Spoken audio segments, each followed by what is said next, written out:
All right, let's see. Everything's coming up good to go. That's good.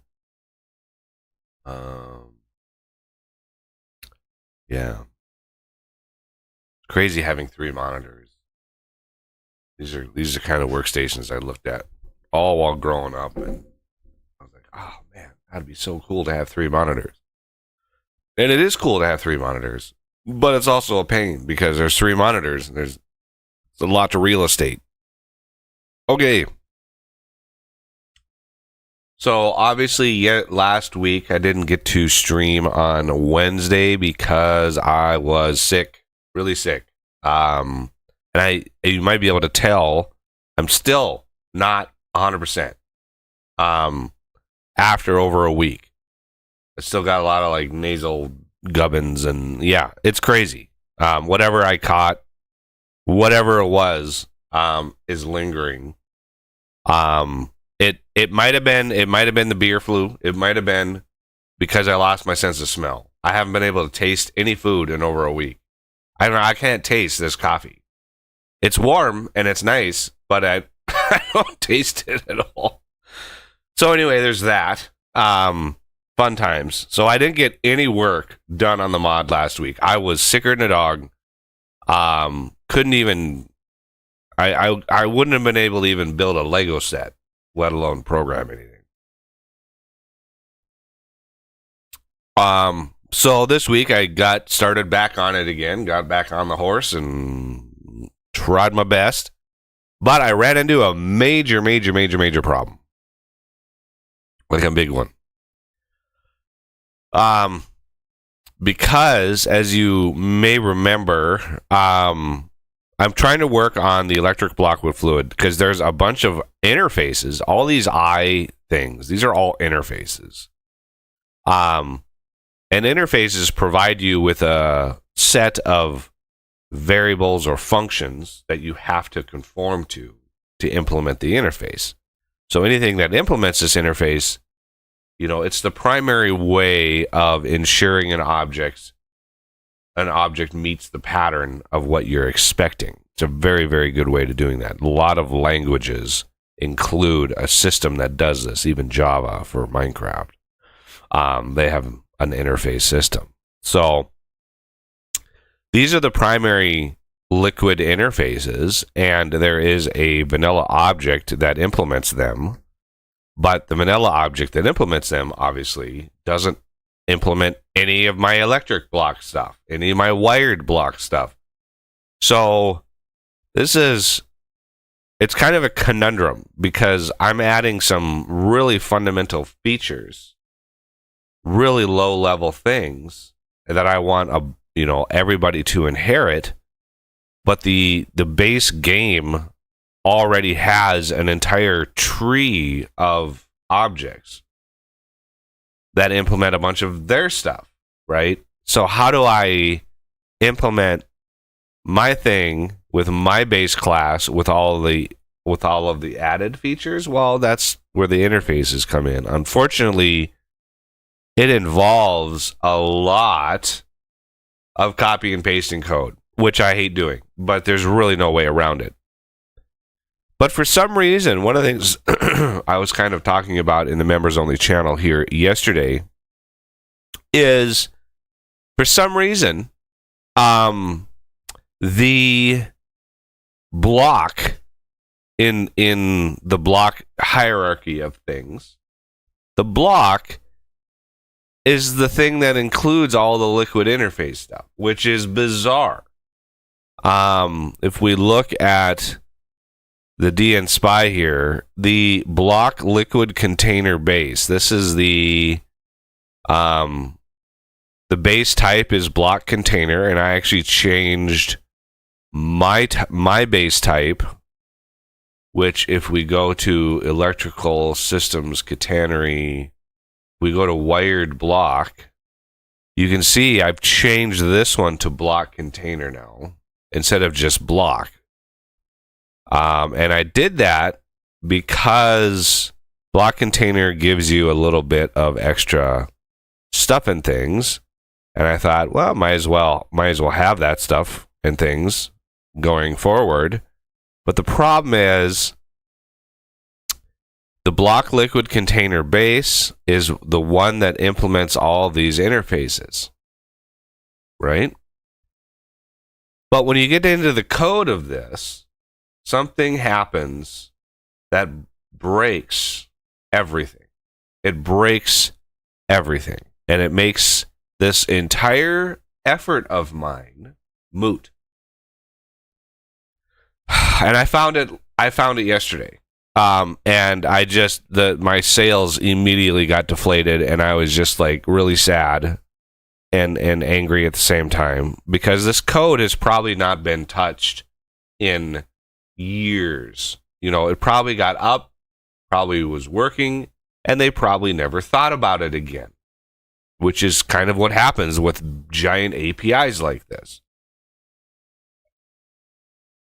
Once it's working, you don't go back and change anything about it, you know, and that's understandable, but it was done wrong in the first place. And let me tell you why. If you look at each individual of these, try take content. This one gets you a little bit more. Get content, blah, blah, blah, is full, couple variables. And then liquid sync is set content and try put liquid. Now, I don't know why you need 3 of these, why you can't just get away with one liquid interface doing all of those things, because it would make sense. But anyway, those are the functions you have to have. And if you notice, there's duplicates of them. Because not only is there a set content with item stack here and here, there's also a set content with a block position. And it's the same, like, down the line. Everything is, like, doubled up because of block position versus, like, regular item stack. It bothers me because you have to double up all of your calls, right? You can't just have one call that does them all, which is accidental rhyming. I'm sorry. And let's see here. So we have almost every version of the of the calls in this base class are doubled. Even get container slot ID is doubled up. Get content, get current leaders, get content props is full. Like, they're all doubled up because of that feature of the interfaces needing doubled up. So they doubled up everything in here, even stuff that's not involved in any interface at all. It's frustrating.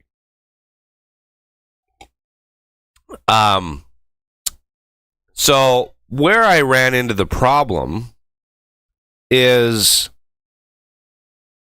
down here in the interaction stuff. If I look at this code here, blatant copying and pasting. There's just no other way around it. But I tried to make it work. I basically, rather than try to fiddle about with multiple tanks in my mixer, I just resigned to the fact that all the vanilla stuff is just going to interact with one tank. And that's kind of how my mental state solved that weird problem, because I went around and around and around and around, and I could not figure out a really elegant way of changing the tank based on certain criteria in this giant hierarchy of BS that I had to work with.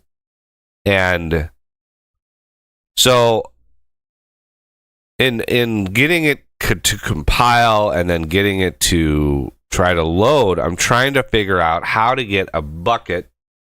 I mean, it's very simple. Like, what is involved in having a bucket put fluid into my mixer?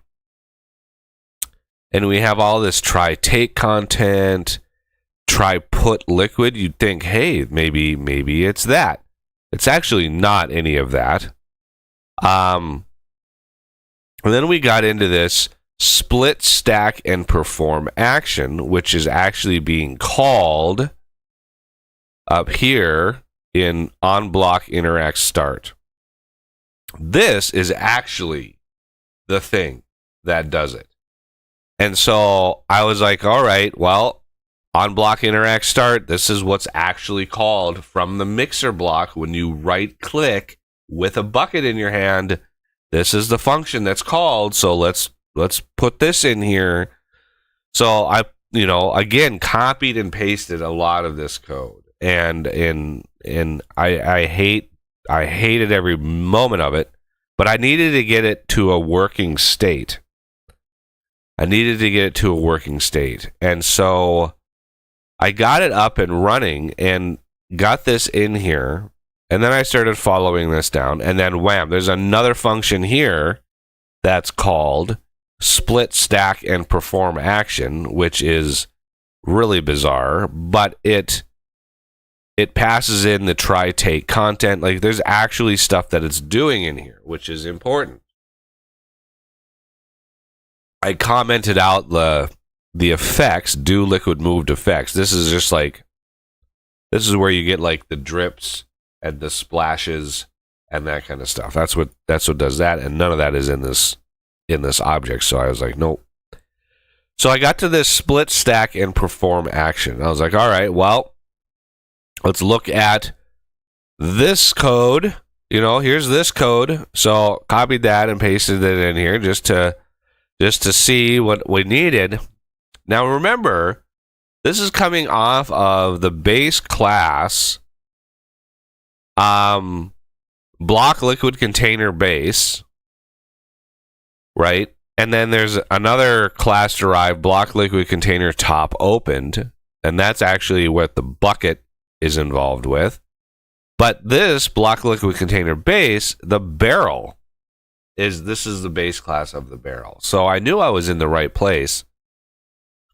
The problem is these two lines of code right here. This is the problem. Because I get all the way into this tree, all the way into this call stack, and suddenly I'm immediately blocked because there's two calls here grabbing the item,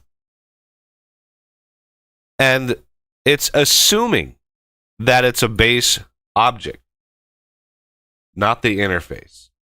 And if you look down the line here, what is actually called from block liquid container base variable, you can see it's get content. But get content is part of an interface, right? At least I think so. Liquid source, liquid interface, get content. It's part of an interface that's part of the object, and yet they're grabbing, instead of grabbing an interface variable, right? So instead of saying I liquid interface block, whatever variable name equals this as I liquid interface, right? And then it's the interface that you're using for that get content call. That get content call doesn't change, but instead of trying to cast it to a block liquid container base, you cast it to the interface. I do that in my code in the electrical network. I cast everything into I electrical block entity, right? It's the interface. I don't care what the object is. You can roll your own objects if you want. As long as your object implements that interface, then it works. But you have to look at the interface. That's the important thing. So without being able to do that, I ran into this code here that's directly casting these into a base class, not an interface. And that breaks the entire effort that I put forth for this base object. It breaks everything. because now if I'm calling this code in from my code, the bucket, right? The bucket is going to look for these objects, and they won't exist, and they'll return null because the objects are not these objects, they are my object. So it's code like this. I mean, I've already sort of asked Tyrone about it, because this is just one example of times that I've run into code like this, which completely breaks the API compatibility with other mods. Having it hard coded to an object rather than the interface breaks the whole thing, because now I cannot use this code at all in its entirety. These interfaces are not usable because instead of grabbing the interface, it's grabbing the object. And you can't really inline Harmony patch a line of code like that. It would be more of a nightmare than you would ever want to do. To try to remap memory like that is just not going to happen. So, yeah, I have to think of this another way. I have to think of this a different way. Unfortunately. I still think having a base class for fluids is a good idea. Because I'm going to have several machines that are going to have fluids. And the other reason why I kind of want to redo this and reconceptualize it is, for some reason, in the vanilla game, all of the liquid stuff, and I mentioned this before, if we look at the block liquid container base, remember, I'm sorry, I'm still completely clogged. The block, so you have block and you have block entity. And there's very distinct differences between the two. Fundamentally, a block is the same regardless of where you build it in the game. The block doesn't change. The attributes of a block do not change. The block is basically the copy. Every time, let's say even a dirt block, right? A dirt block is a dirt block regardless of where it is and how many of them there are. It's the same. It's the same attributes. It's the same everything. It's just that instance of that block is whatever. It is what it is. Does not really change. The block entity, that is the unique thing to that specific block position. So given any block position in the game, what then is your block entity? And that's the unique things about that block. So a good example of this would be a chest. A chest block contains the visual, the animation, links to the sound effect when you open and close it. It's the same regardless of where you put that chest. That block data is the same. Doesn't change. The block entity, however, is what it contains. So the block entity holds the inventory. It holds any unique items or data around that chest. And that's the block entity. So you can imagine my frustration when Vintage Engineering, the entirety of Vintage Engineering is built around block entities. Blocks are very generic. And most of my machines use the same block type. Kid you not. They're all the same block type, except for the LV generator. But they're all unique block entities. The block entity is unique for every machine.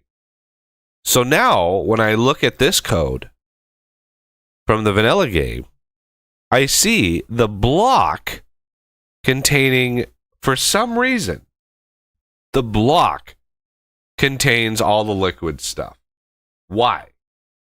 Why does the block contain all of this liquid gubbins, even to the point of getting the content, the stacks, and then there's this block container. This is mainly why I chose this block container. So get contents. Nothing in here is grabbing the block entity. Why? What could why? Why is the block entity completely ignored in this instance? The cat is wigging out.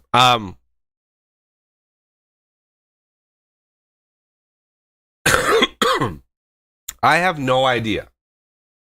I have no idea why the block entity is not involved in this at all.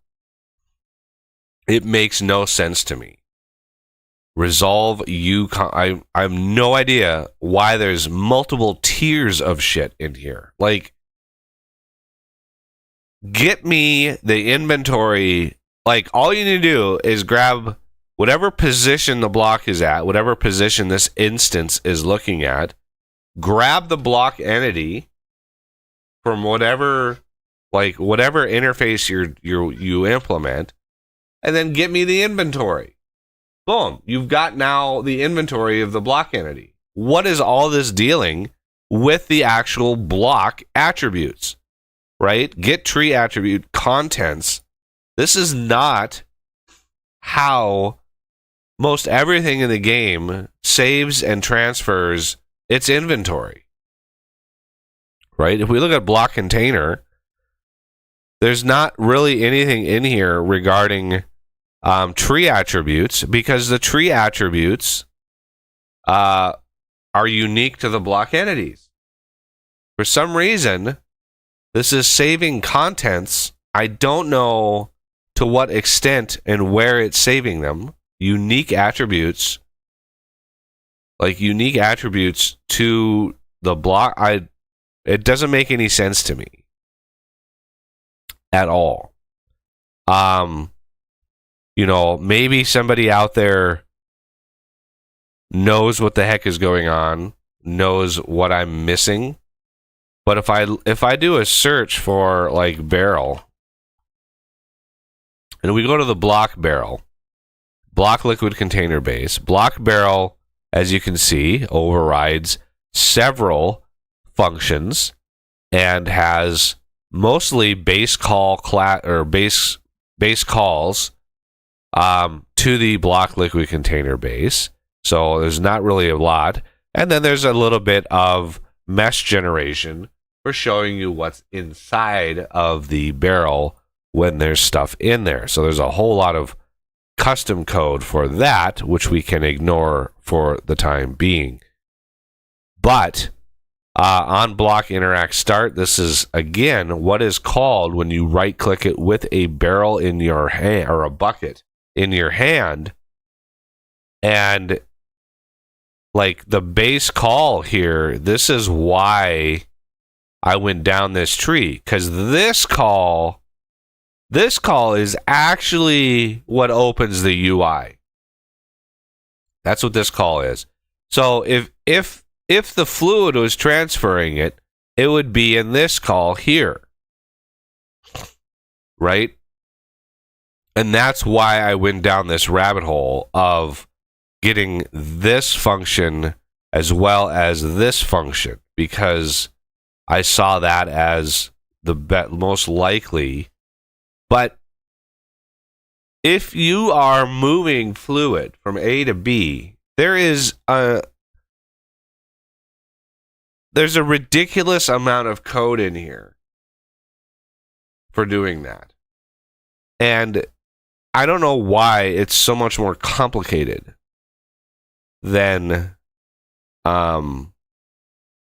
it really should be. So here's an example of it, them actually using the interface, which is good. So this interface call is good because that means that works. But that comes right off the heels and calls itself this function, which doesn't use the interfaces. So it makes it moot. Like, you use it up here, which is good, and then you don't do it down here, which is bad. So all of that code, like, from what I understand, fluid-wise, the stack size, just, it's like, the way that the game handles it, when you have a portion, like a water portion, etc., when you have that being held, it's actually holding about 100 times the stack that what is actually being reported. So if you have a bucket and the bucket has 10 liters, what it's actually holding, kind of hidden away from the player, is it's actually holding 100 times 10, which is 1,000. It's actually holding 1,000 water portions. That 1,000 water portions is being divided by items per liter, which is 100, I think, and that is then reported as the number of liters it's holding. And it's a floating point number, so you can have something like 9.2, right? That's where you get the decimal places when it comes to the liters. So when all of this stuff, all of this code, to me is bizarre, because all you're doing is you're just moving stack sizes from A to B, right? And doing so and ensuring there are watertight containable props in places, right? That's basically what the it's just another layer. It's just making sure that what you're moving the stack into is that can contain it, right? So if I were to kind of design a system here, I would want it to be one interface, not three, one interface of liquid, all of the liquid data. In and out, liquid in, liquid out. And it would have to be independent of it would have to be independent of the stack size, and there would have to be some accounting for. And yeah, here's another hard-coded object reference. On held interact start. Yeah. There's another hard-coded object reference.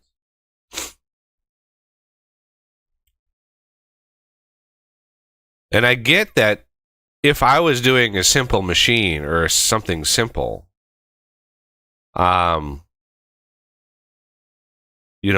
using the base block objects probably would have been pretty easy. If I would have built the wiring system, for example, all of the catenary stuff. This is why I have these base classes. The catenary stuff, the wire connections, are all built off of the block.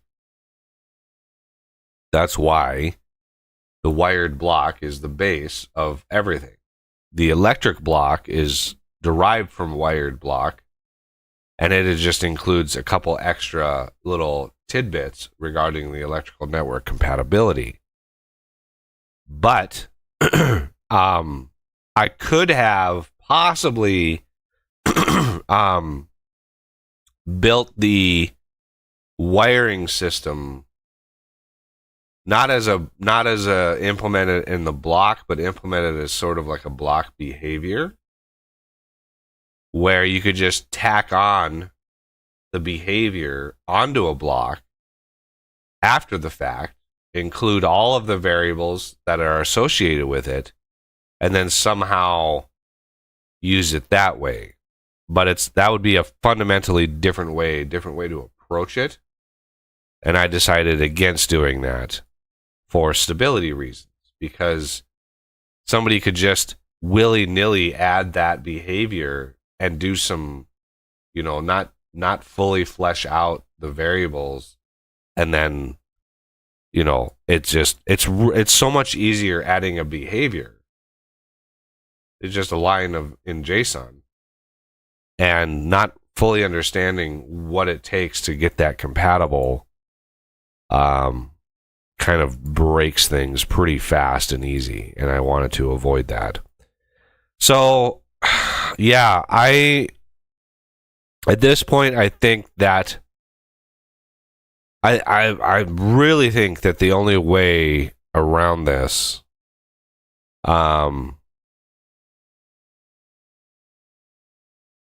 is to implement my own interface, but when interacting with things, look for base game interfaces. Try take content, or see, I can look at like the block bucket, iLiquid Sync.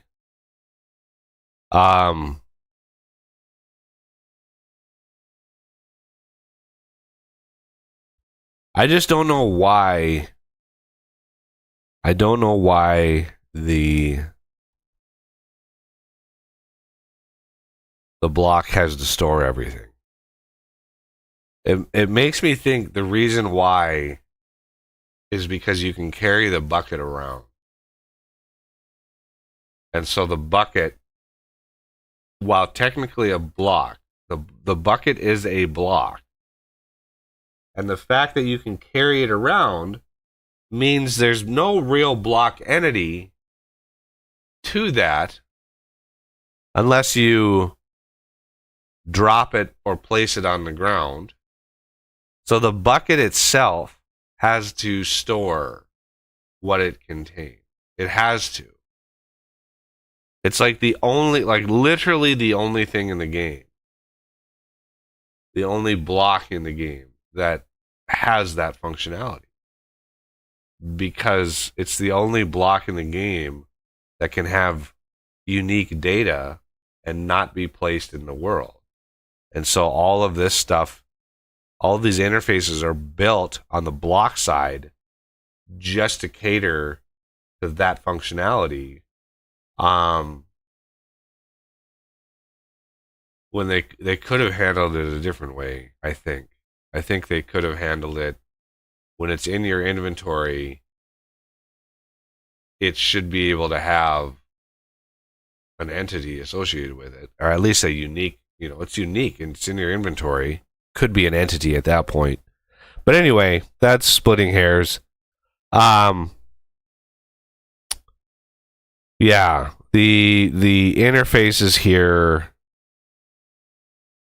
Liquid Sync, Liquid Source, try take content.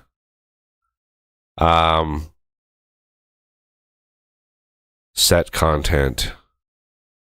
If we look at the analysis of these, no, nobody uses that one. Let's see if anybody uses this one. Nobody uses that one either. Block liquid container base, set content, used by, receive distillate,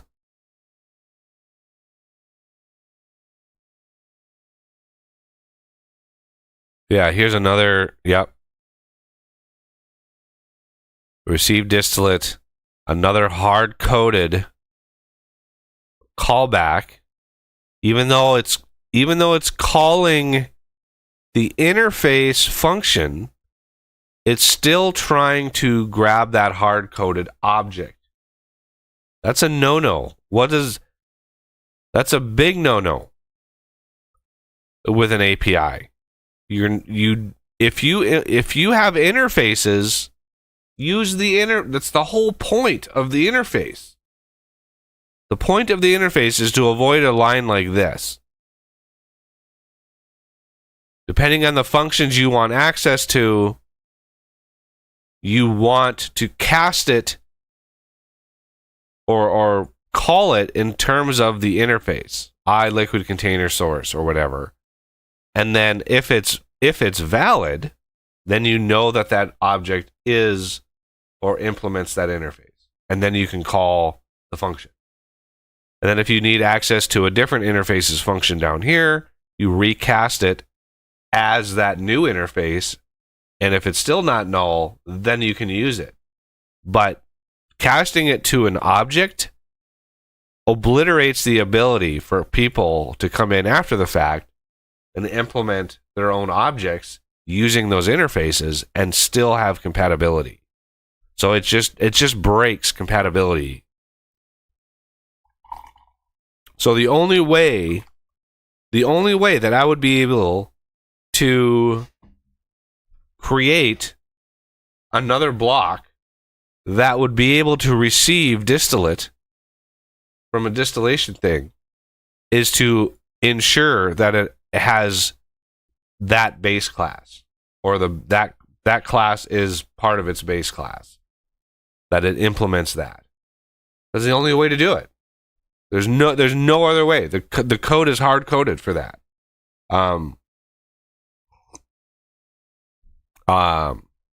So yeah, it severely limits. So I couldn't create a tank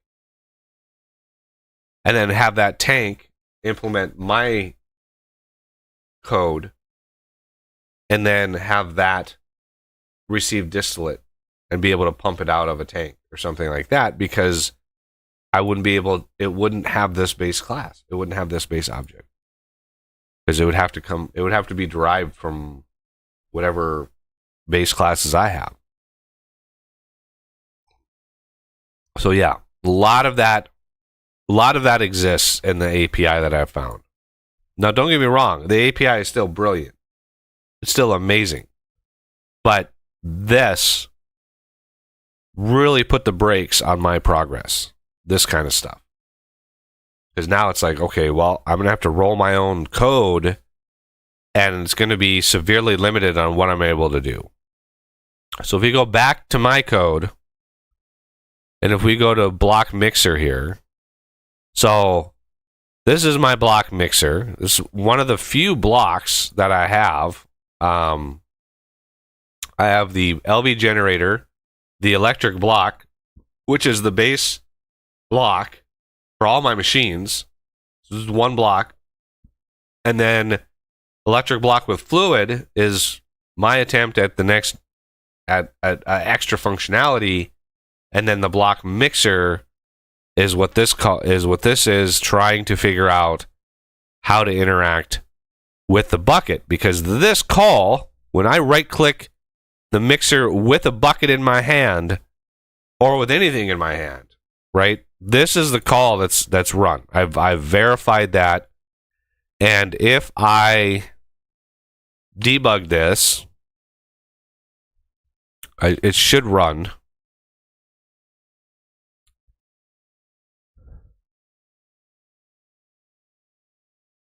Loading.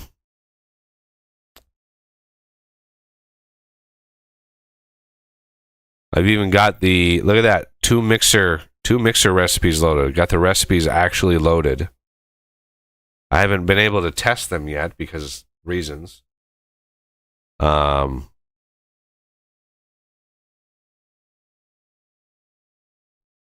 is taking a little longer than it usually does.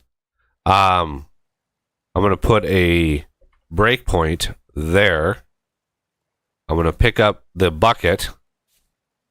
And there's the mixer. It's actually been in the game for a while. It just hasn't been plugged into anything. Here's the UI for it. Come on. There it is. There's the UI. So the UI I know works. We did this. I don't even remember. Did we do this on camera? I can't even remember at this point. It's been a couple weeks, but yeah, this is the UI.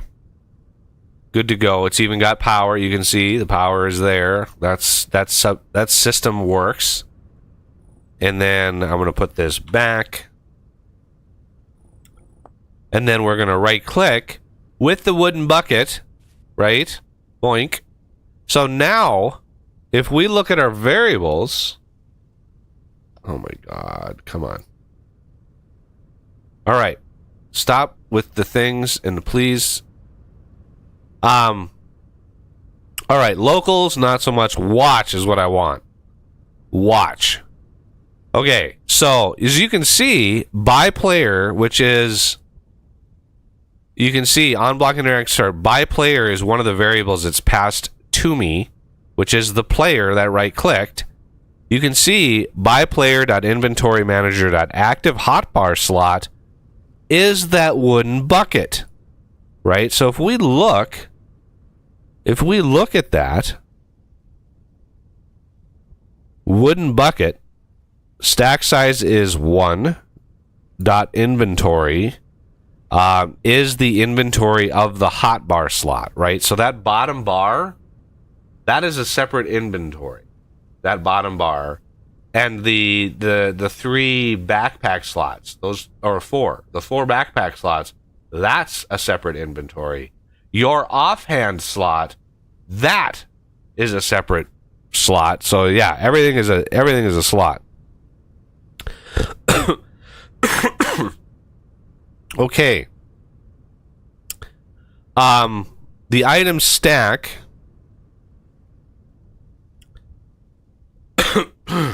Man, I'm not 100% yet. Is the wooden bucket, item attributes. You can see them there. Liquid container props. So those attributes, those are coming from the JSON, right? These attributes are from the JSON. I'm trying to find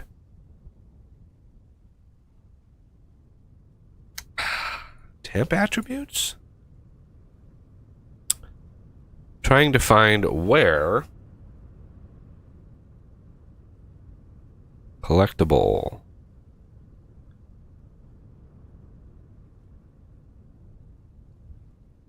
Can drink from. Trying to find where it's storing it, and I need to use the bathroom. Of course I need to use the bathroom. Everybody, you just look at all these variables and hopefully you find it. I'll be right back.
All right.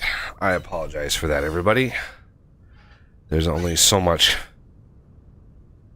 dancing I can do in my chair to prevent that. Okay. Where, oh, where is the stack size at? It says stack size 1. That's not right.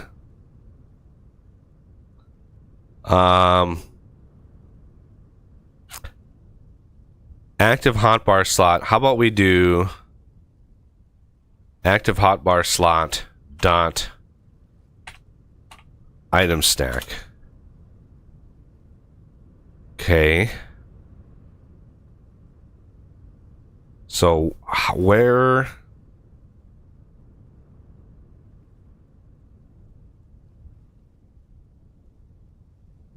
is this? How about I F9, F5. How about I take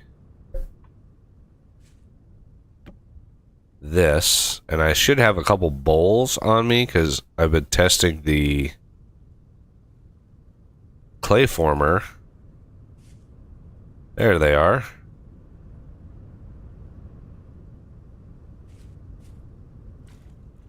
Okay, there's a bowl. So it says 9 liters of water, right? So that bowl was a full liter. That's a big bowl. A full liter of water. All right. So now when I right click, I want to again put a breakpoint there. And then right click here. So now active hotbar slot.item stack. It still says capacity liters 10, even though I know that there's 9 liters in there. So where, oh where are those values, tree attributes? There's no temp attributes. Stack attributes. Contents. There's that. Remember that get contents, set contents, etc., etc., etc. There they are. Contents. 1. Tree attributes. 0. What? There it is. 900. Holy cow. Okay, so you can see 900 of water portion. Boy, that was deep. Getting those contents. That was a deep number, and that was non-public, which means those are like protected things and stuff. That was a deep amount of data that I had to grab out of there. Stack attributes. There's the value giving me 9 liters.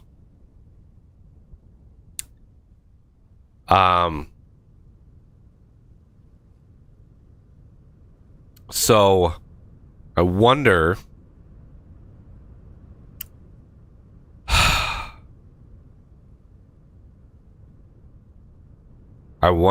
if there is a way. Let's just because I haven't crashed yet, let's exit this gracefully so I don't corrupt any data, because that would be bad. Okay, so we know that the data is there when we click on this. So how can I access that? This call is just looking at whether or not I have access to the chunk. So that's a pretty good call to have, regardless of what you use it for. This grabs the mixer block entity, and then this call here is the actual one that I should replace, or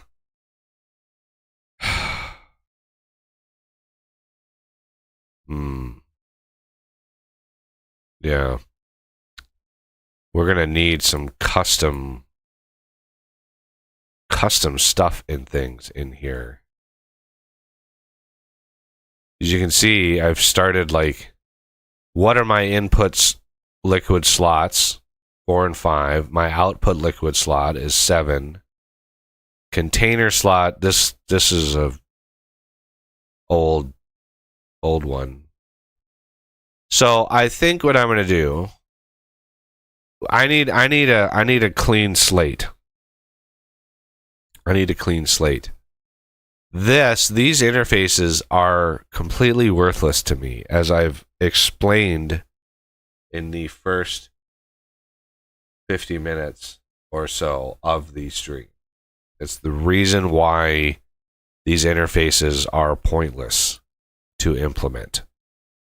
Because the code inside, the vanilla code inside of these, don't use the interface, they use the actual block, the objects. So that is why I can't use these interfaces. It's pointless.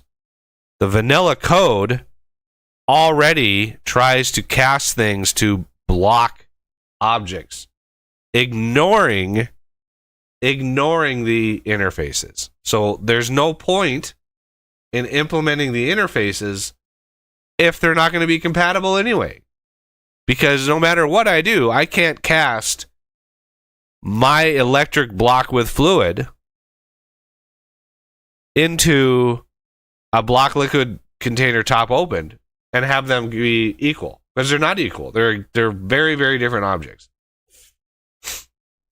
So what's the point of implementing all these interfaces that won't do anything? And yeah, I guess, I mean, I can keep the container base class. So if we go block liquid container, not block entity container. Where is the block? Liquid container base. There it is. And then this block container. So the block container has some low level get contents and set contents. So these this is what we can use to access sort of those deep variables in the bucket.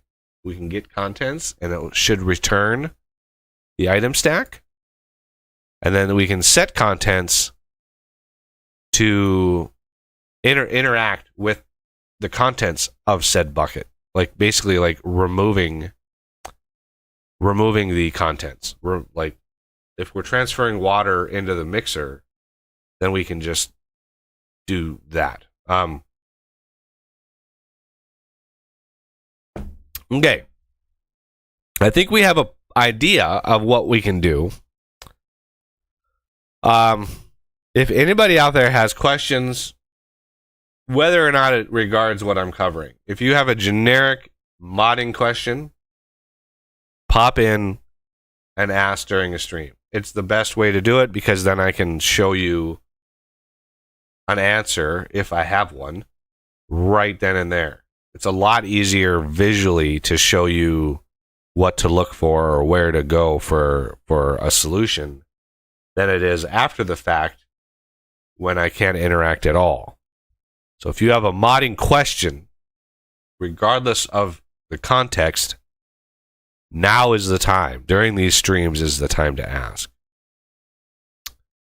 So just putting that out there if you have a question. Okay. So if I were to roll my own interface, how would I do that? Let's first, again, start from 0. So I'm going to clear those. Why does it... Oh. So, electric block with fluid, and then we'll put an interface on here. An F at the end of it. Yes. Yeah. It codes it. It encodes it as a float. So this right here. Without the 0, it doesn't know what to return. It might, because a 0 in and of itself is an integer. And if your type is float, then it just makes sure that it's a float when it returns. But it's also good to do it on a fraction because the game could assume that it's a decimal or a double. And it's like, no, I just want to float, so just put an F on there. You can do a capital L. That is a long. That's encoding it to be a long if you use that data type at all. Okay, so there's a lot of code in here that I don't need. Like a lot. I want to keep input, output. This one can go, because I'm not going to do vanilla. All that logic is going to be done for me. All these references, get content, like, I don't need any of this. There's a lot of copy and pasting that I don't need.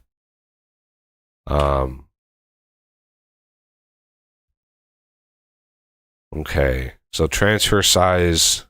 These are still valid. Capacity, not so much.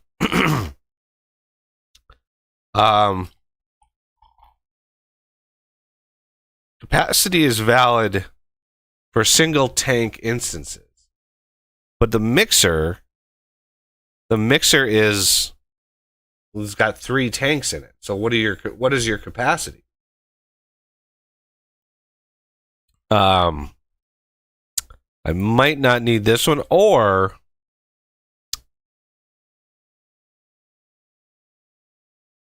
changing this to an array.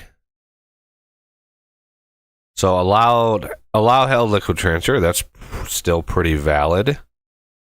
Transfer size liters, because I also want to use this same interface for my pump. When I get to the pump for pumping liquids and supplying these with liquids. So, this interface system will be relevant, I think, going forward. So,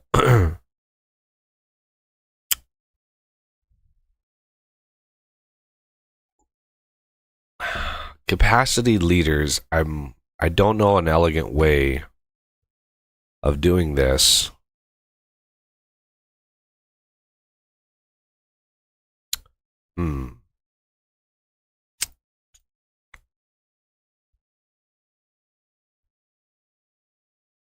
Transfer size. Because I've already got some of these things encoded in here, right? Minimum transfer, allowed held liquid transfer.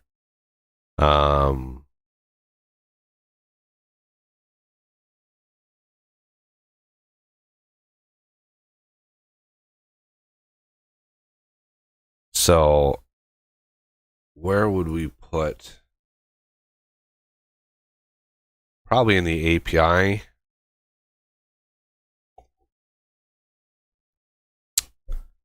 So we add class interface IVE liquid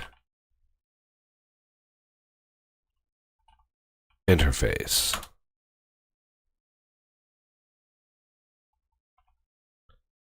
Okay.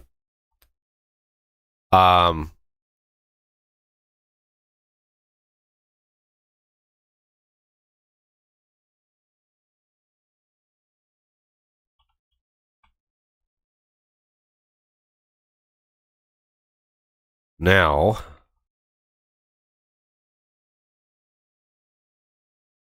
we want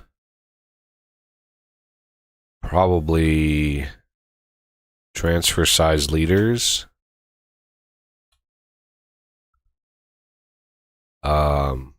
What type is that? Float.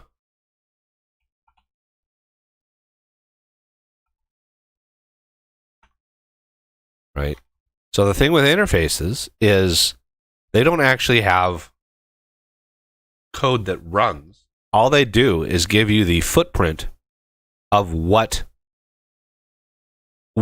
anything that implements this interface is forced to implement all of these things, right?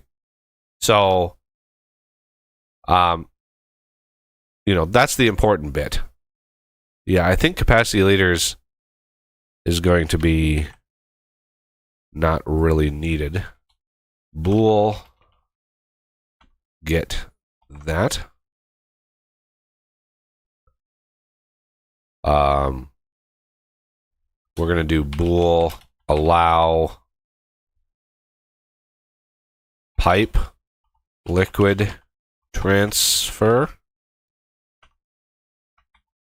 right? Since this is the interface, now we're building this part of the interface, and trying to implement future uses. Because this is going to be the interface that when we hook up a pipe down the road, when I start that process of the mod, when we hook up a pipe, it's going to look for this interface and it's going to look for certain things inside of here. And it's going to be like, hey, I want to interface. I want to get together. Literally what an interface is. It's a handshake, and it's like I wanna see is a pipe liquid transfer acceptable. If that's false, then the pipe is obviously going to be like, well, I can't push any fluid to it. Okay. Allow held liquid transfer, allow pipe liquid transfer, transfer size liters.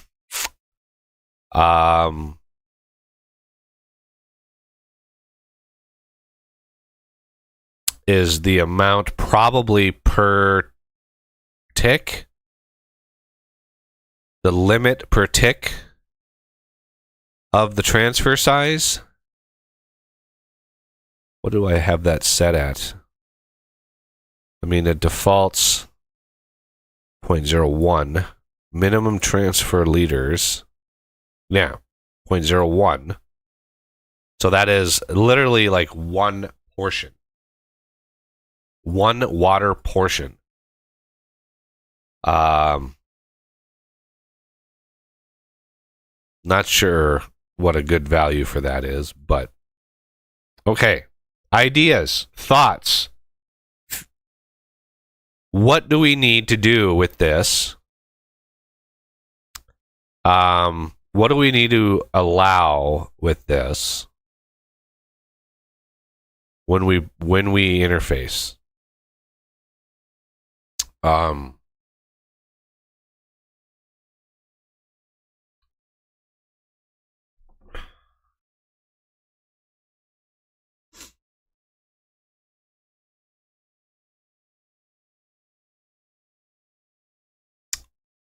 The thing about these interfaces is they tend to grow organically as you need features. So I'm not gonna stress too much about putting every little detail in there. let's get something functional first. And all right. Output liquid container slot IDs. Input liquid container slot IDs. Do I need these to be part of the interface?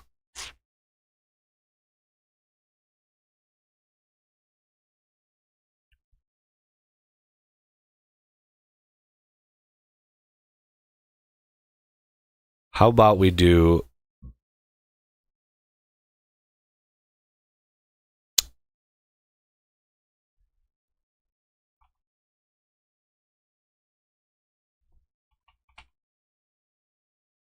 get auto push into slot?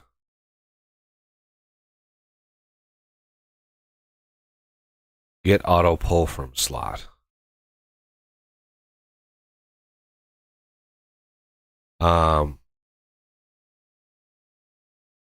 I don't think those are actually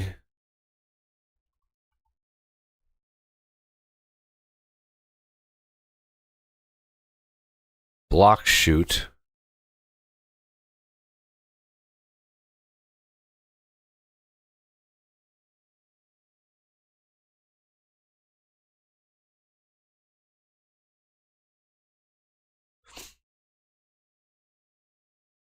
Accept faces, pull faces, push faces.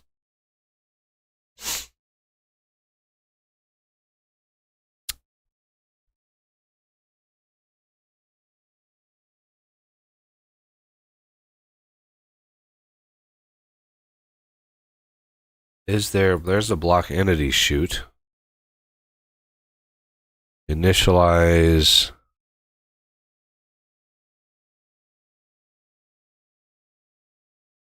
Init inventory. Okay.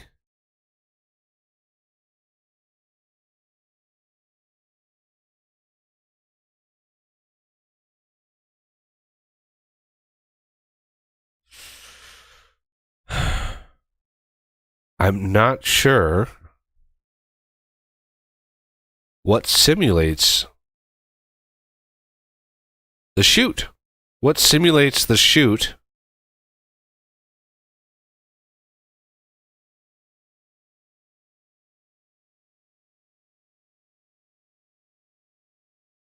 Something simulates it.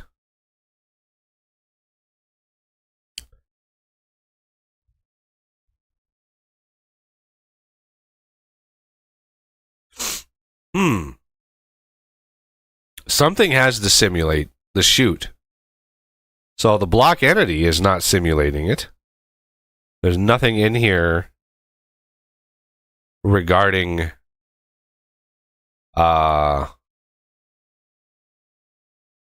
inventory closed, open, modified. So what?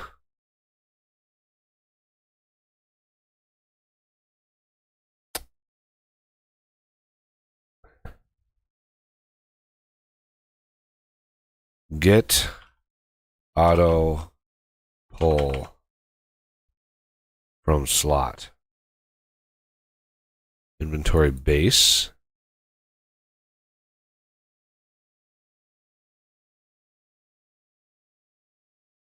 Analyze. Let's see. Since these are used by. Well, I see a bunch of QP tech in here. Inventory generic. Block entity item flow. There we are. Block entity item flow. That's a weird.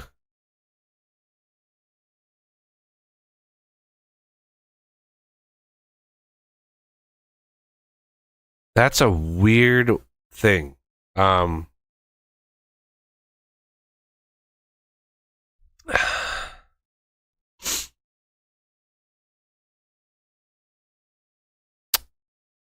So what uses that item flow block entity?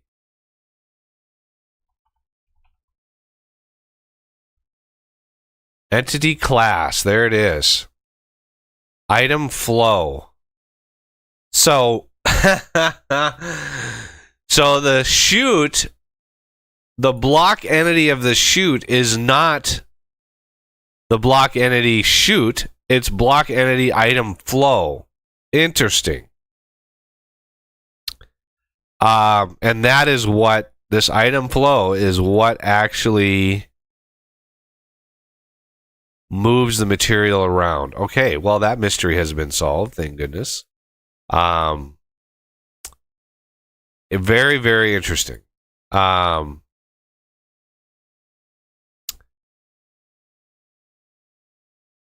So, if we want to come close to replicating, it would be nice to replicate a little bit of this feature. Get auto pull from slot and get auto push slot.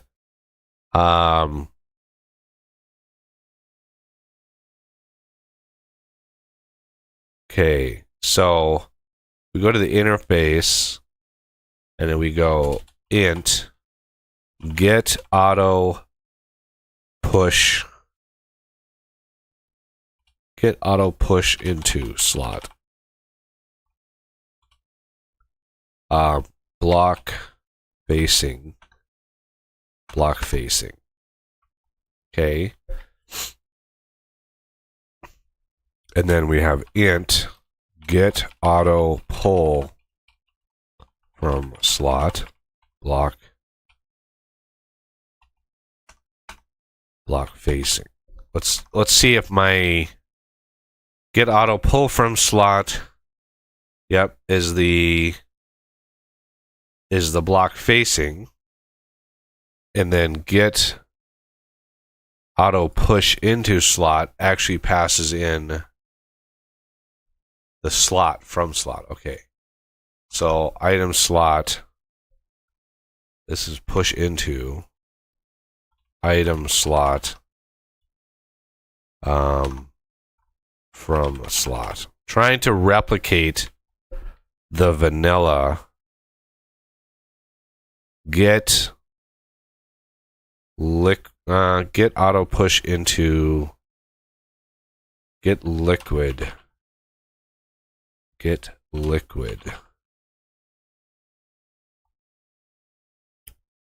Right? We have items already. That is straightforward and we have that. I wish that I wish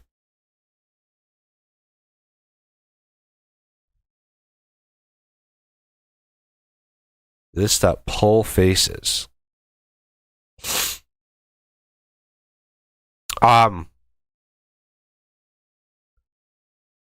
These get auto push and pull into slots, I wish that they were part of an interface. I don't think they are.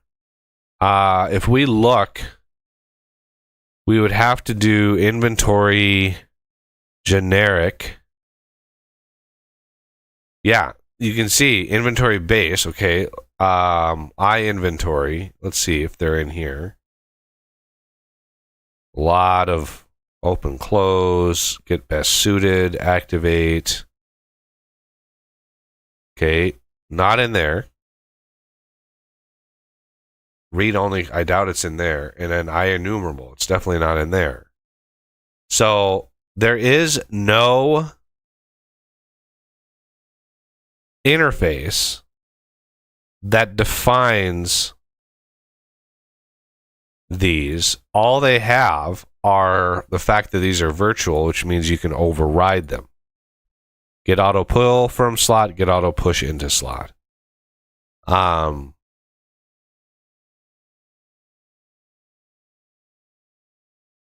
So that's unfortunate. I don't know why that would have been the perfect use of an interface. Like having an interface that's just these two functions. That's like having an interface that's like basically like an automatable right? Interface automatable or interface interactable or something like something. Name it something. But having these two would be nice. And these, I just realized, are returning the actual item slot, not an int.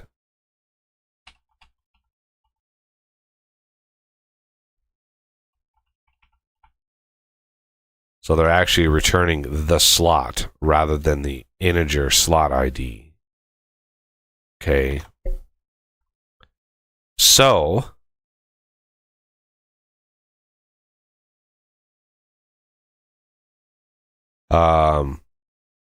anything else, I'm always open to ideas.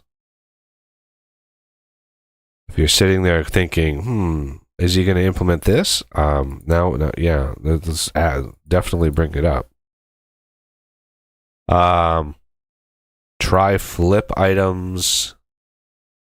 Try flip item stack. Try move item stack.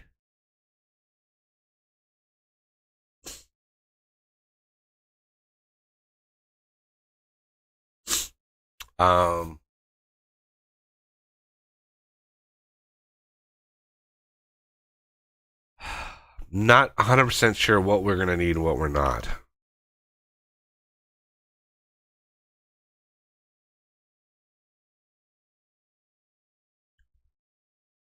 So, and this is where you can put in documentation. So, does this support pipe liquid transfer?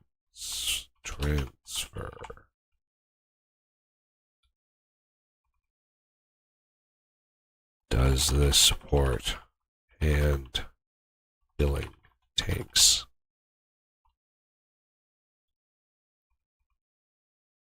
Transfer size.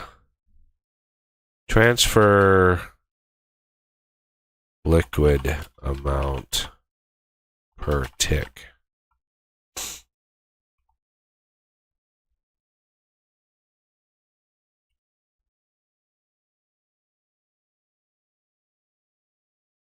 Like, I don't know, as far as transfer size, I don't know what the best way of thinking about that, because we're going to want it fast enough so the pumps and the fluid movement and stuff is not going to overwhelm.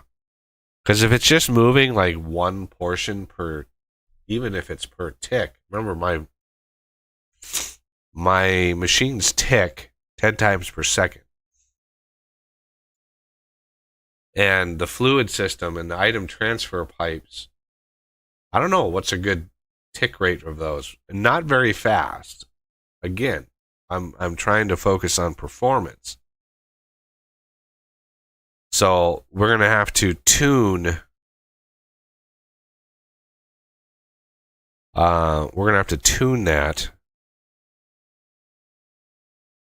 So transfer size liters per second. Like, all my power is based on per second. So transfer size liters to me would be transfer per second. And then when you're doing it manually, it kind of ignores, right? It kind of ignores that with the bucket. It will kind of override that. So how about we change this? Transfer size liters per second. Transfer liquid amount per second when automated with pipes.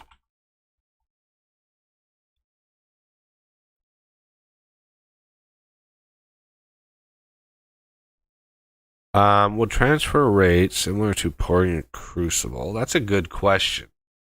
We're not pouring molten metal here, so this is just liquids. This is just like water or tannin or whatever liquids you can cook up.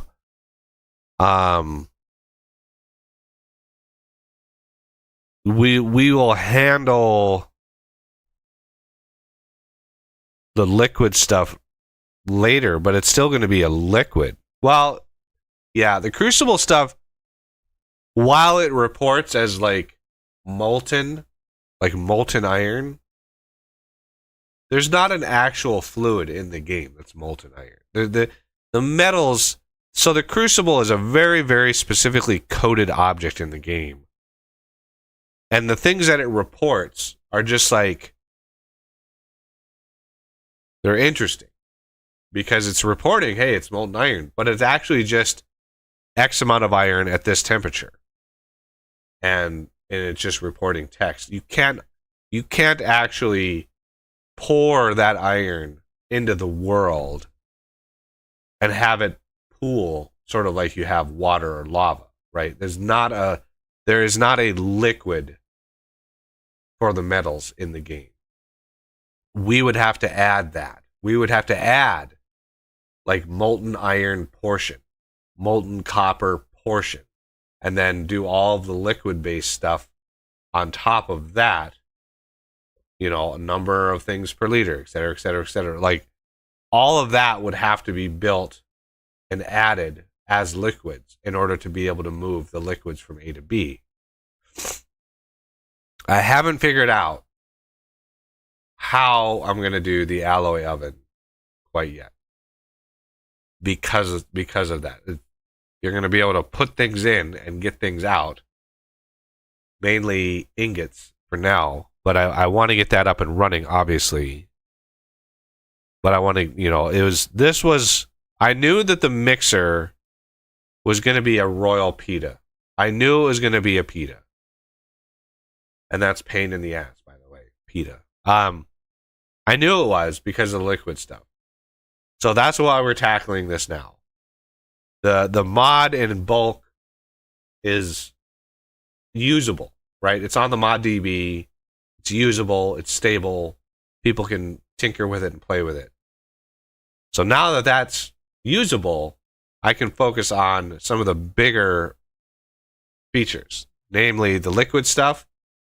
We're going to do the creosote oven, which is another liquid thing, but that's also a multi-block. So I'm trying to chip away features of the mod one at a time and trying not to become overwhelmed, which is hard because this is a massively overwhelming project. So, you know, that question, the rate of transfer, I mean, the rate of transfer when you're pouring a mold, like the crucible,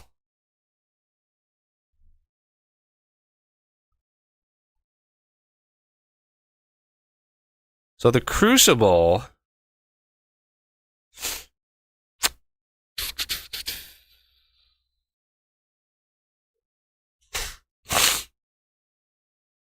doesn't have anything in here, I don't think.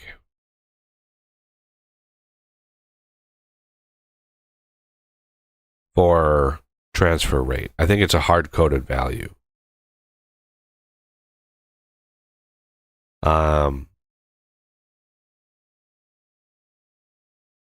So you have raw, burned, and smelted.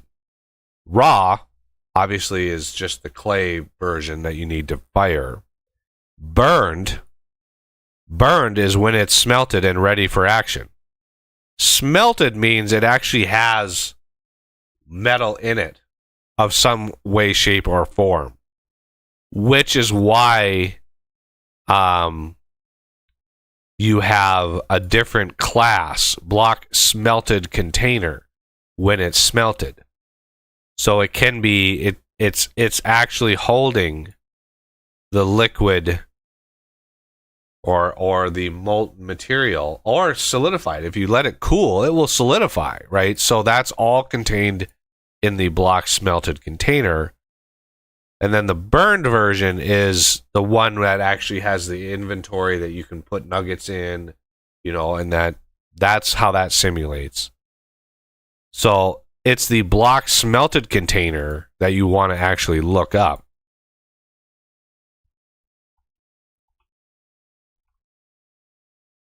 Block smelted container. This is the crucible that has things and stuff in it.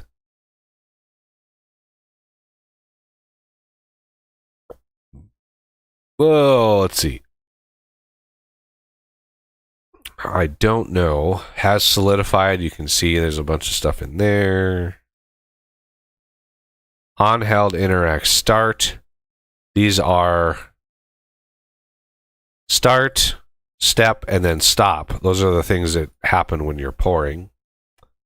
So it's the things that will spawn. So you can see iLiquid Metal Sink. Here's a actual good call, right? They're using the interface here and not an actual block, like a block type, which is good.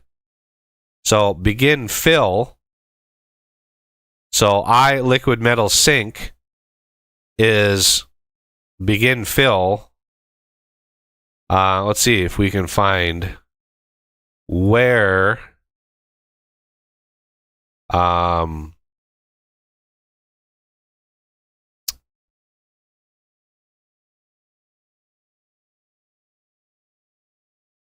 where the amount is, because I actually don't know what the pouring value, what the transfer value is. So begin fill, let's analyze that. Implemented by ingot mold, obviously tool mode mold. Okay, begin fill side. How about this one? Nope. Begin fill.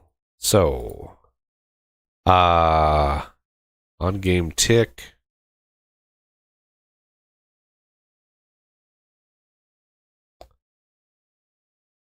In here, this has got to be in here somewhere. Can receive. It must be in like a set content. Receive liquid metal.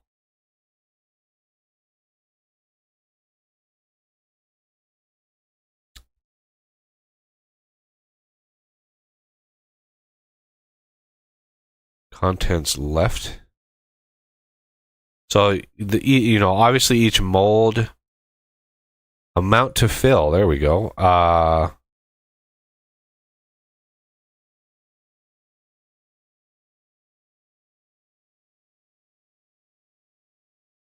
Amount to fill. Math.min amount. So receive liquid metal. Analyze used by. Not used by anything. This is one of the things I hate about this API is like, oh, so nothing calls this function? I find that hard to believe, honestly, that nothing would call this function. Because obviously it works.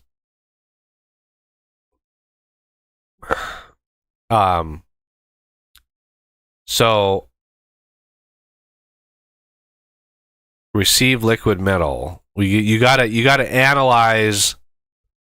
You gotta analyze the interface to see who uses it. Okay. Transferred amount looks like math.minimum. So minimum value is 2. And then the contents.value. Where the hell is that? It's way up here. Get contents. So it's passing in like all of it. Math.minimum 2 or contents.value. Contents could be all of it, right? It could be 100.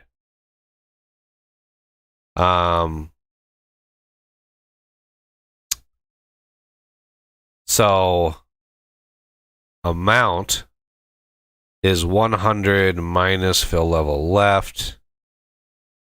So it's like,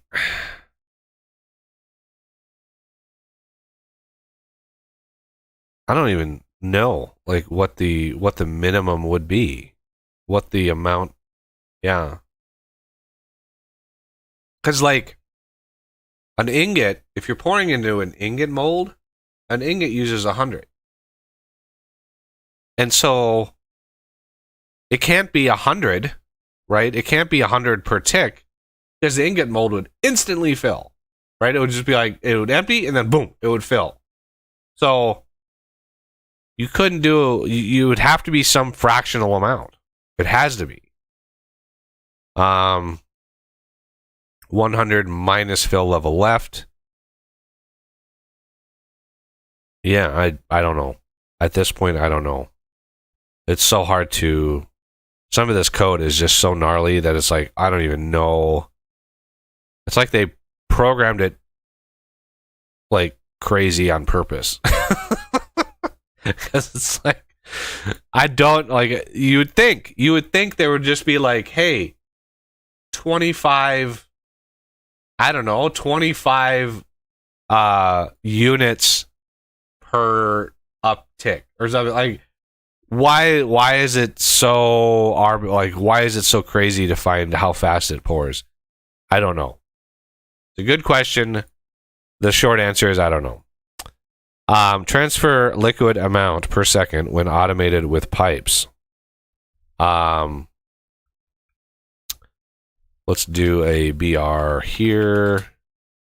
When manually moving liquid, it's up to the block to manage volume moved at a time. Right? So if you mouse over this, you can see that's where that code comes from, right? So I love the documentation feature of .NET. I just love it.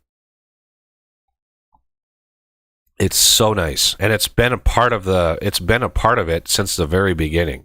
It wasn't like they tacked it on later. It was like, because I taught a class back when C# first came out, taught a class on it because I was actually, all of my professors in college were not even aware that it existed, and so I taught a class on it, and this was a feature back then, back in like 2002.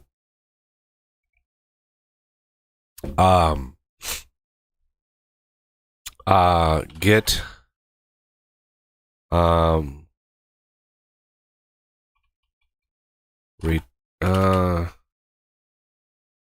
returns item slot for pushing pushing liquid. Returns item for pushing liquid into.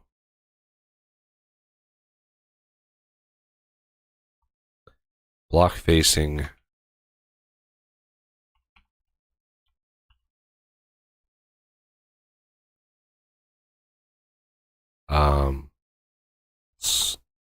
Slot containing source liquid. Item slot for pushing to. I don't know. Sometimes it's hard to come up with names that don't involve all of the variables and stuff, because it's like most of these are self-explanatory. Like they're self-explanatory, but I still put a comment.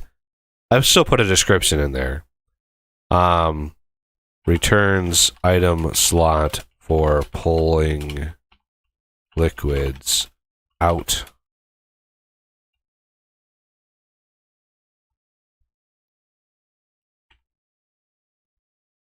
Block facing.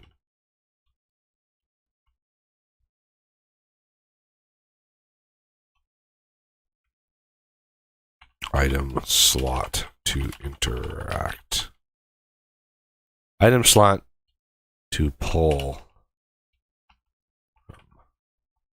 Okay. So that's a good start. Transfer size liters per second. Let me go back to my VE mixer. Minimum transfer liters. Let's do transfer liters per second. Let's do 5. Because why not? Okay. Now if we go back to our code and we say, I want to implement this interface into this object, comma, this interface, right? Transfer size liters, I want to change that to this. Okay. And then I want to take this, put that here. Got to match those up. Capacity liters, we're going to remove that completely. We don't want that at all. Now, when you implement an interface, it usually tacks it on the bottom.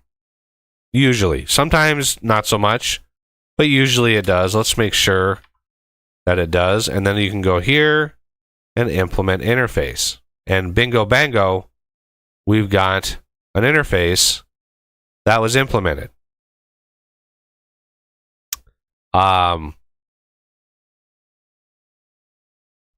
Somewhere in there, yeah, it didn't tack it onto the bottom like I wanted it to. So let's grab these and put these on the bottom. And then grab this and go up here because I like my variables up here. Right. And so when you implement an interface like this, it defaults because it needs code, but it defaults to throw the not implemented exception. So it's just a warning like, hey, if you actually use this and call this, it will throw an exception. And to ensure that you can override these variables in subsequent classes, because this public class here, remember, my mixer uses that. So this override feature, that comes from the when you declare these virtual. Virtual still, it still applies the interface, right? It's still valid as far as implementing the interface. But having them virtual means that subsequent objects are allowed to override them. So if you want to give access to further customize the feature in other objects, you can do that. Okay, so this base class, I want to.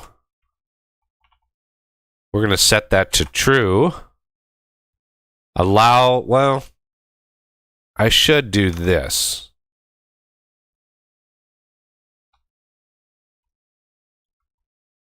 Allow pipe liquid transfer. Right? To keep up with the standard that I built here.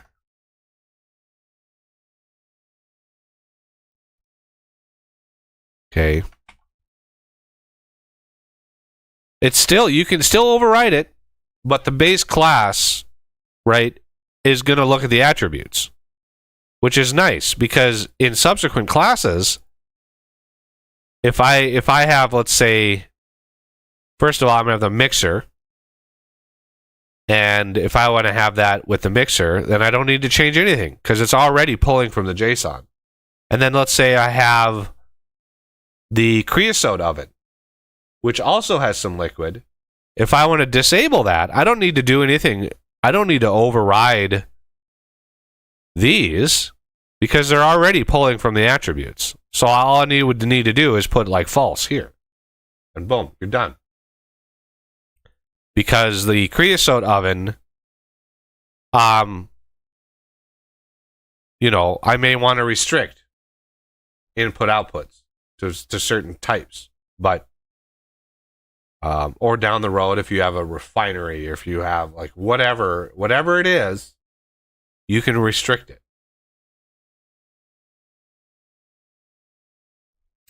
Okay.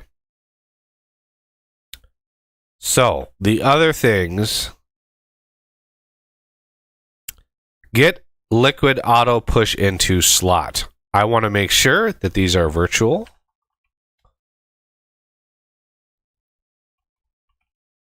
So I can be overridden. Right. So remember, this is a base class. And I could say instead of public, or I probably could add another function in here. I probably could make this like abstract. But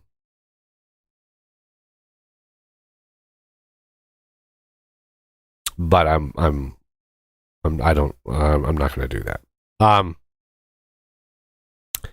All right, input and output slot container IDs for one or more slots. That's fine. And then get liquid push into slot, get liquid auto pull from slot.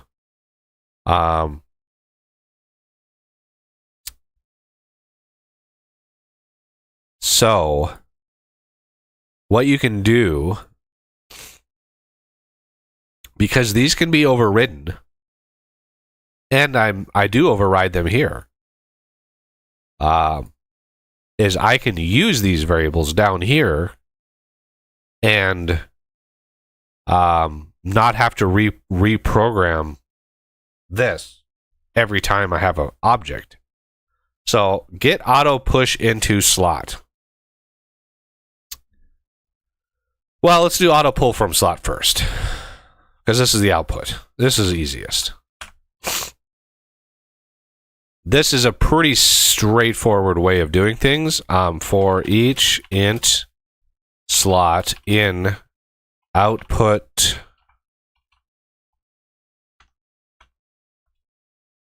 if, well, let's do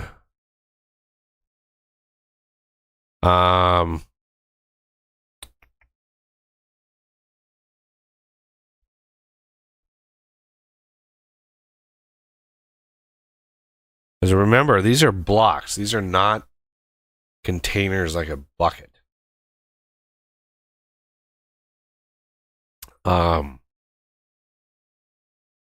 So I know the slot container. I know the IDs of said output.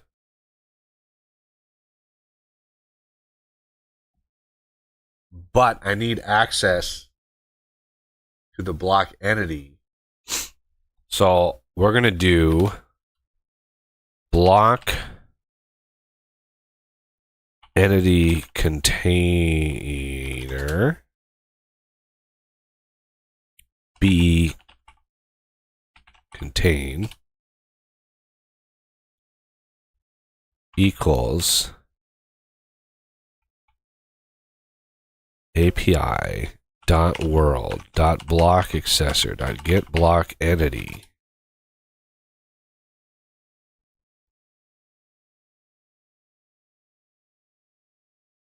This dot pis.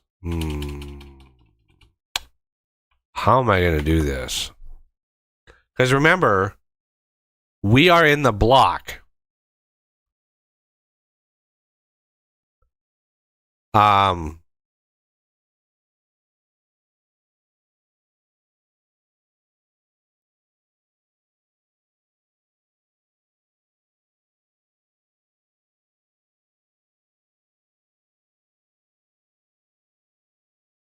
We are in the block.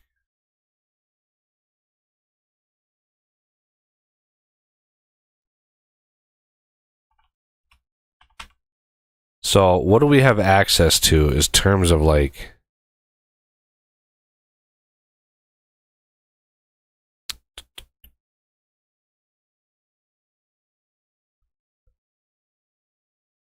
see, this is again why there was probably why that get contents, set contents, why all of that was done.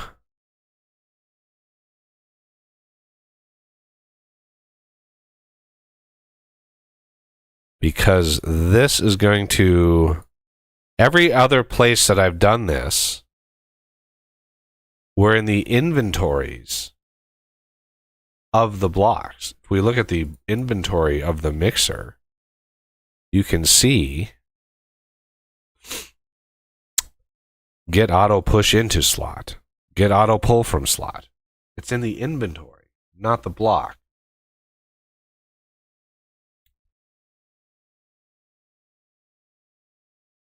Because it's just part of the inventory.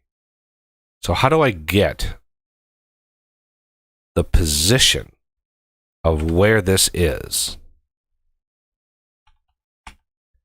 Right? So you can see position is not part of the block. Because position is specific to the block entity. The block itself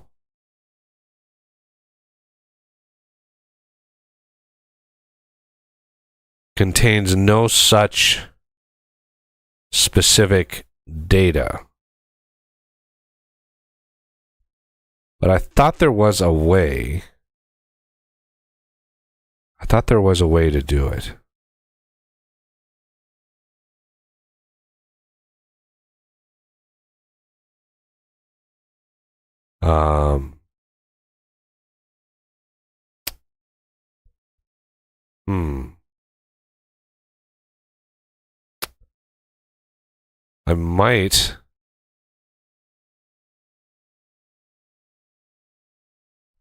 I might have to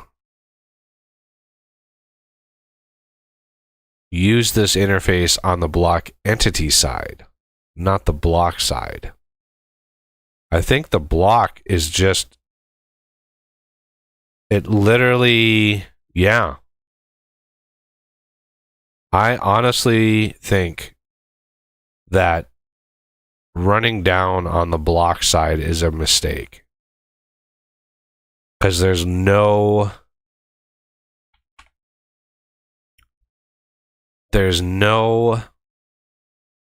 unique identifier with the side of the block. Because it's generic to every block. So if I have 50 mixers in the world, all 50 mixers use the same block. They are the same block type. They are the same block. They would run the same code. That's why there's no position variable with this, because the position is a entity side thing. It is unique to the entity, not the block. So yeah, I am of the mind that this is a futile effort in and of itself. That the block, I can have a block mixer. I can have this because I'm going to need it anyway for interaction. But this actually gets me the variable, the block selection. There's a variable inside of there that is the block position, the position of what I am looking at. And it's through that I can grab the block entity. So this call gives me that position, and that is what I can use to grab the position. So, and the block entity. right? Get block entity. I can grab that in here and then interface with it. So I think the BE mixer, right? This, I see more able to use this interface than anything else. So, yeah, what I'm going to do is I'm going to basically grab these block mixer, BE mixer, and then we are going to come in here, do another region, IVE liquid interface, end region. Okay. This dot. Okay. Base dot block dot attributes. Attributes are part of the block.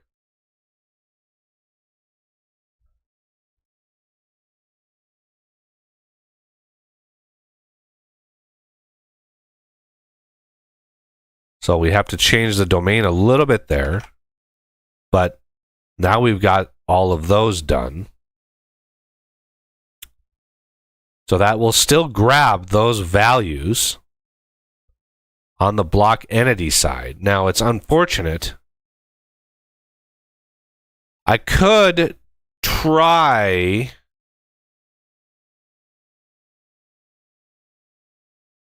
we go to electric BE. So this electric BE, this is my base electric block entity, and I also have electric BE no GUI, right? So this is the same code base. I really hated this. I really hated this, having to duplicate this, but I may end up getting rid of this. The only block that uses this right now are the relays, because the relays have no GUI. And so that's the only block entities that have no GUI is the relays. But it's two separate pieces of code that are identical, and I couldn't crack the system because they're very different base objects. The no GUI is block entity, and the GUI version is block entity openable container. Very different base classes that have very different variables associated with them. And this is really the only way to have two different things. So if I wanted electric BE with fluid, I could do that, but it's yet another tier of shenanigans on top of this. So I could do that, electric BE with fluid, and then it would be electric BE and then the fluid interface. And then all the code inside would be specific to the fluid interface. And it would have all of this stuff as well. I mean, it would have everything in there, but I don't know. Maybe that's a better way of doing this than basically having this interface everywhere.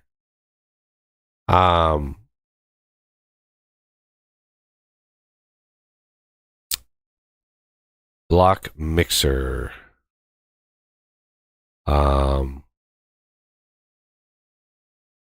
Not recipe, BE mixer.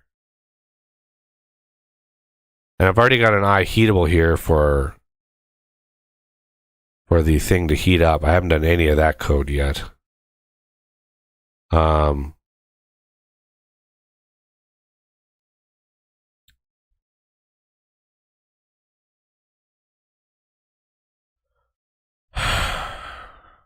I just don't know.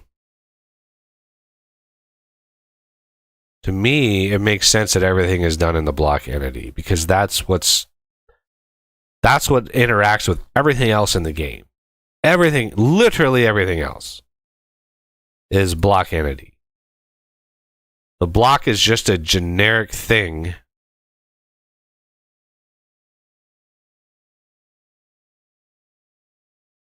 And if we look at the recipe and inventory, you can see inventory, mixer, all of this. And we already have like input slots, output slots. Here's the iHeatable interface, very, very simple. And most of this code is copy and pasted from other machines. Like it's really, really generic code.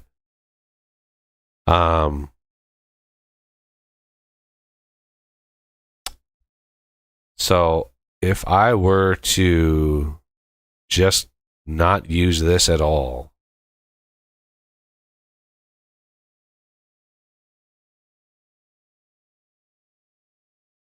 block mixer, nothing really would change much in here.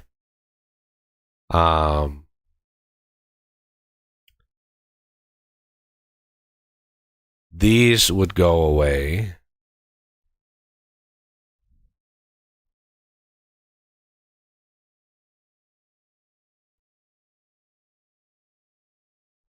And be moved over to here.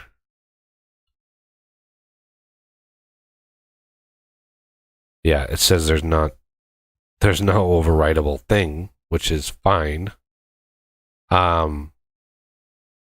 Which means I would have to add it to the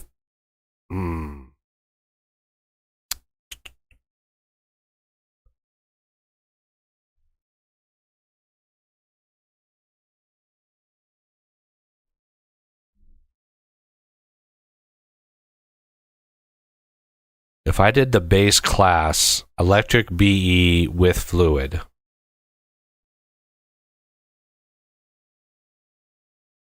trying to think like what are the downsides of that? Because I've got quite a few machines that are going to be using fluid, so it would be really nice to be able to centralize all of that code and not have to copy and paste it over and over and over again.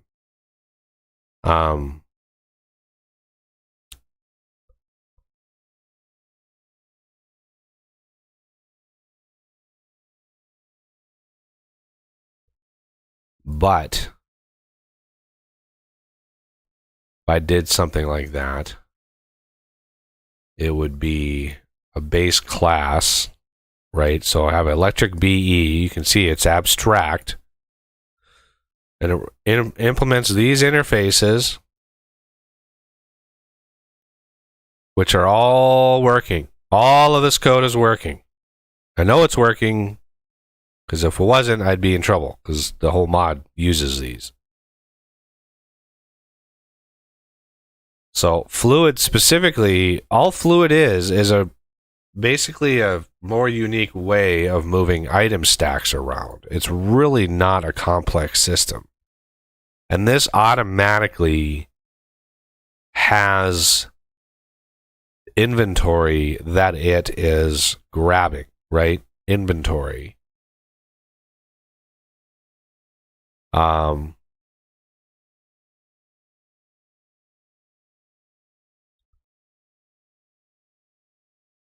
Which is done via the base, I think. Yeah, I think the base does the inventory. Not 100% sure why I have that. Because that variable is not actually used anywhere. Because because the base call here is the thing that actually saves the inventory, and so this one loads the inventory. I'm quite sure about that. Block entity openable container.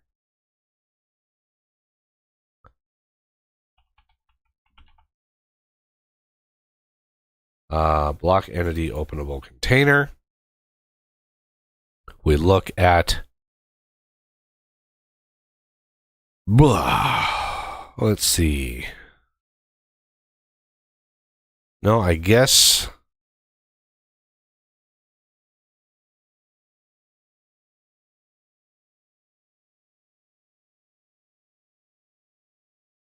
I guess it's the derived classes. All my block entities. I look at like the forge. And I look at from tree attributes. Yeah, there's your inventory right there. So that was a tangent. So man.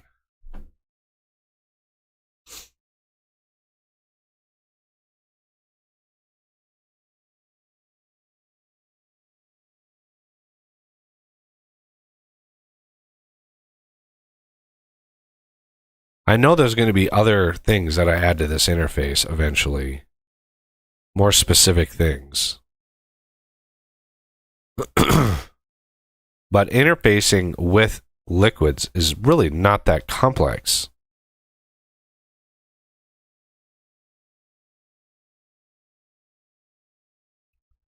Trying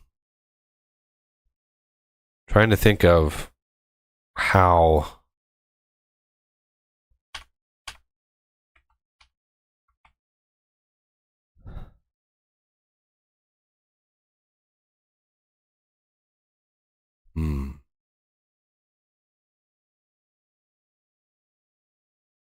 Yeah, I'm thinking of getting rid of this altogether. I don't think I need this.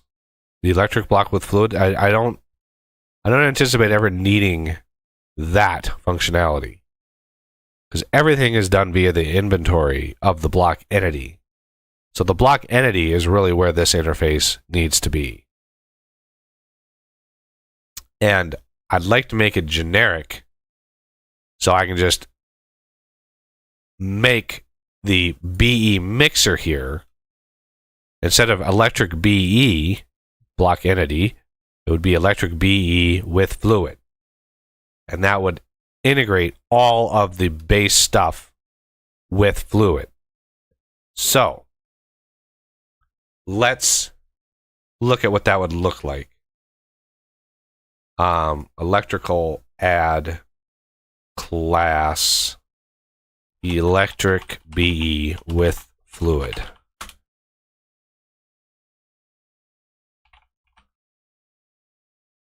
Okay. And then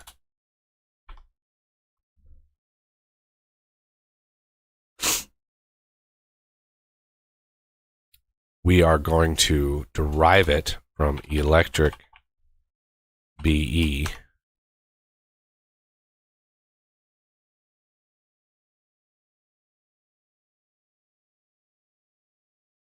Okay.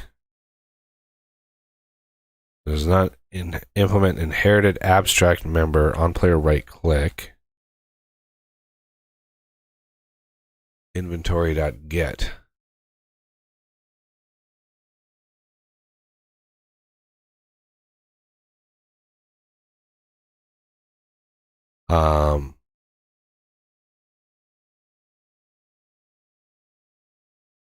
Why are those abstract? On player right, why is that abstract? I don't remember that being in here.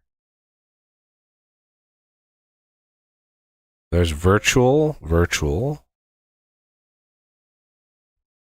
Bunch of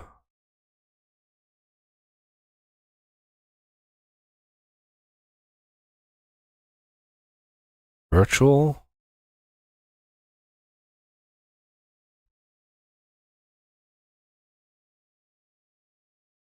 Attribute trees. Network stuff. So where's that?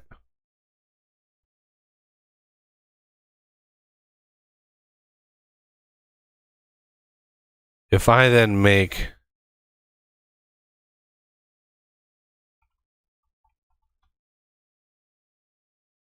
abstract class, right? That means I don't have to do that. So that's good. And then let's take from the BE mixer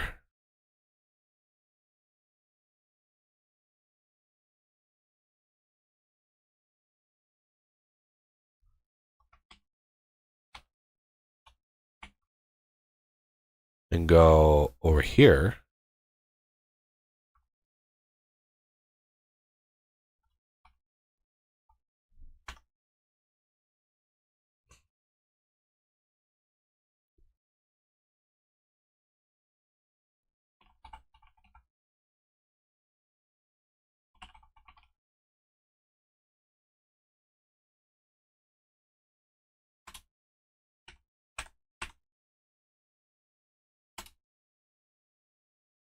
Okay.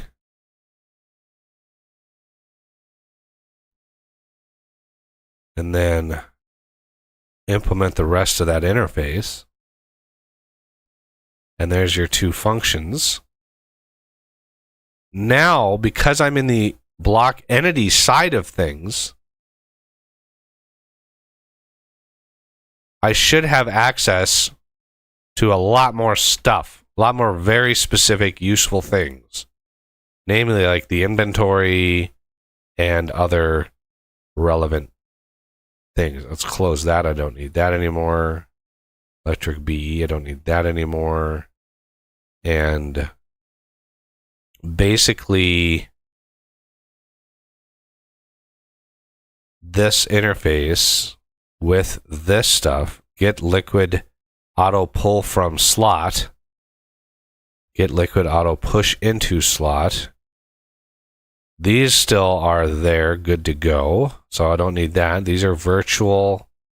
So if we go to BE mixer, I am going to want that region back.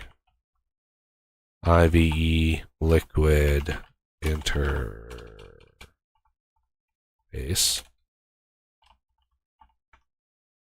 And then I want to override these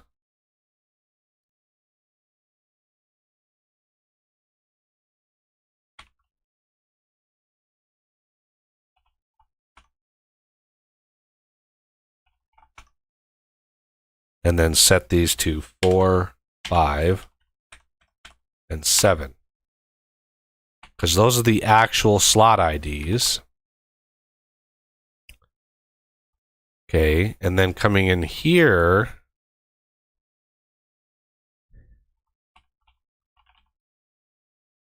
the BE mixer now, with that, now those are seen as overridable. Okay, and if we want to get these, get auto pull from slot,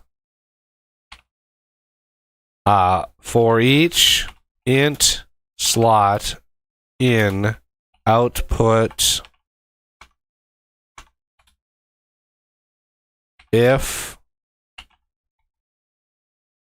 inventory of I or slot dot empty, if not inventory slot dot empty, return inventory of slot, right? So essentially, it will iterate through all of these. Now there can be 1 in here, there can be 50 in here. Doesn't matter. It's going to iterate through all of them. And whenever one is not empty, that's the one it will return first, right? Otherwise, return null. essentially meaning they're all empty. All of the output slots are empty. Now remember, this is overridden.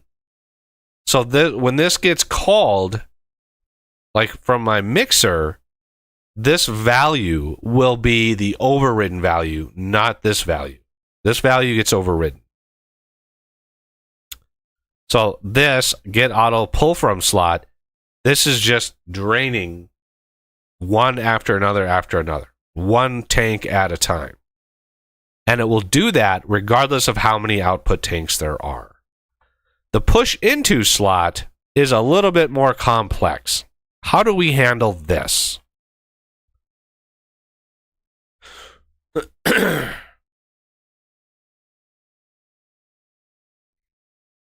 How do we handle this? Because we have input liquid containers. So we have one or more fluid tanks on input. Is there an easy way to define an area for a block entity to search for other block entities in? There is a walk blocks function that you can use in the block accessor, and you can give it an area. But you don't want a very large area because it's pretty computationally expensive to do that. So you don't want to overdo it. So yeah, there is a way to walk the block, volume. But it's can be slow. I used to do that with my World Eater tool before I changed the vein miner function to actually seek out a vein. But I still use that walk blocks feature. I just use it in smaller chunks whenever it's called. So git push into slot. How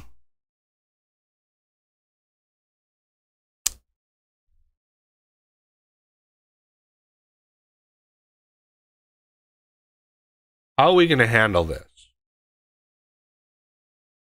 So the options are, when you iterate through the tanks, basically the input slot IDs, when you iterate through them, one of two things is possible. Well, one of three things.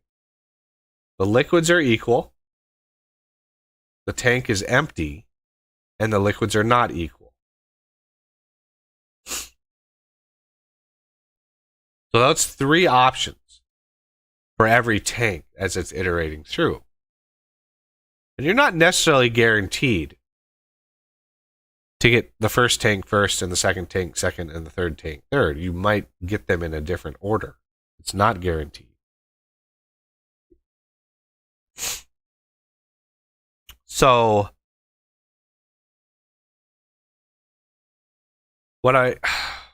this is functional wise, this is rough, because if I'm looking at the first tank, and let's say I have water, so my from slot is water, and I'm looking at a tank and it's empty, but the other tank has water in it, but I don't know that yet. So first tank is empty, second tank has water. This would fill the first tank up with water, and then the second tank, which already has water in it, would then start to fill up. Right? So what I could do is I could iterate through the tanks and see if any of them match. If they do, fill that tank up first. But if nothing matches, then obviously pass in whatever is empty, because if the fluids don't match, I can't push fluid into there because the fluids don't match.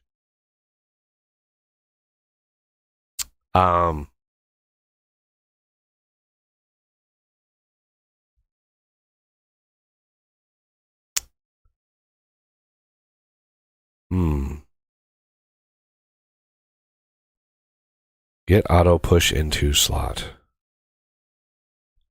This is where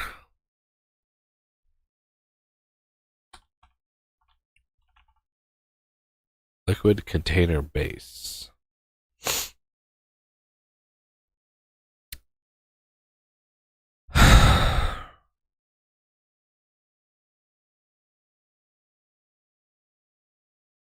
Try put liquid. Yeah, watertight containable props.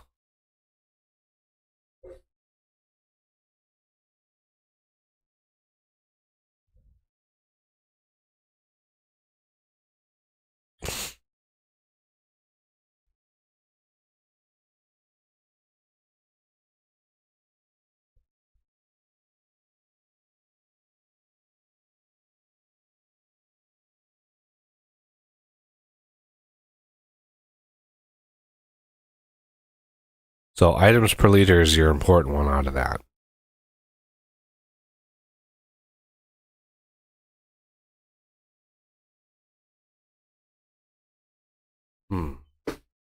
Get liquid. Because if I do a for each here, I'm going to iterate through all the liquid containers, like all the input tanks. I'm going to iterate through them all.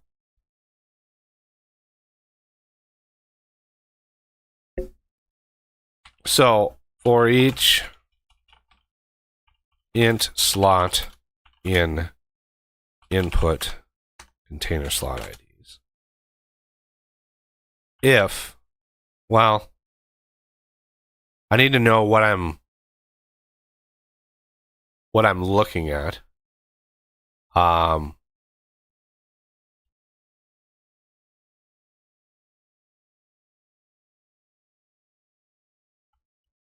If from slot dot item stack dot equals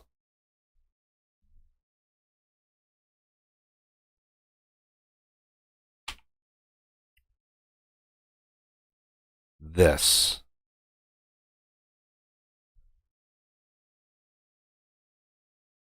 Well, no. Source stack from slot, which is what I'm looking at, passing in, if that equals the source stack, so API.world, that's your world resolve.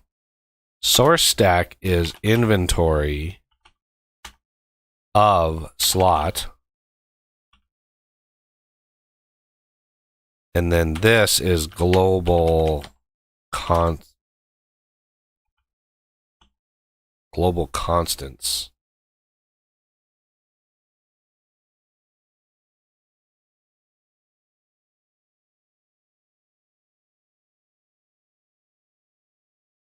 Dot. Oh, what is it called? Ignored stack attributes.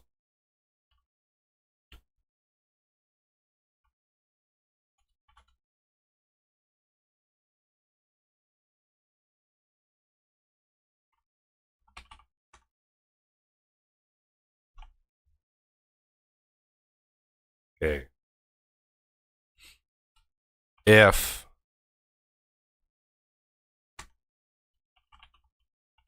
continue. Sanity check there. If it's empty, you don't want to pass in dot item stack because that would be no. This function may not like that. So if it's equals and this the ignored stack attributes ignored stack attributes. Temperature, tool mode, render variant, transition state. So meh, it is what it is. So it just ignores the stack attributes. If they're equals, let's return inventory of slot. That means what I'm passing in and what I have in this slot are equal. So pass in more of that, which means it would once you have water, let's say you have water being pumped in, water will go to one of the tanks but won't fill the second tank. Because water matches the first, it's going to try to fill the first.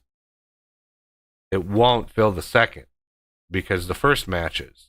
So at least one of the tanks, I think that's a good way of doing it to ensure the tanks can be separate. They can be separate items. So if we get through all of this, that means nothing where we never returned, so nothing matches. So now we want a for each in slot in, no, not output, input. We want to do another set if return inventory of slot. Right? If we iterate through all of these and we don't find a match, then iterate through them again. And if one is empty, then return that one. Otherwise, return null. Meaning the fluid that we're putting in won't fit because both tanks or all of the tanks have other things in them. So that's kind of a generic way, hopefully, of handling what we need to handle there. Everything else should be fine. Transfer liters per second. Transfer liters per second.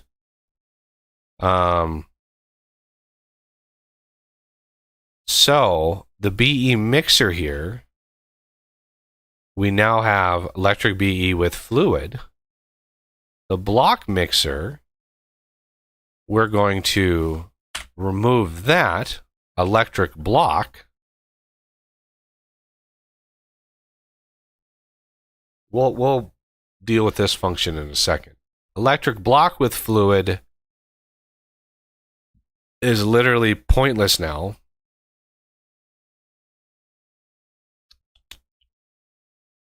There it is, electric block with fluid. I'm going to remove that.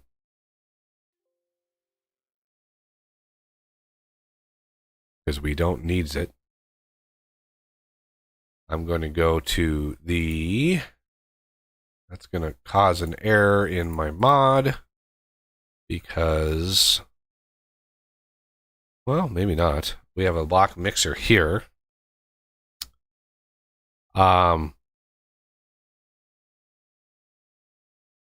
so that didn't really change that. We still have the block mixer that we need to grab what the item is and and see if it's actually a liquid transfer thingy.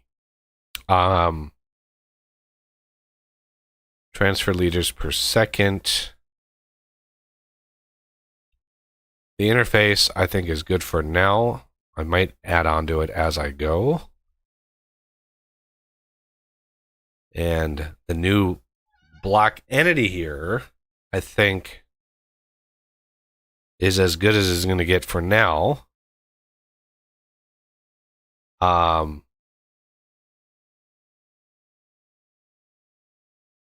Yeah, I think that's going to be good there. And then the BE mixer uses that. Making sure I override these. Making sure we don't have any errors or warnings. There's the GUI.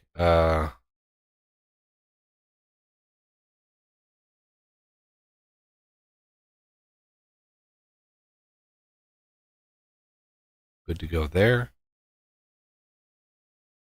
All right.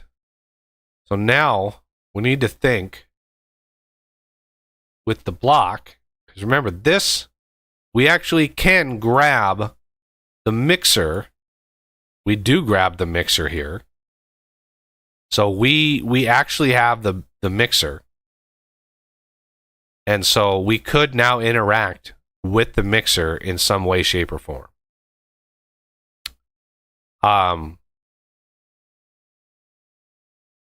And we have, well, we're gonna need to filter down and grab the push into slot. So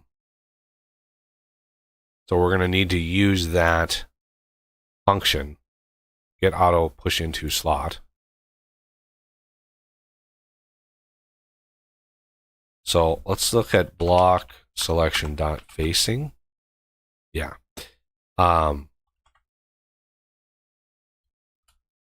So we need to grab the item that they're holding to see if it is a bucket. But not a bucket is too specific. We need to see if it's whatever the bucket is that we can interact with. So the bucket is a top opened object. Derived types, you can see block bucket. And it's a block liquid container base, which is all of these. And I need to use the bathroom. I'll be right back.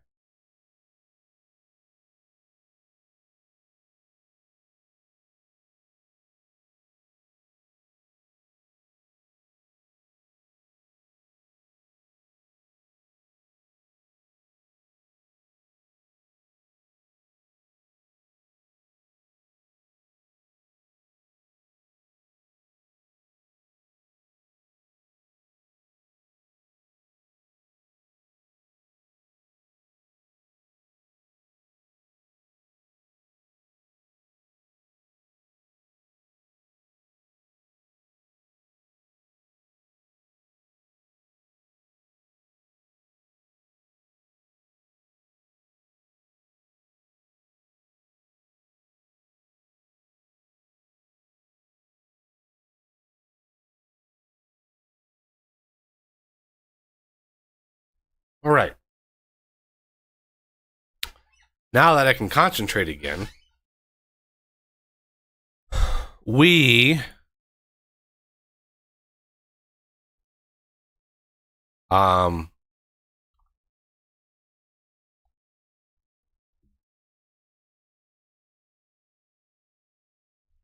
if by player dot act inventory manager dot active hotbar slot dot empty, if not,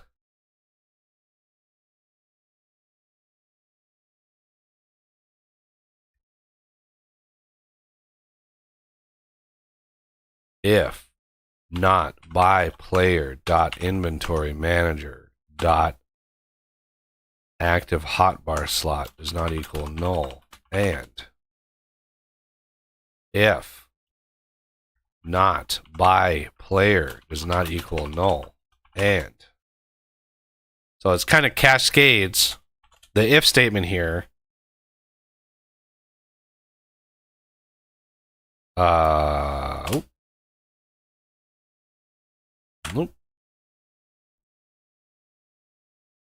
So how this works is, as soon as it can kind of collapse out of this if, it will. So it won't check this if this is true, right? If byPlayer equals null, it knows, because these are ands, that this whole statement is false. So it won't even check these other ones. It'll just not go in here. So each one of these has to pass in turn for it to actually come in here. So we want to make sure byPlayer is not null. We want to make sure if byPlayer is not null, that the active hotbar slot is not null. And we want to make sure the active hotbar slot is not empty. Right? All of those ensures that there's something that they're holding. Now, let's look at how we interact. Try take content, liquid source, get content, container stack. So I think we want to do the get content. So iLiquid interface.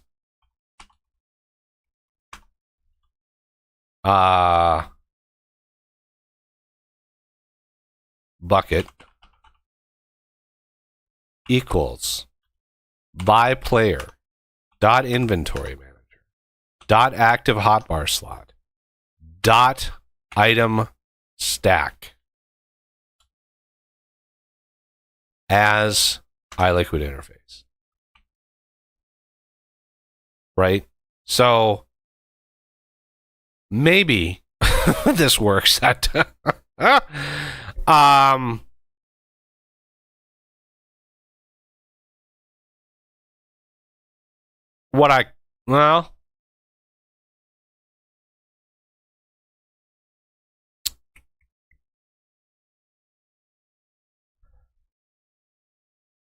Get content, analyze, implemented.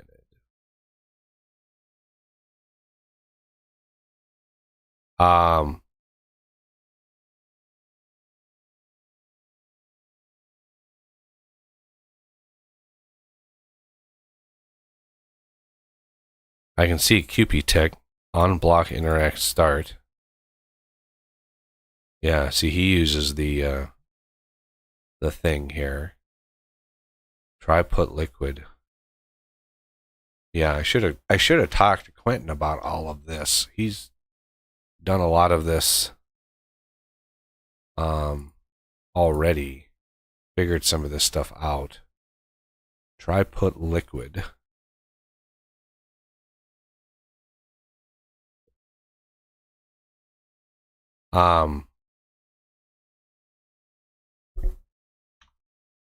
Liquid source. See, try take content dot get content. Yeah, iLiquid source also implements iLiquid interface, which is like, why why have two different interfaces if one interface is going to implement the other interface? I don't understand that at all.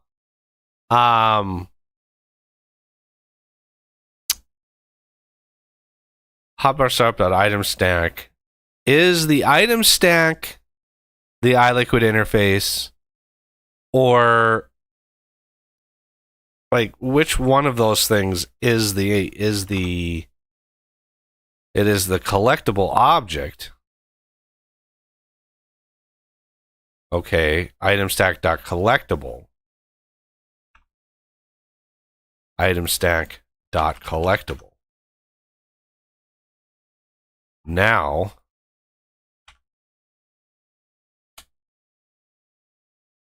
if bucket does not equal null, well, I tend to...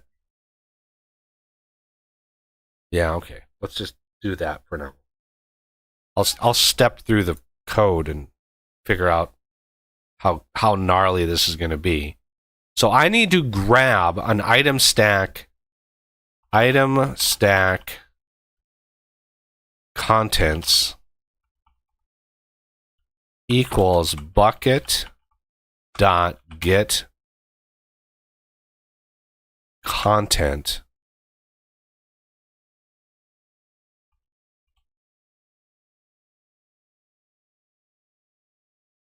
container stack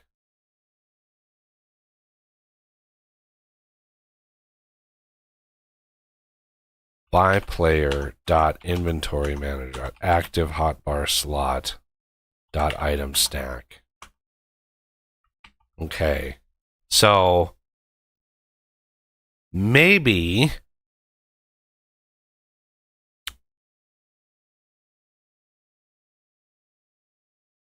contents maybe that will be the water. Okay.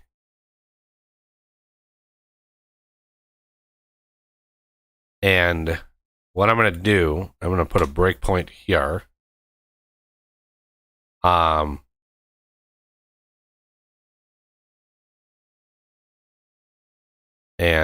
well, I think the better way to do it, put it here. And let's rebuild it. And F5. Let's hope that by the time I hit that line, I can grab, I will see the water that's contained in the bucket. It's going down the tree quite a ways. Okay, so right click this. Okay, so if we do F10 on this, item stack dot collectible. Okay, so the bucket is not null, which means this interface was valid.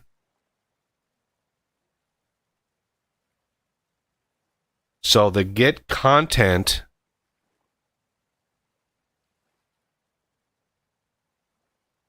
look at that. Contents, water portion. OMG. We actually got the content out of it. We didn't do anything with it, but I like to exit gracefully. Is instead of hitting the stop, right? And if I'm hitting the stop button up here, it's not saving the data. It's bad. So I like to exit as gracefully as possible, as many times as I can. So contents, literally the item stack now, we have the contents of the stack. We have the water that's in the bucket. Holy cow. If contents does not equal null, that means the mixer, we can now interface with the mixer. And we have the stack. We have the stack.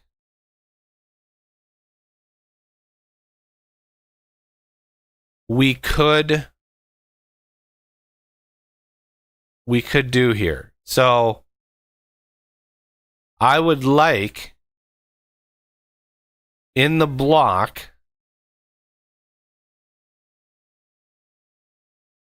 to look at IVE liquid interface.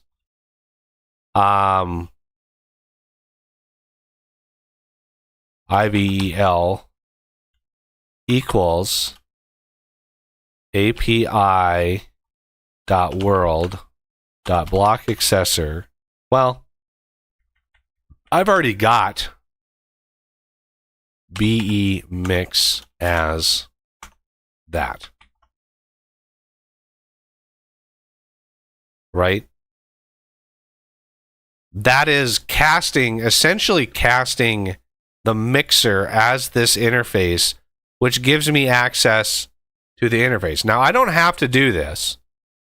I could just access the block entity, the BE mixer. I could do that. But I kind of wanted to show like how the proper way of using interfaces is.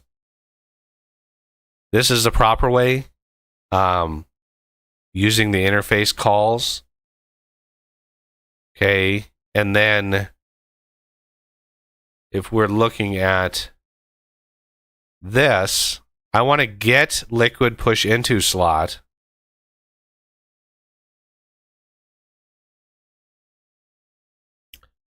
Or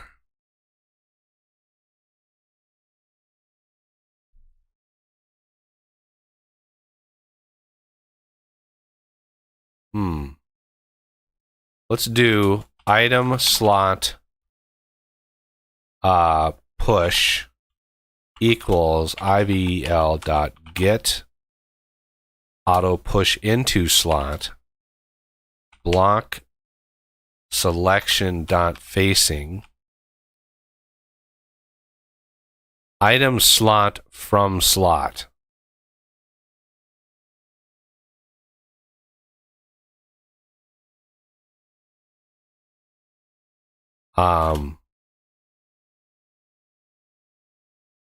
Now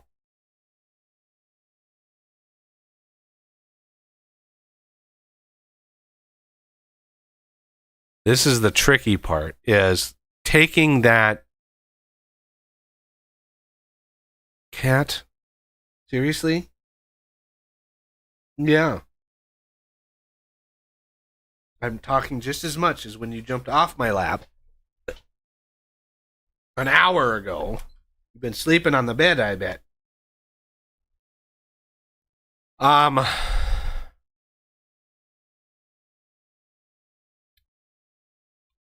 New dummy slot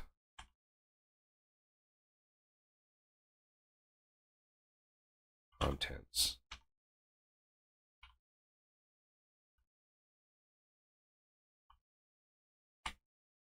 Dummy slot is, it's just a dummy. It is what it is. It's a dummy slot. Come on.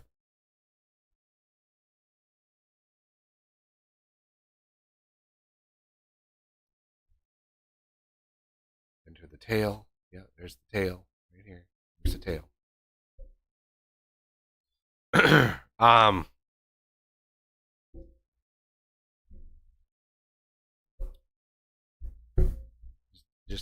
Just hit the microphone with the tail. Nobody mind. Nobody mind.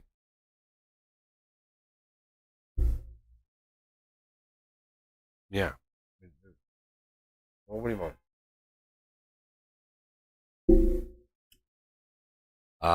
So the dummy slot is not associated with any given inventory. It's just a slot that holds the stack. How much attention? Yeah, how much attention?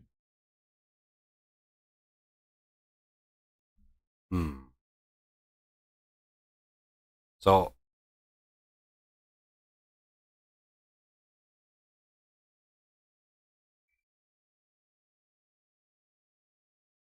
how about we do dummy slot to push equals new dummy slot contents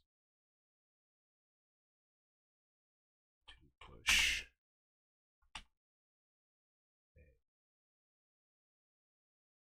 So that call will return a slot if we can push stuff into the mixer. But if it's null, if push equals null, return true. I guess I don't really know what to return. Okay, true if the interaction should. That's fine. That's fine. Push equals null means we don't have space in the inventory to actually push. Both tanks are like the tanks are not valid or not a valid sync. Um,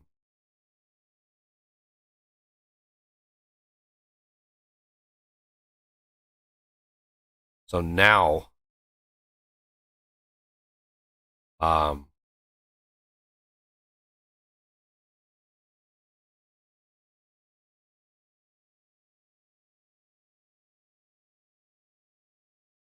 my liquid interface.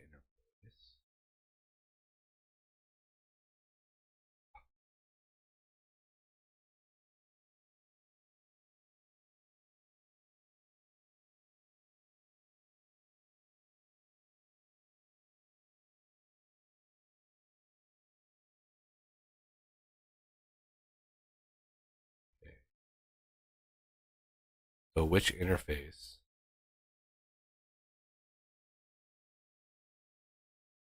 Now I need to.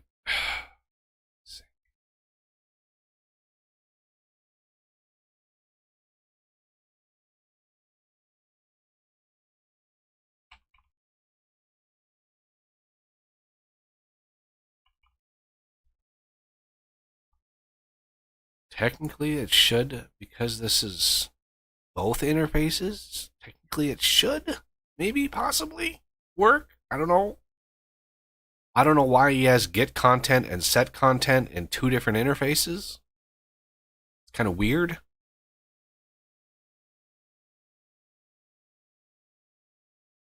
Yeah, I hear the purrs. I hear the purrs.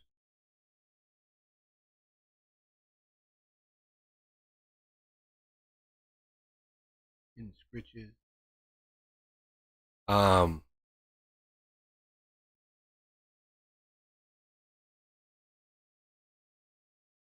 so we'll see if this works.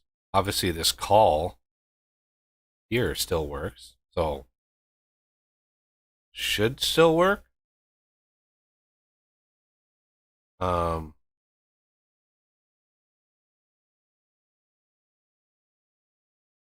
try put liquid.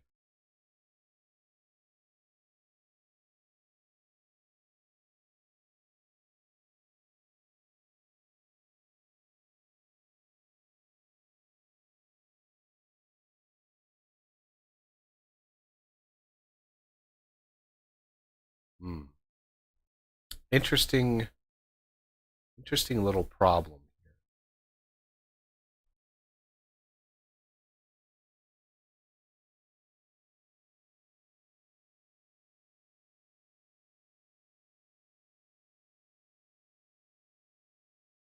Try put liquid.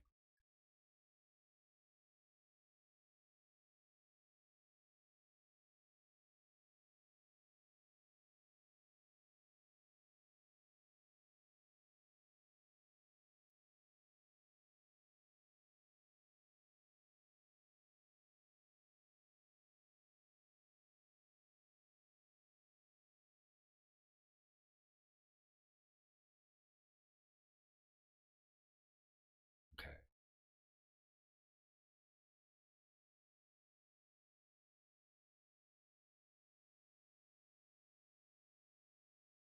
Okay. So this is, yeah. I'm gonna have to do this more manually than I really wanted to, because these are strictly looking at the interfaces.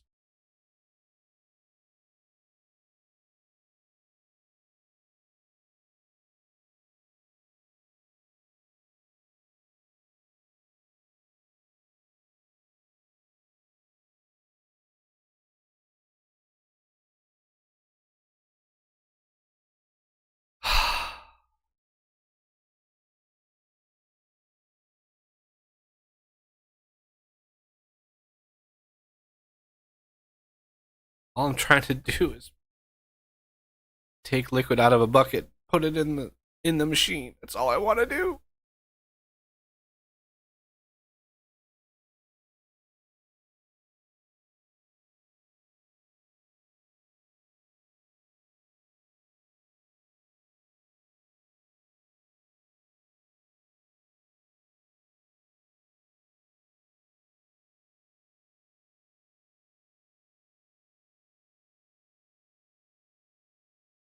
Hmm.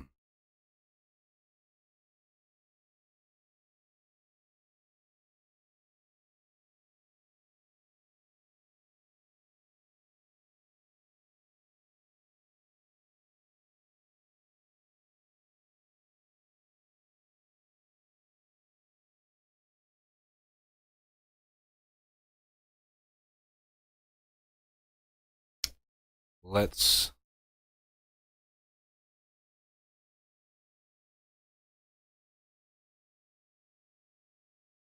test this, what we have so far.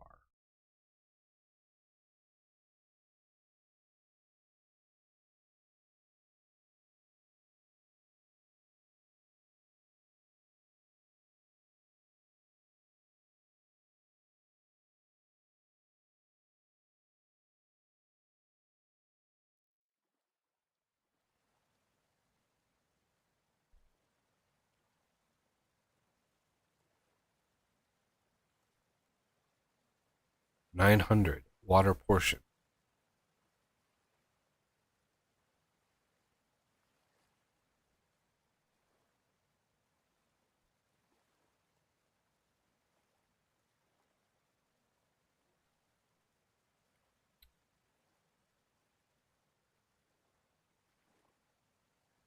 Push equals null. That's not good.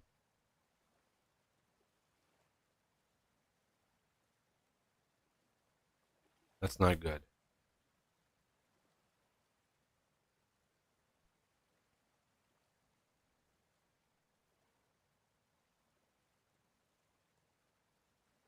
Ah, darn it. What the hell happened there?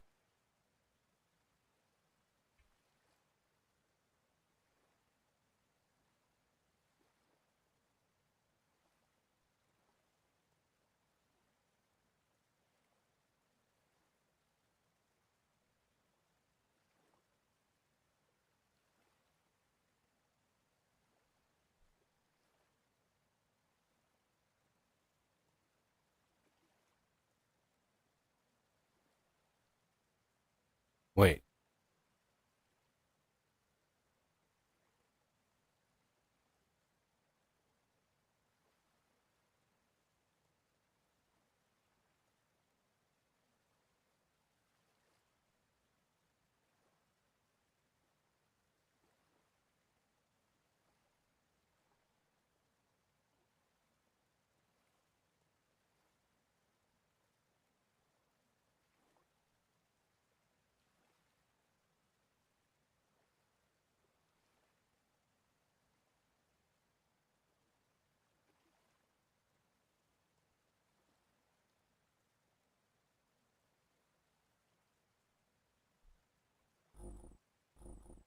Well, I don't even need to do that.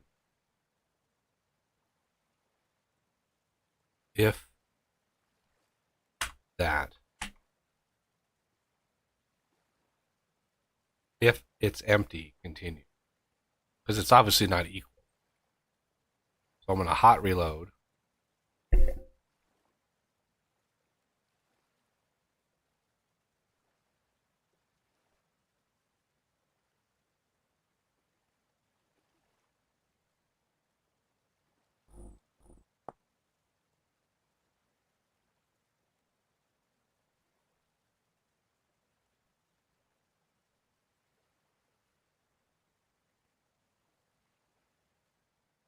That should return that. And then this one should return 4.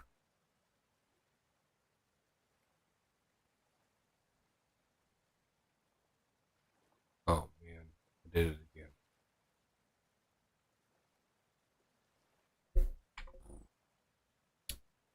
Did it again.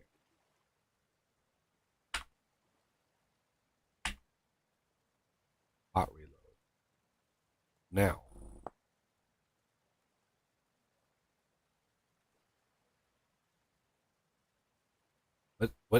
What's going on? Oh, I probably. Yeah. Oops.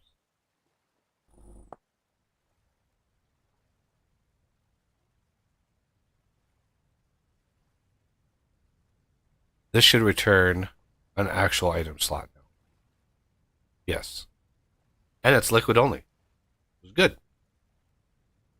Okay. That's good.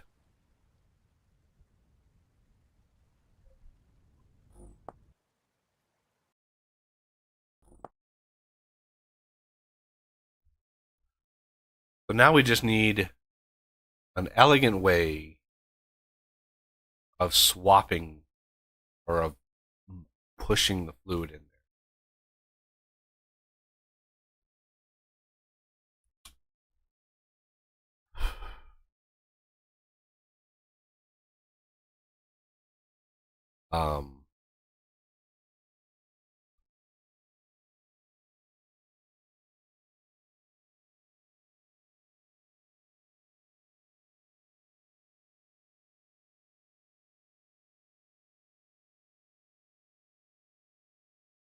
Hmm.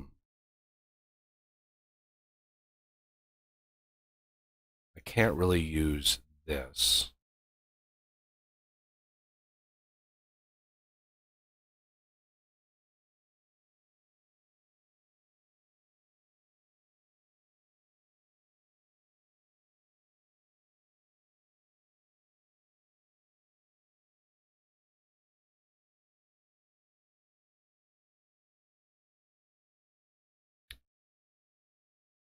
Because the container, none of the stacks are actually, they actually have props.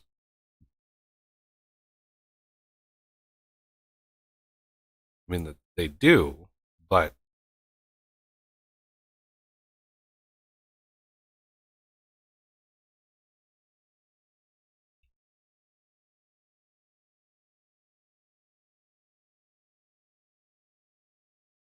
so we need to figure out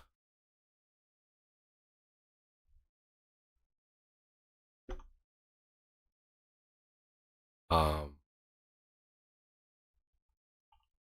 capacity available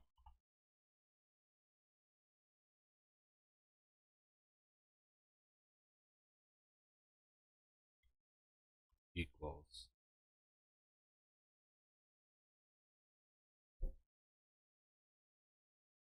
water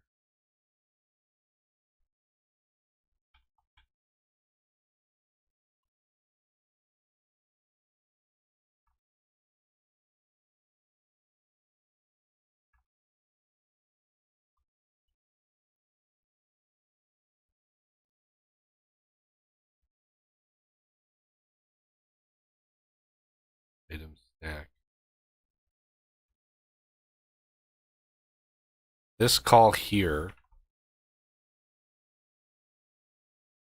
is a static, which means it doesn't, it's not based on an instance of this object. It's just a call. He should have really put this call in some sort of helper class. That would be the most ideal way of handling that. But it is what it is. We have no real way around that. Okay, so that should grab the props of what's in the bucket. Because if it's in the bucket, it has to have props, the watertight props, because it has to. Okay, capacity available is the item slot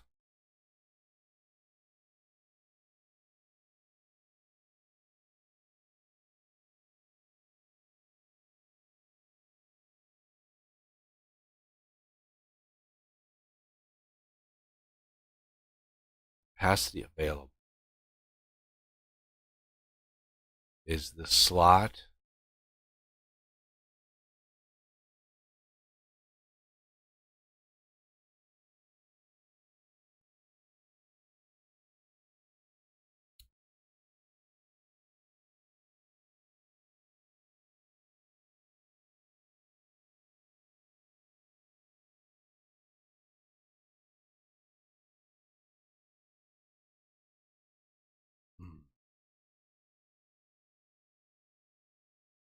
Available items is the stack size.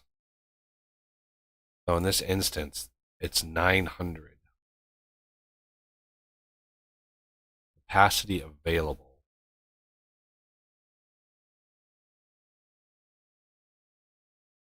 is push dot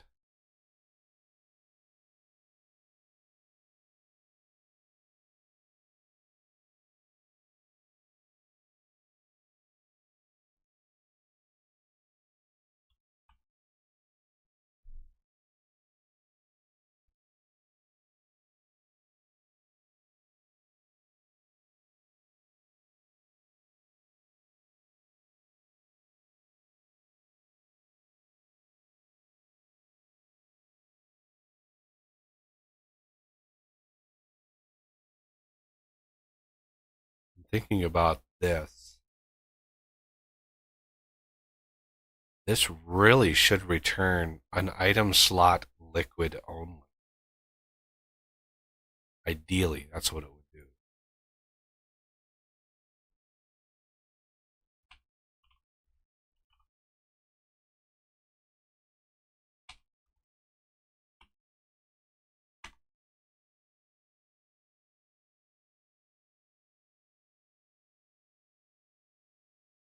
This is just dealing with liquid.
Okay.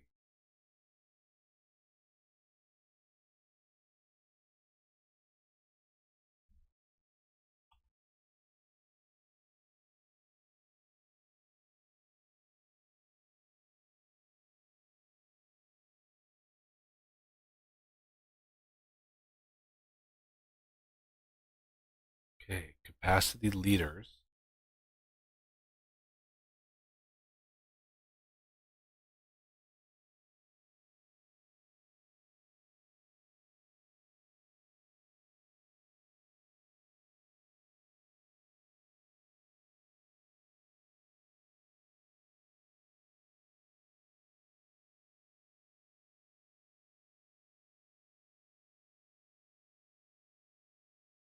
Trying to think here.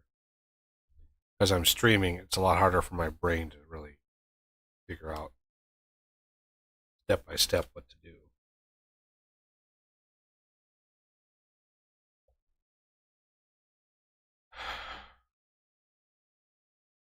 Capacity available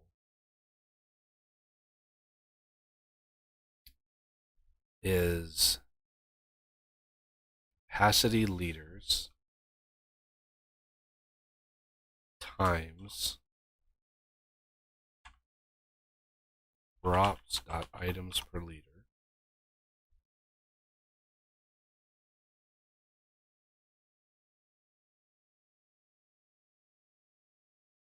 That gives me the max stack size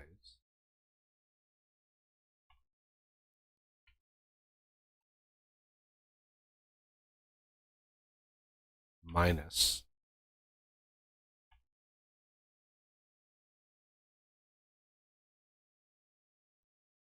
push dot stack size times, god damn, times props.items.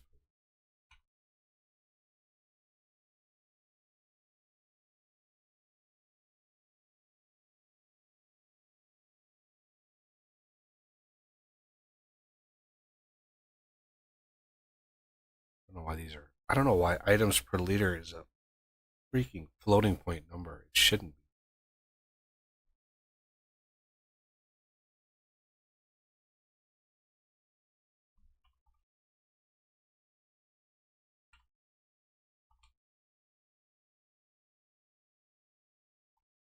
be. It's not like you can have 0.5 items per liter. Like why is that? So capacity times items per liter. That gives you the total stack size capacity of the slot minus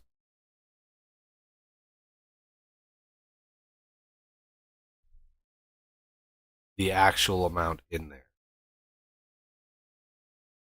This should be a divided by it. Because the stack size, this gives you, no? Capacity times items per liter. I think it's just that. Minus the stack size. Because this gives you the total stack size. Not liters, the number of portions. The stack size, 900. Or, in the case of capacity, the capacity of the slot, which is 50 liters, times items per liter, which would be 100 in the case of water. So that'd be 5,000 minus how many is in the stack, which would be 900, which is the capacity available. But it's 900 is, in that case, it would be after I filled it one time, how much is in there. Push.stack size would be 0 initially, because there's 0 things in there. So the capacity would be 5,000 capacity available.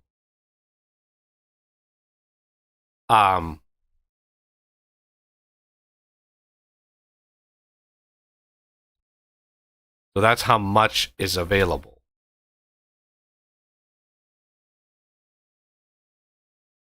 The contents is actually how much we have to move. If capacity available is greater than or equal to contents dot stack size,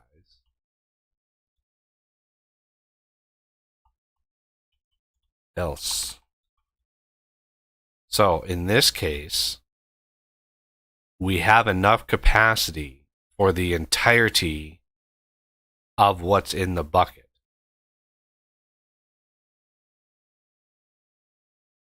So push dot stack size plus equals contents dot stack size.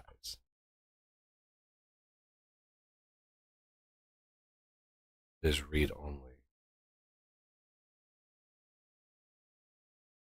Push dot try put into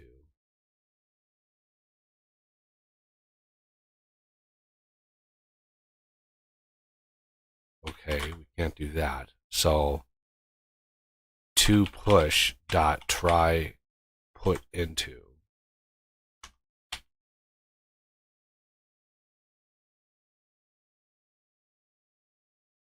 return the quantity of items that were not merged. Damn it. Why? Okay. Attempts to place item in this slot into target slot. Sync slot. try put into API.world. Sync slot is push. Quantity is to push dot stack size. Okay. Now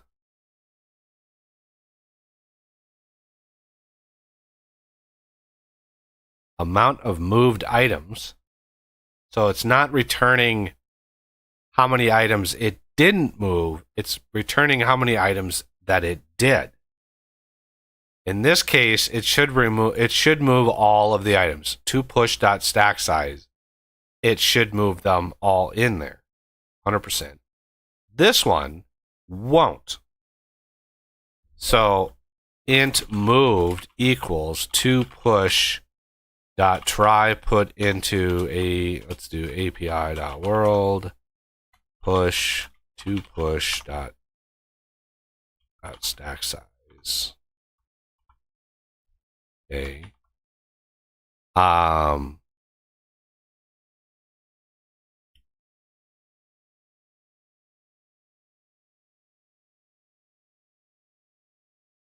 Amount of moved items. Push to push stack size.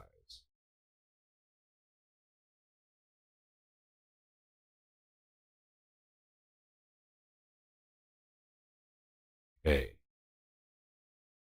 It's like the logic in my mind is like trying to go back and forth, like to push this into this. And my brain is kind of scrambled a little bit. So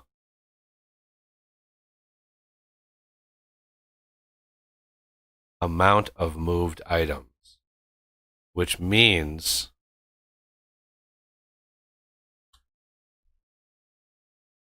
I need to reduce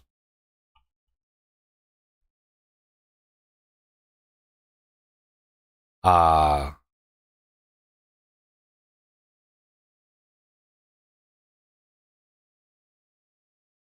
need to reduce the content stack size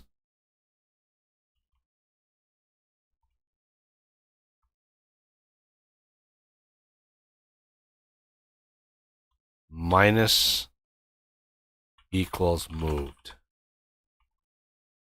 That's this up here.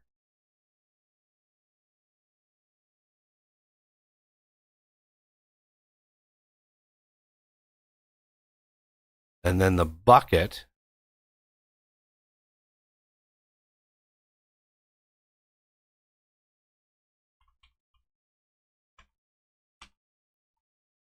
set content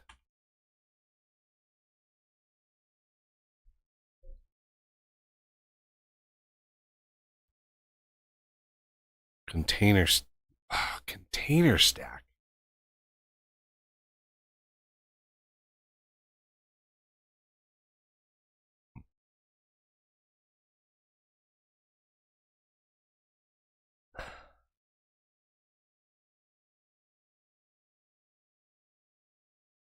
Set content.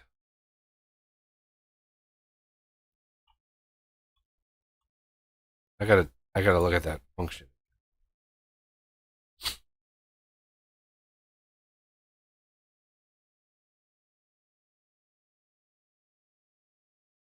Intent equals null. Set contents container stack. Yeah, that's kind of what I'm wanting. Set contents stacks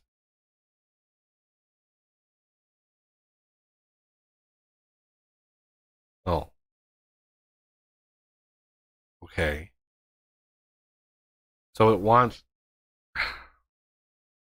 so passing in null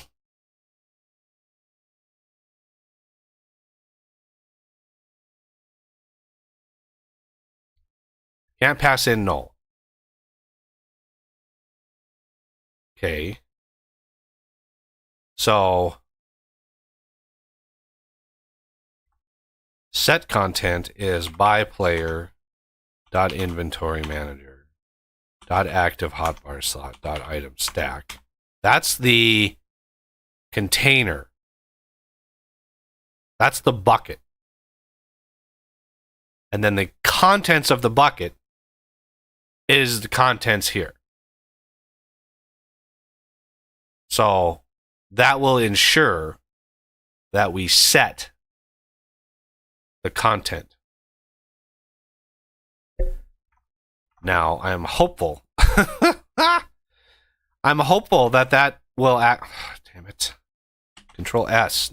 That will actually transfer fluid from A to B.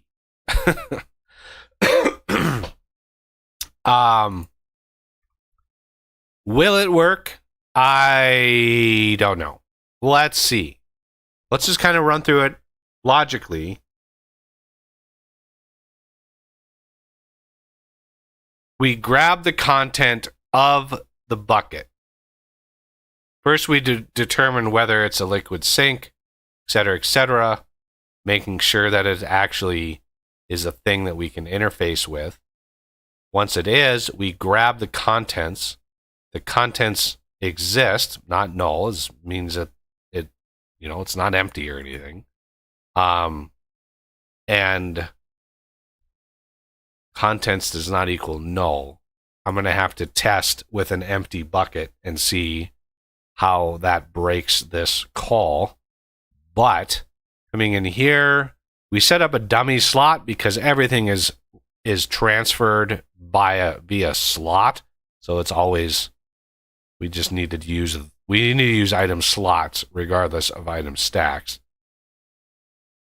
Then we specify the interface for the mixer. We could just interface directly with the block entity mixer, but this shows that it's using the interface, right? And then we grab the liquid auto push into slot, which should return the items, the very first item slot that's valid or empty. If it's null, that means the fluid is invalid. We have no space for it. Therefore, bomb out, return true. Don't do any of this other code. In the case that it works, grab the containable props of the contents of the bucket, because we need to know what's in the bucket and how to interface with that, which means it's the items per liter is really what we're after, because that's your multiplier for your liters. That's your multiplier. Grab the capacity available in the slot, because remember, this slot, when this slot returns, this is actually the slot in our inventory. Because all these variables, all these complex variables are all passed by reference. So the push that gets here is the actual slot in our inventory. Any interaction with that is good. Now, we may have some shenanigans with client server stuff, but we'll deal with that in a second. Because this code is also run on the server, right? Block interaction server. This is also run, so it's not unique to the client. So all this code is being run on the server as well. Okay, so we have the capacity available in the slot. If the capacity exceeds or is equal to the stack size of what's in the bucket, then just put it in there, because we know everything will fit. The other thing I need to do is remove all of the content from the bucket. So bucket.setContent by player.inventory-manager.active hotbar.item stack, and then null, which will remove, or should, all of the content inside the bucket. And then if we don't have full capacity, we have partial capacity, then we grab and remove what we've transferred and then set the content back to what's left. That, in a nutshell, should be good to go.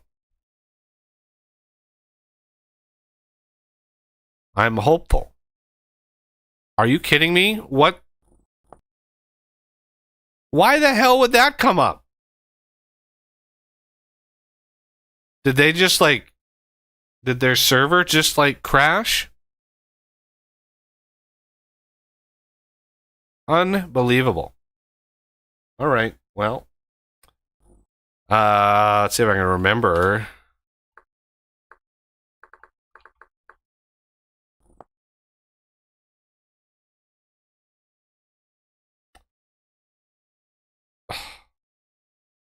Weird. In the 10 minutes between builds, for some reason I was booted off the...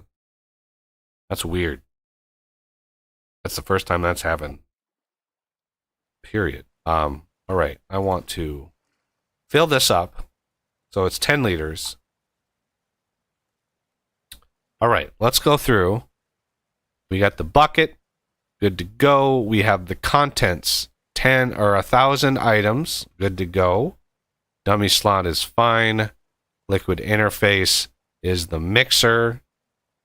We have a liquid only slot. That's good. The props, not null. Capacity available should be 5,000. It is. Capacity available exceeds 1,000. Good to go there. To push. Try put into. Let's see if this actually works. Okay. And then bucket. And let's see. The bucket is empty. We have water in the mixer. Oh my God.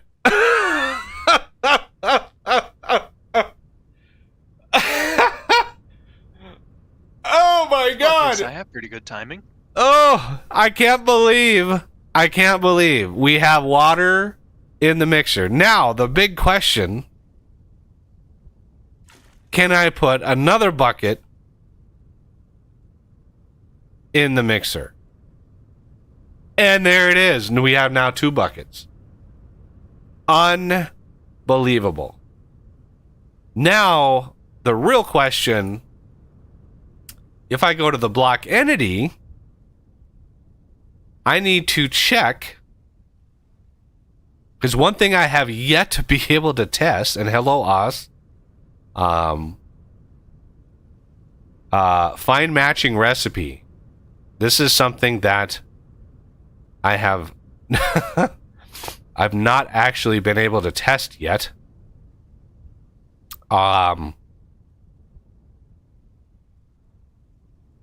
Is I need to give myself some oak logs. Give block log placed oak up down 10. Okay. So, oh my God, I've got so much crap in my inventory. It's just pain. Okay.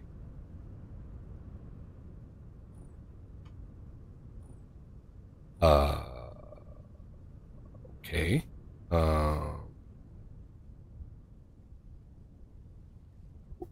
Whoa.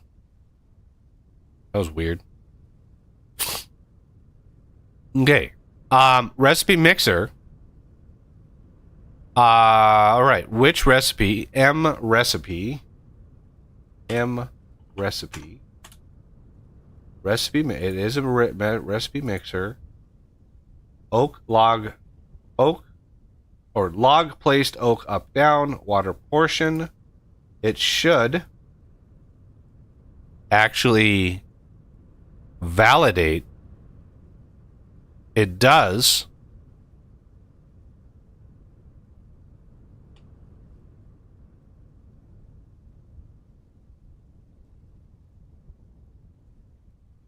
Um,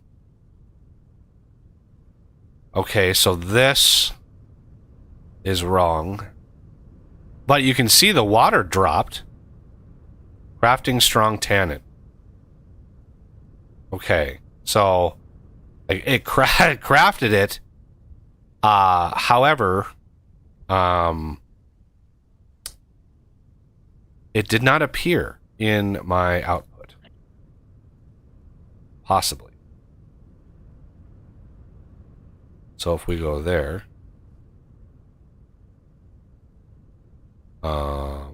why am I not able to interact with this as efficiently as everything else?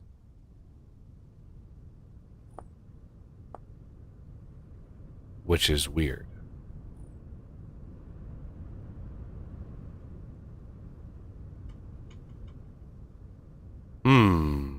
That's very bizarre.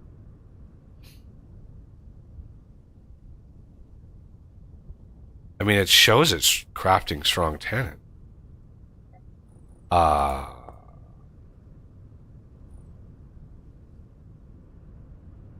But something about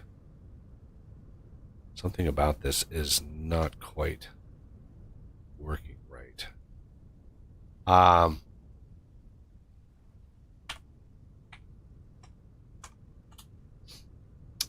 Let me look at the inventory. Slots. I am seeing strong tannin portion in the output slot. It is not, however, being rendered. So that is a problem.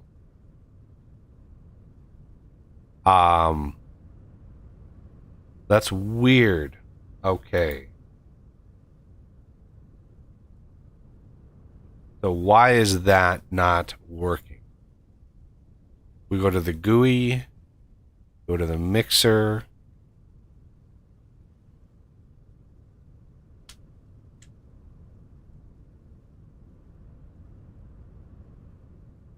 I bet you it's because update.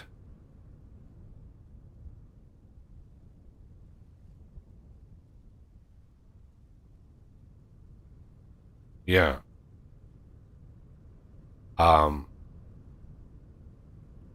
So what I want to do, wherever I need to be, I need to gracefully exit so I don't corrupt any data. Okay, so it's not, I mean, it's drawing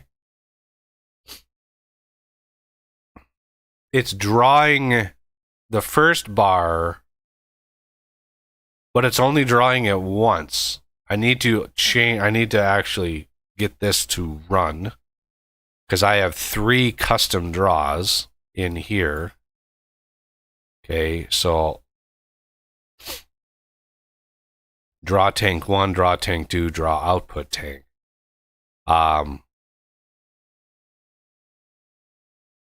So you can see these dot redraws. I just need single composer dot get custom draw of name.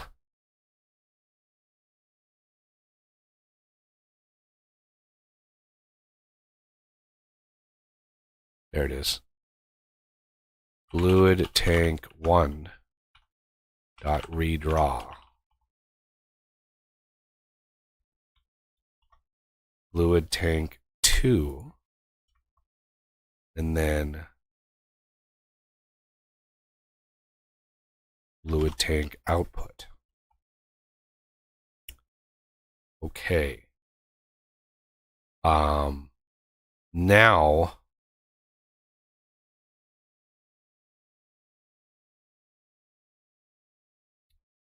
one of the issues is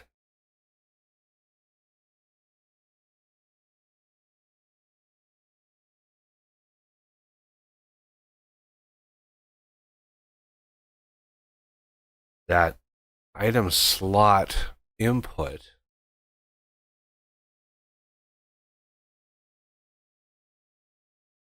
Item slot grid.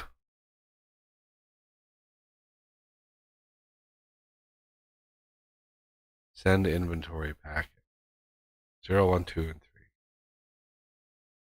3. Okay.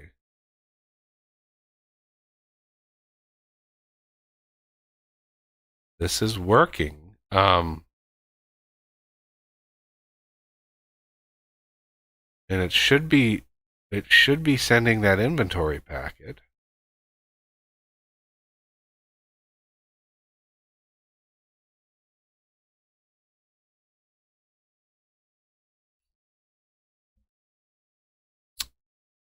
So why is it misbehaving? On GUI closed. Well, there's okay. Because every other machine that I have is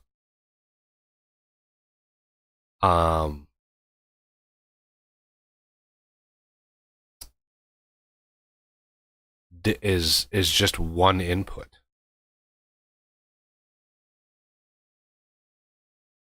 So item slot grid input slot. Okay, so that doesn't change. And then output slots, that doesn't change. On GUI closed. I don't know if we look at, say, the barrel, I don't know, GUI barrel? No. Barrel GUI? No. Darn it.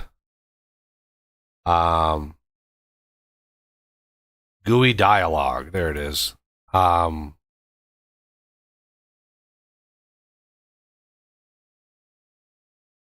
Update contents.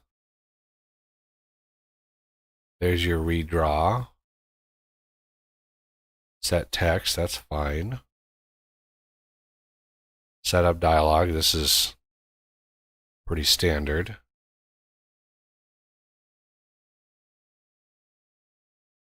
There's your standard inventory packet.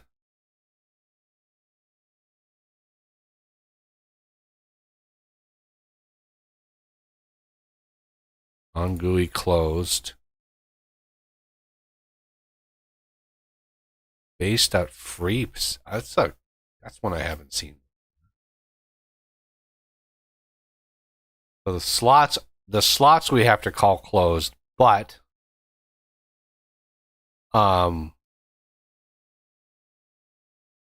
we don't have to call them on the custom draws. That was the thing I was looking for. This is the text output call. Fullness meter draw. This is a little bit of what I used to make my tank drawers, but at the very least, we should draw output tank.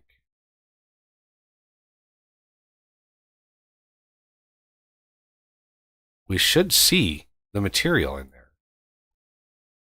I'm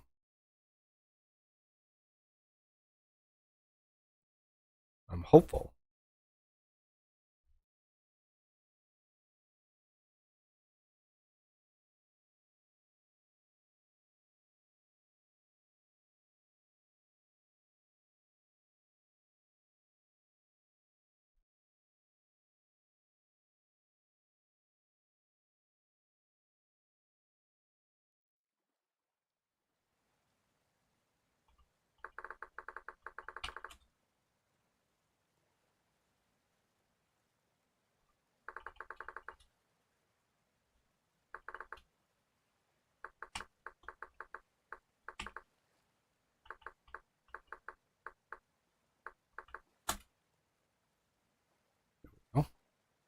I really try to slow down the calendar speed. Why are we not getting that output tank drawing anything? There should be something in there. There is something in there. And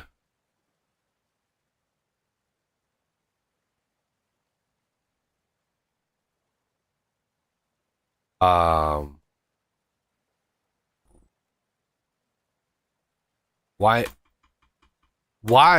am I not able to put anything into that slot?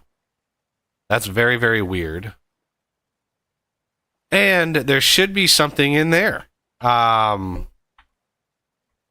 So what's the dealio, game? Why are you not drawing the tank properly?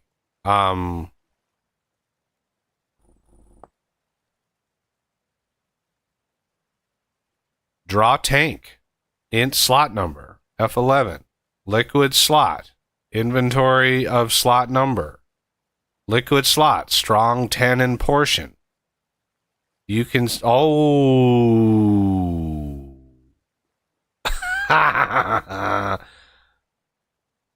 Can somebody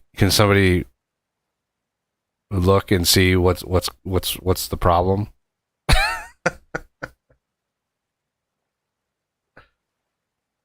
There's only two.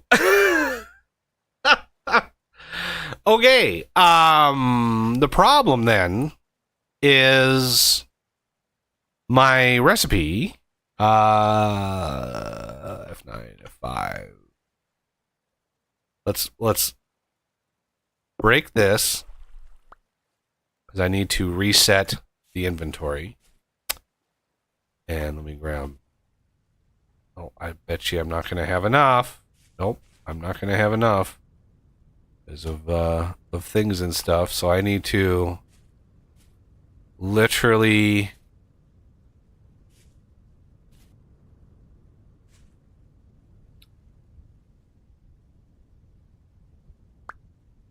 grab some other wires from somewhere else. I could just give myself a bunch of wire, I know. But, you know, it is what it is.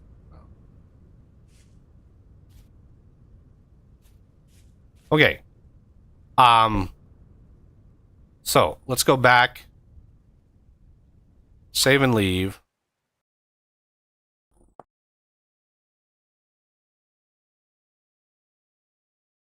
So, the recipe itself, we look at it, you can see liters 10. I, however, in my infinite wisdom, probably, when I finish the recipe, let's go here, recipe progress, try craft now. So this function is probably the culprit, because it's the first time that I had the recipe actually craft the thing. So we're going to go to the definition, input slots, output slots, now matched, good, main output, outputs of 0, resolved item stack dot clone. Here's the problem.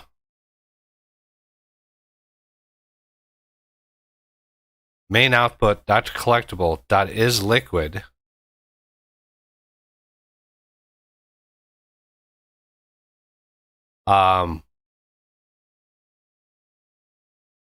Main output is I need to multiply. Okay, let's look at the barrel recipe as my guide, because this is where I came up with this. Try craft now. Okay, so there's some things in here. Get output size. Oh, Lord.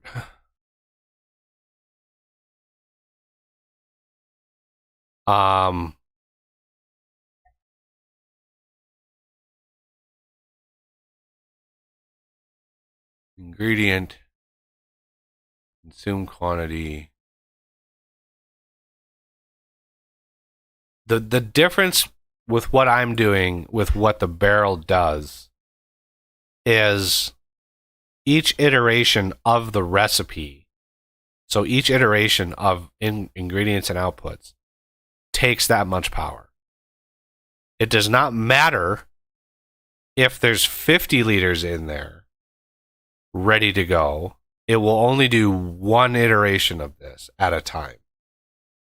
So I don't care if there's multiple iterations of the recipe, whereas the barrel does, because it'll do all 50 liters at once if you do it that way. I do not. So I need to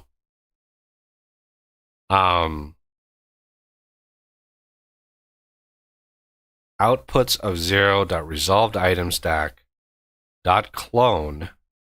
So the resolved item stack is the stack, but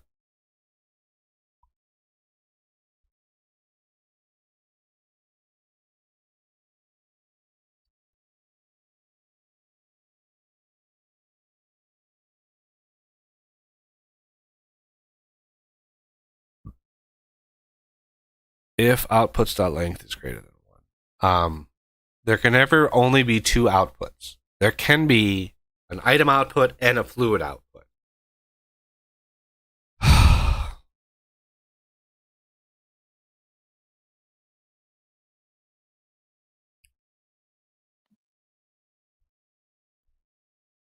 Okay. Consume quantity isn't going to be used with my function.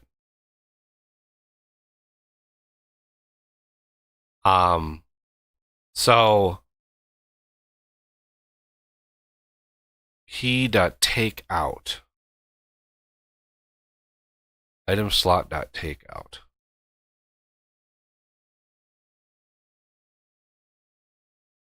Item stack. The stack with a quantity take out. So this is removing some from the item slot. Yes. Which means I could probably use that in my bucket function. Take out.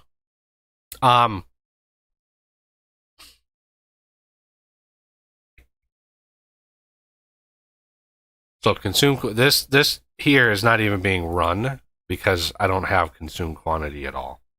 It's just not part of it. Hey Ray, how's it going? Yeah, this is my usual day for development stream. The struggle is real today, but I did manage to get fluid into my mixer finally. So I've made a little progress. So that's good. But now should be in liquid slot.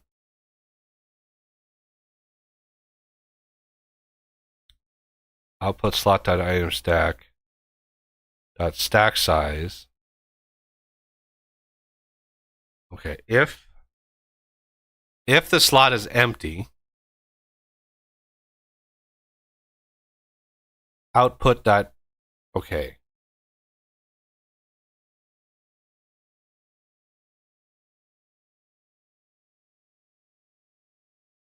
I need to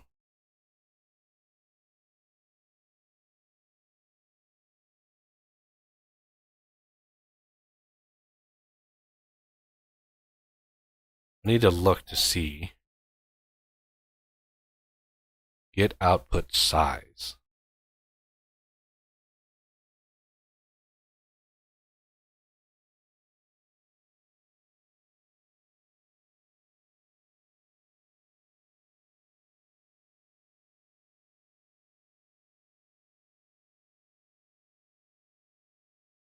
Stack size times quantity.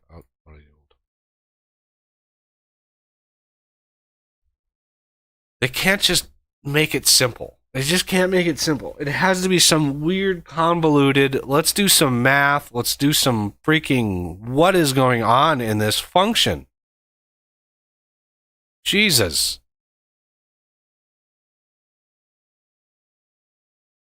Um,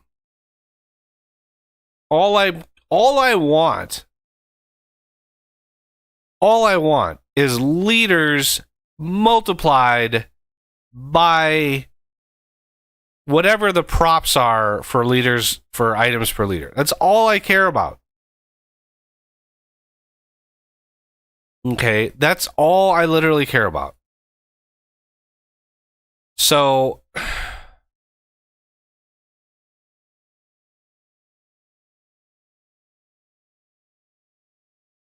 output.resolved item stack. So where's output at? There it is. The problem is damn it. There's just no easy way to do this because of the weird way the pairing goes together. Everything is paired. The inputs are paired. Main output, secondary output. I'm having trouble wrapping my head around what I need to do.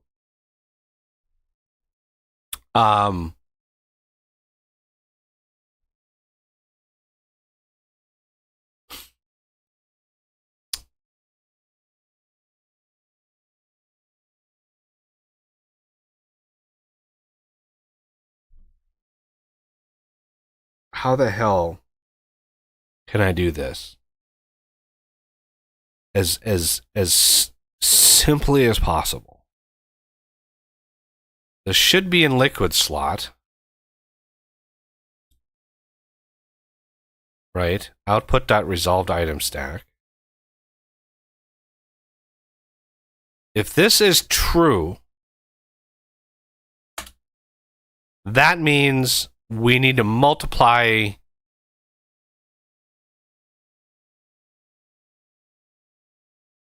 the output. Or let's look at resolve. Let's look at resolve really quick.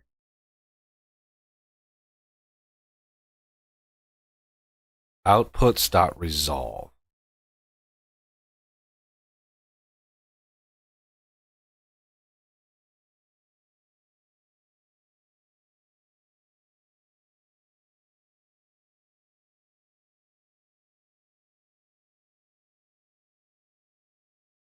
This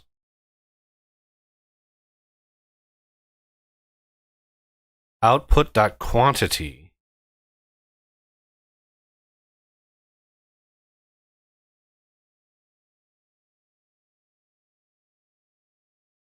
is your multiple. So why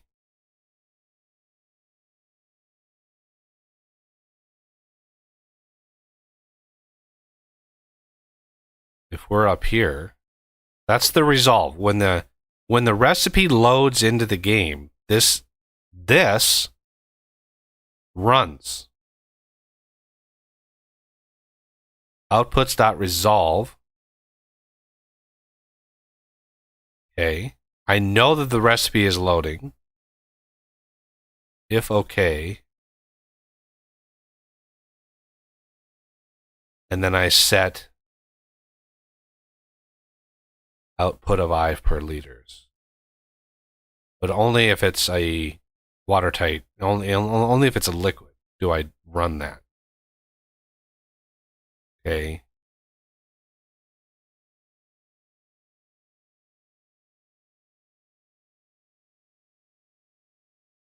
And this quantity check to see. Okay. So up here, wherever I might be,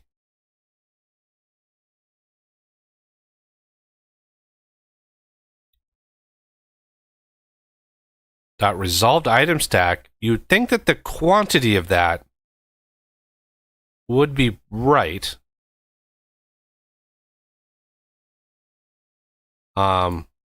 Let's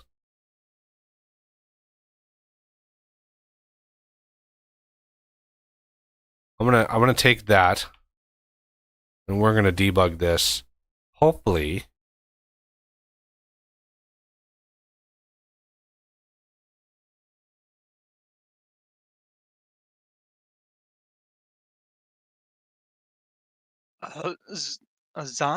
Dan asked you to repeat the issue.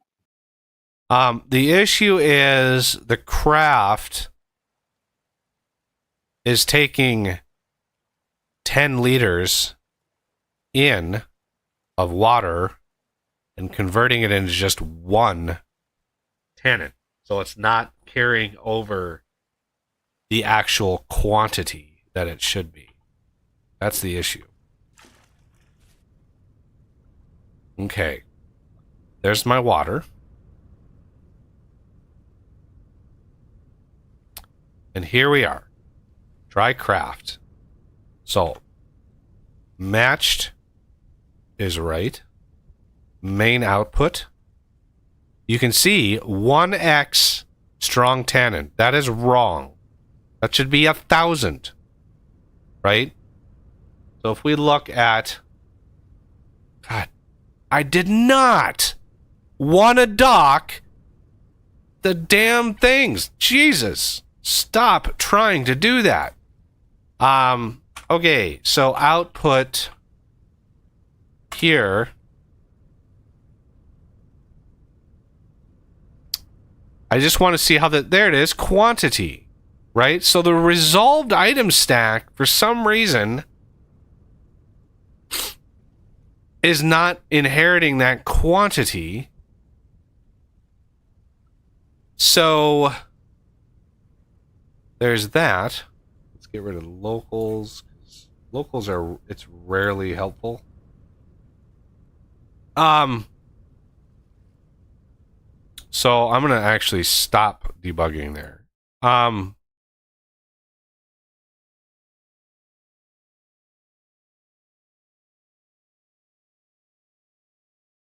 Output dot resolved item stack dot stack size equals output dot quantity.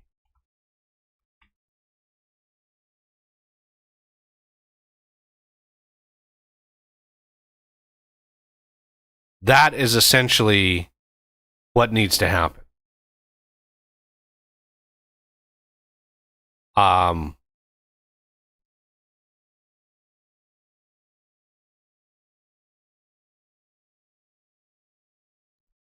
Because it should be in liquid, so obviously this should be done.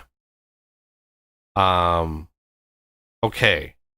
Output.resolved item stack size, and then we grab the resolved item stack here.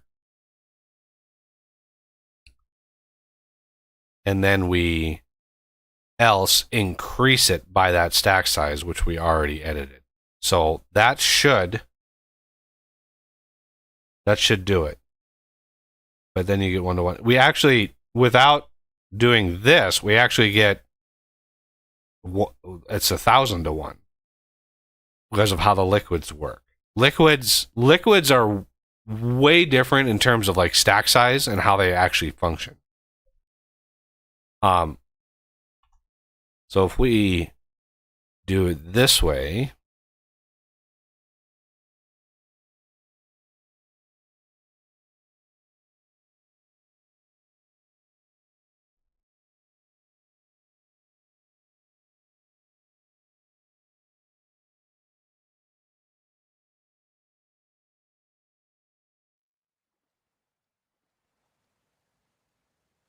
it's still not drawing it though. That's what really makes me mad. Okay. So the water is in. Boom. There it is. Now it's actually showing up.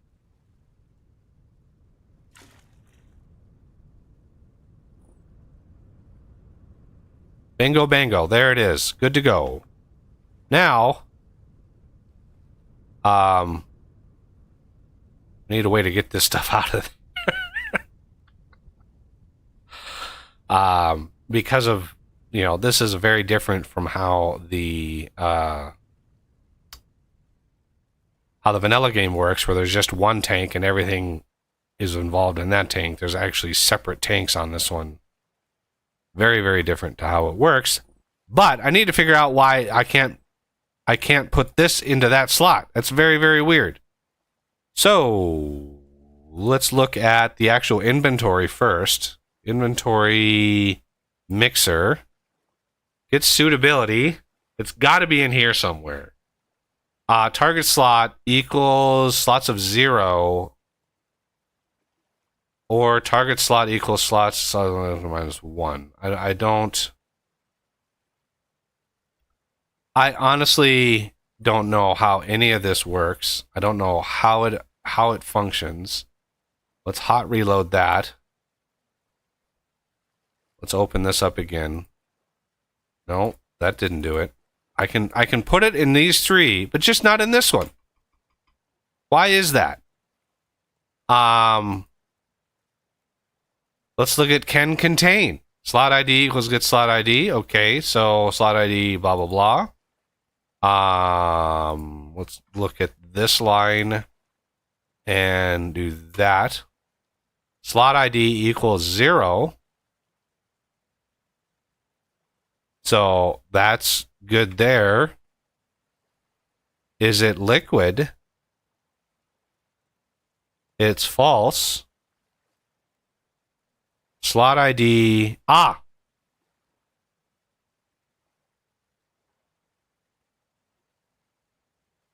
There it is. Is greater than or equal to 0. Zodan said line 59. I don't know if... Yep. Line Okay. 59 right there. That's what it is.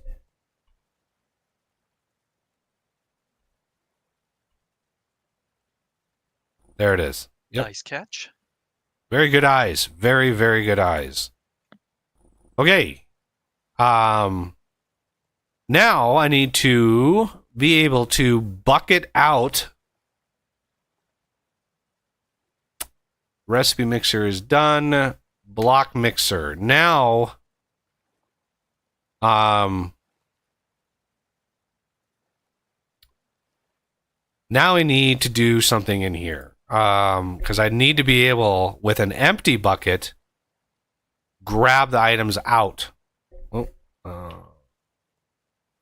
So let's gracefully exit so we don't break everything. So, if bucket anyone null,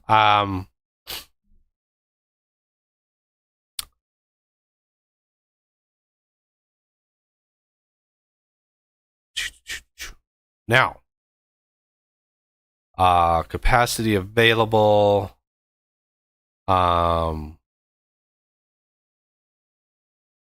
let's do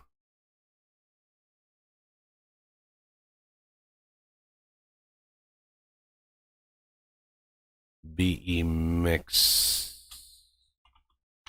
mark dirty.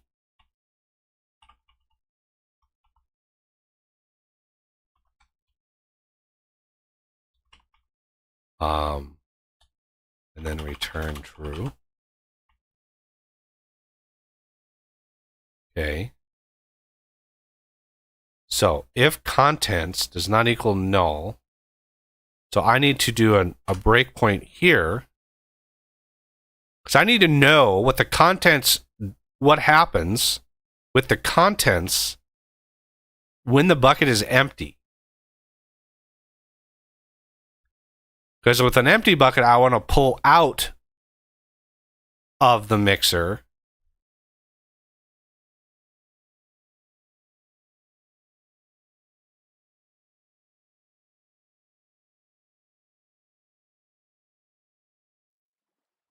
Okay, so the bucket is empty.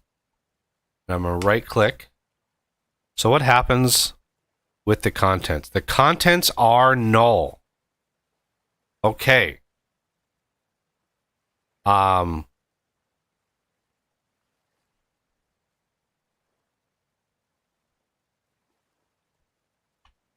I don't know why. I don't know why the same line of code is called like 7 times. I just don't understand.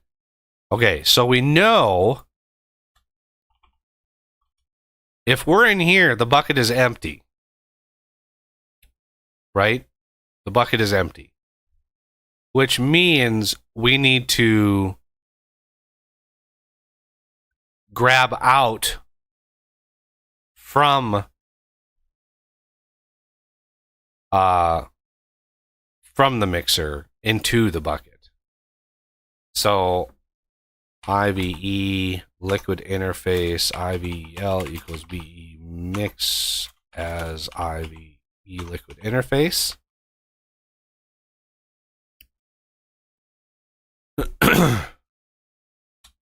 Item slot liquid only pull equals IVEL dot get auto pull from slot block selection dot facing.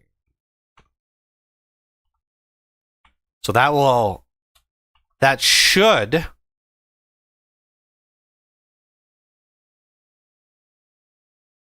run this code. If it's not empty, return. Right? But if it is, it would be null. Just like that. So if it's null, means there's no liquid in the output.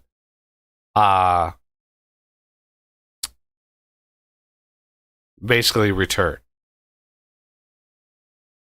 Okay.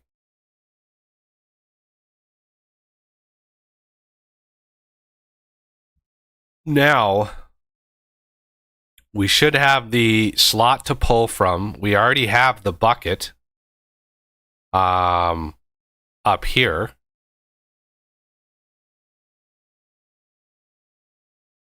And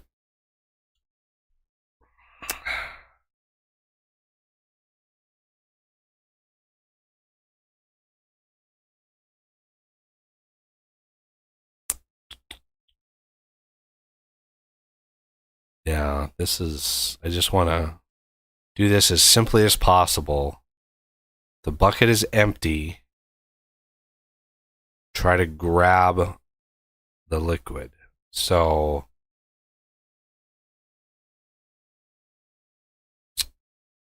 water tight attainable props equals block liquid get attainable props from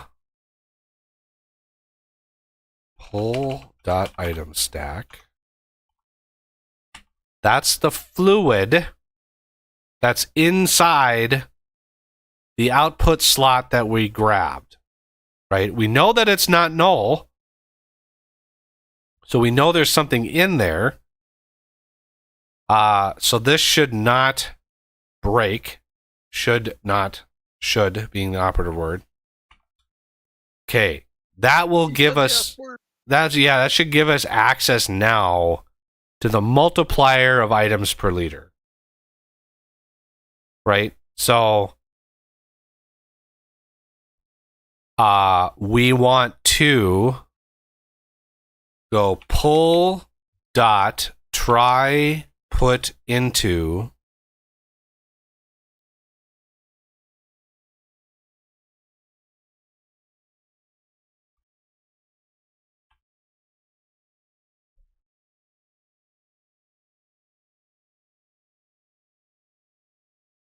ref. I hate this item stack move operate. I've never used this yet. I know that it's there and I know whatever, but I don't know why it's passed in by reference. Item stack move operation.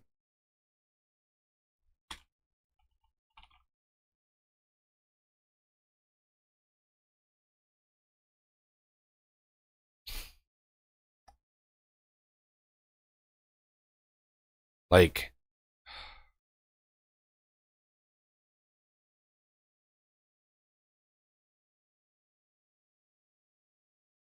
Yeah, I know it's probably wise to use something like that, probably safe, but ugh. API.world sync slot would be the bucket, but the bucket is not a slot. This is the problem with how this is working. Is the bucket has a different interface to it. It's the liquid sync.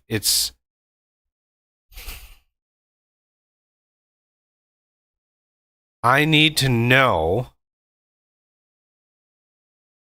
bucket dot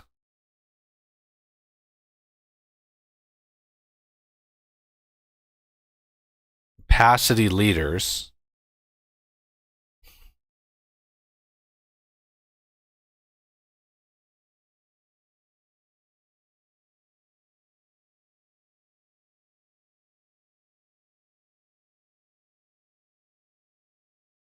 Okay, I need to know how much to put in here.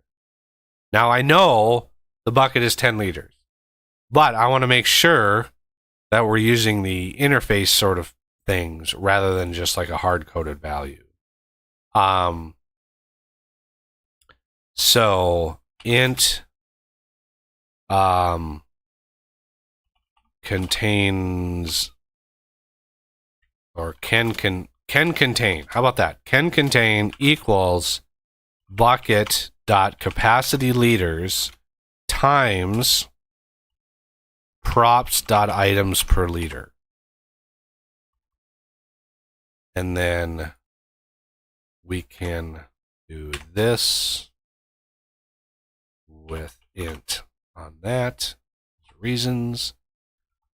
So that is going to be how much capacity we can dump in there. Now, we have to make sure the amount in the mixer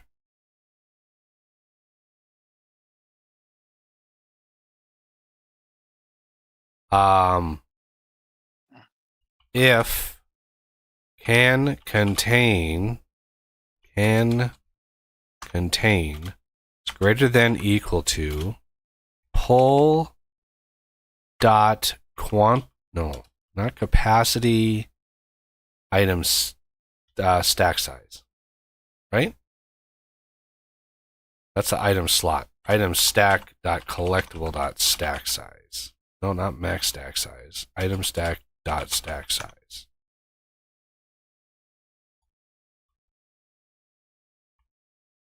So we know the bucket is capable of taking all, can contain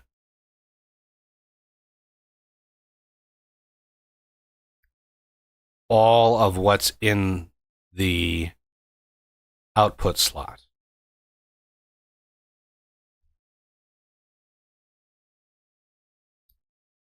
So bucket,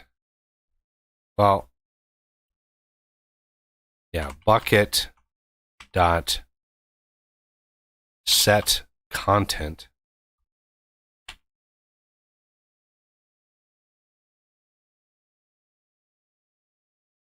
by player dot inventory manager dot active hotbar slot dot item stack, and then the content itself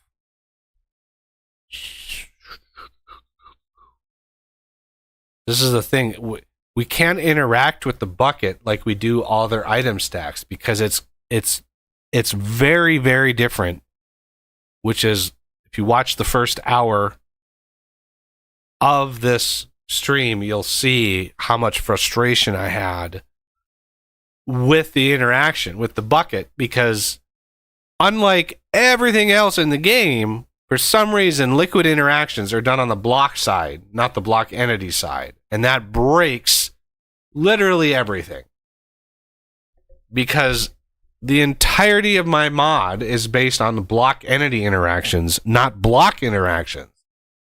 Block interactions are just generic dummy block interactions. The block entity is where the actual inventory is.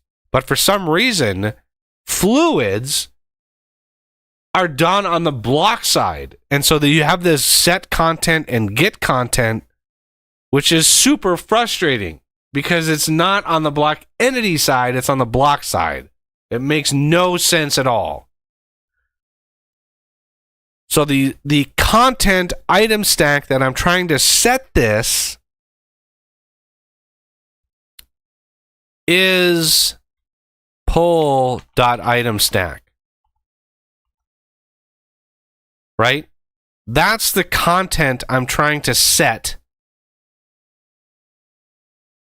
It's the item stack dot clone because of reasons. I'm going to clone it so it doesn't get all nasty and messy.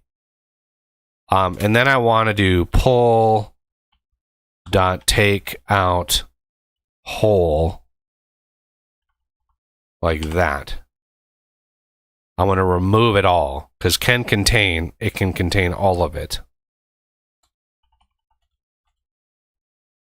Okay. So, if this fails and goes down to here, that means the mixer has more fluid in it than the bucket can contain.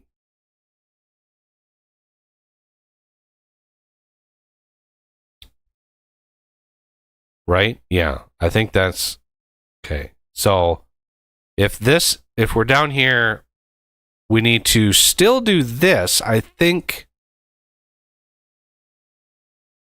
we need to do this, set content, but we need to have the amount, the item stack, basically, oh man, there's gotta be a really elegant way of doing this. There's gotta be a way to do it elegantly, but bucket.setContent.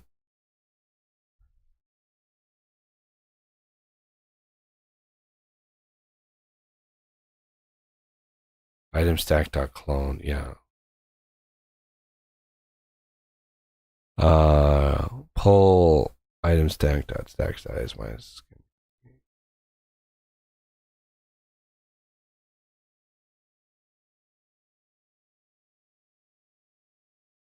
pull.take out. Yeah. Well, I know how to reduce the slot in the machine. Yeah. Pull.takeout. But I need to set content. I need the item stack to set it. So item stack pulled equals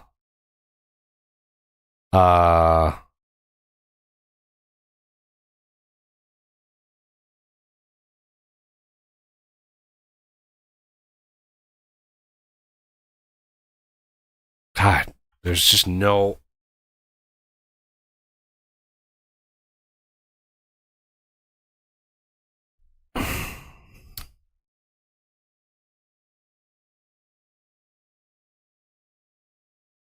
Yeah, I mean, I could always clone it and just set the stack size.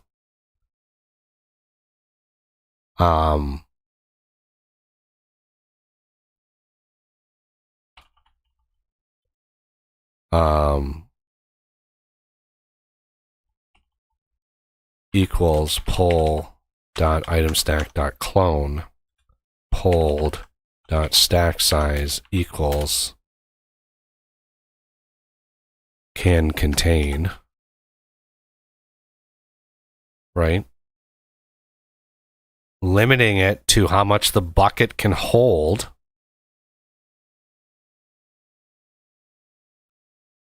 And then bucket dot set content.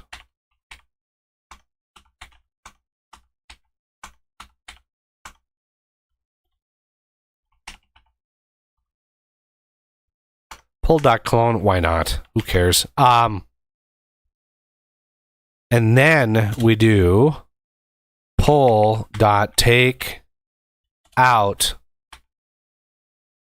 can contain, like that.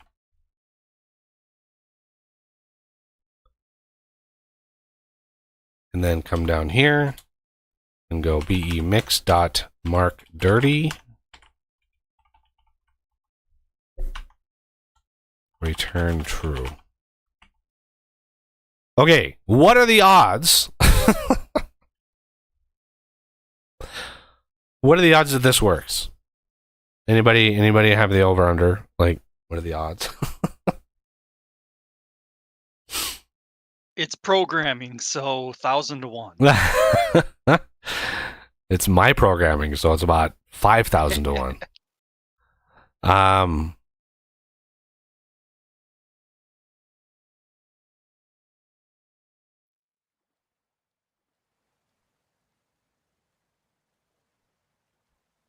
So still got the tannin, and it's full. So what happens? We have ourselves 10 liters of strong tannin, and we have reduced in here. Holy, are you kidding me? It actually worked.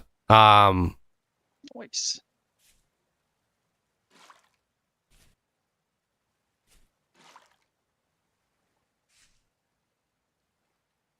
And I should be able to take this out of here and put it into here. Yes. Now, however, there's no way to get that out. Right now, there's no way to get that out. So unfortunately, we have to do that. Okay. Wait. What? Why? What? Forgot about where, how, and who. How is that still got fluid in it? I broke it. I broke it, and it has fluid in it. Why? Did you corrupt a block somehow?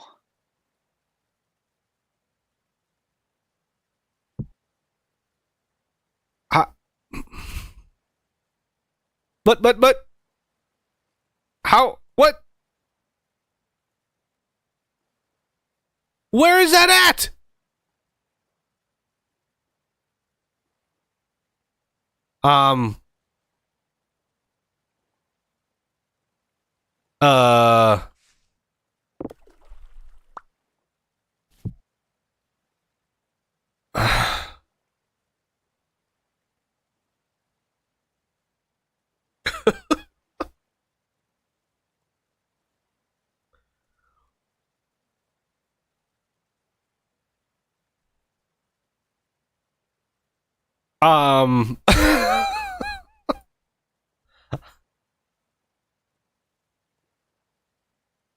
Okay. Let's look. Not. Damn it. I didn't want to click on YouTube's thing. I wanted to click on the thingy. Okay. Okay.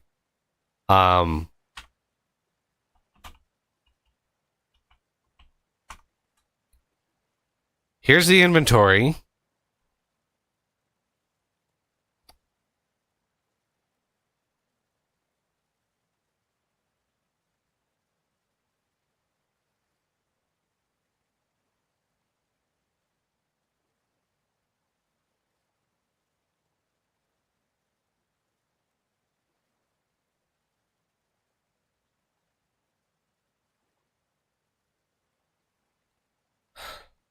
And it's showing 1,002, so that's not cool. Why is this not... When I break this block, 100%, it should be voiding the fluid. Why is it not voiding the fluid?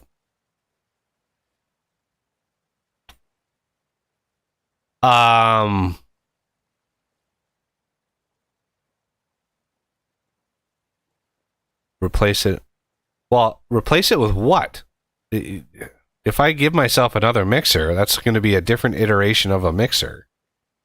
What I want to know is how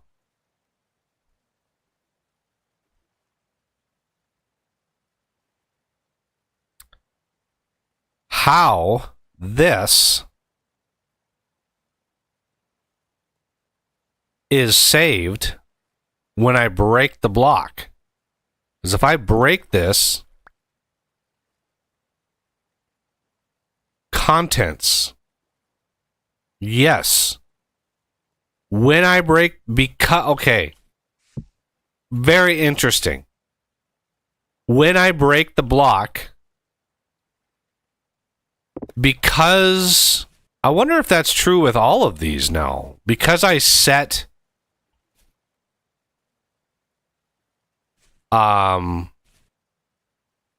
gonna check. Let me check this. Because all of my machines now derive from block container instead of block.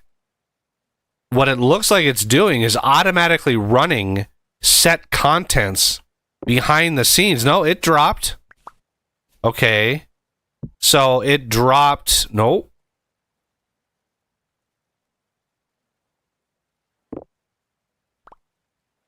Okay, so that's duplicating. Okay, so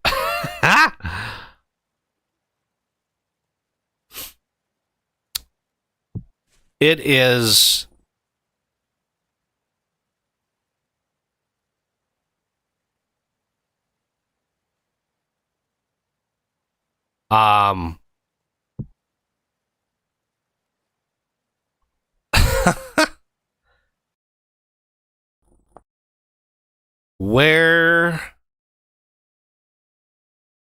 where would I override that?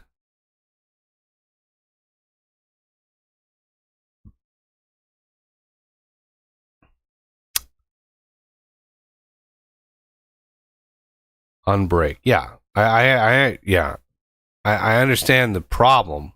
I just don't know which system.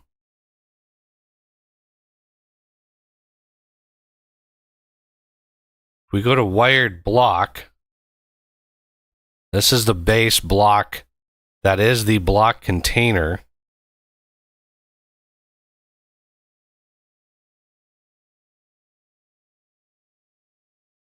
So if we look at block container,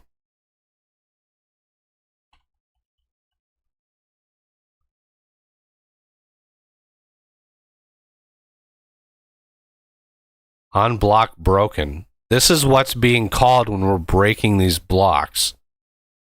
And I bet you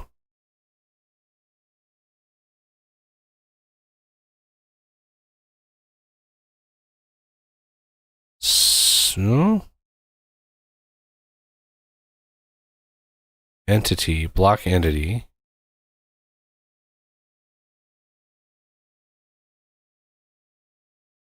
There's something in here is calling set contents.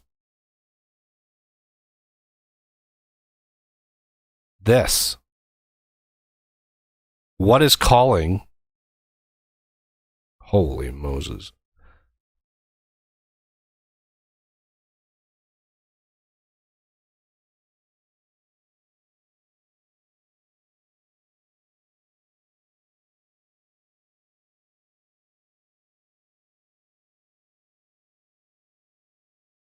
On pick block. I'm not actually picking the block. Block container.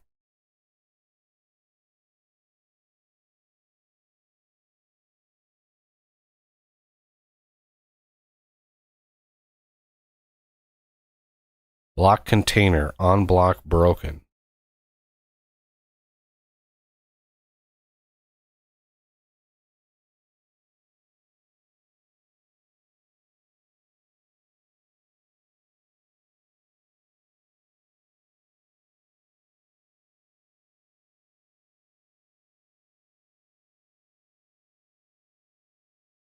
On block broken.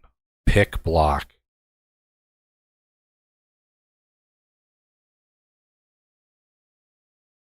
Okay. Ha! Yeah.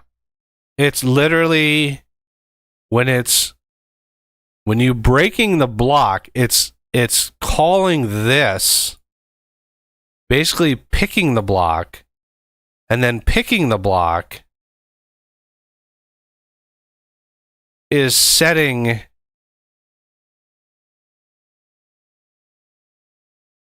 the contents.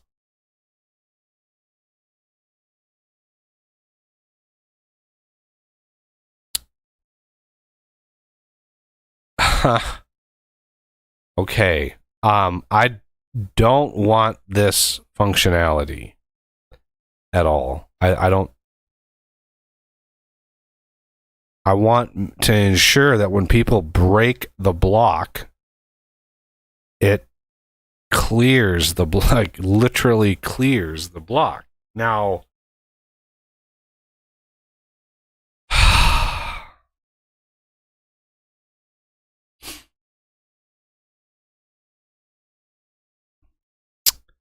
yeah, I mean, I could override it myself on break block or on block broken 100%.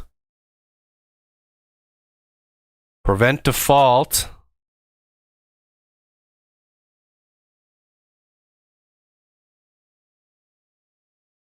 Block behavior. It's iterating through all the behaviors. But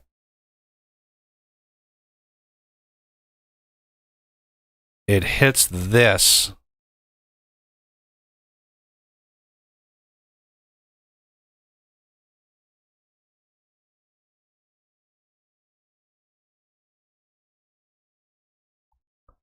If we look at block, this is what I used to derive it from.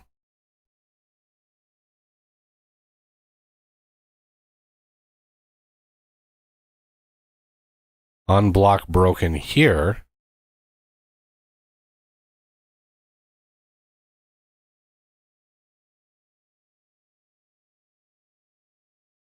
Yeah. This doesn't set contents.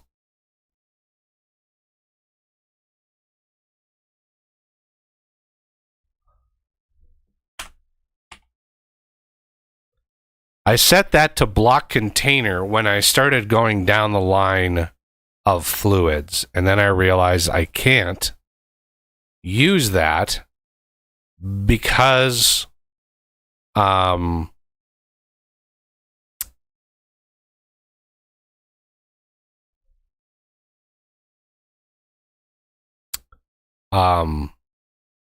because the API calls objects instead of interfaces in many, many places.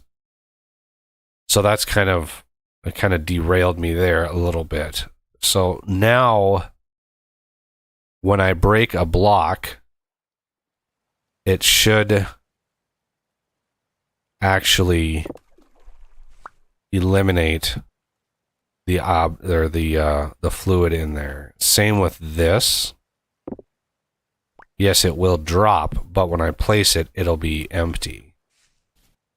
Now I am sure there's probably a way to override that with a block container, but if I don't need the block container stuff anyway, then I am fine without doing that.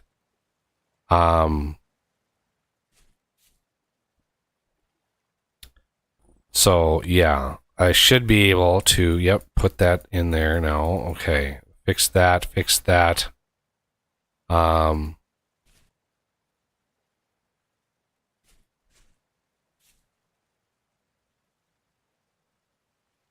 Zodan asked if does the other stuff still work?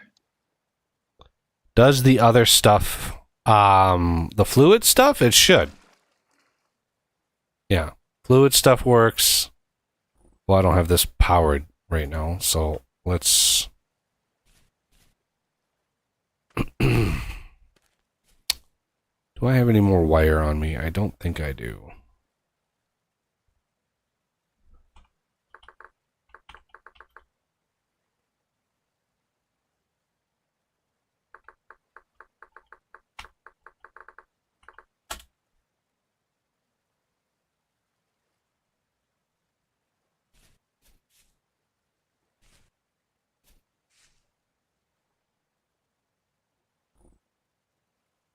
Wink.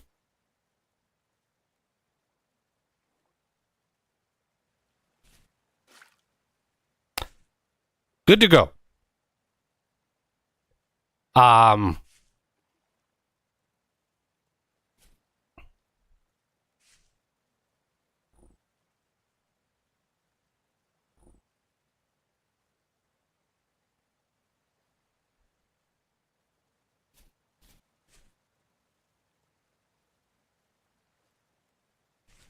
Everybody's given power now.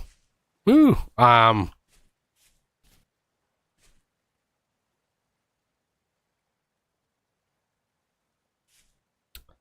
Okay.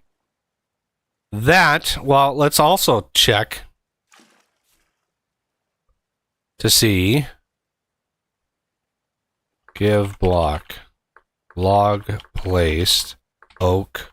Up, down. 20. See if I got this right. Hey, look at that. Glorious. I want to see if the come on. I want to see if the animation plays when I put these blocks in here. Yes, it does. Excellent.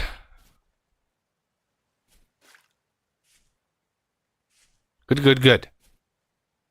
All right. The mixer tentatively is working.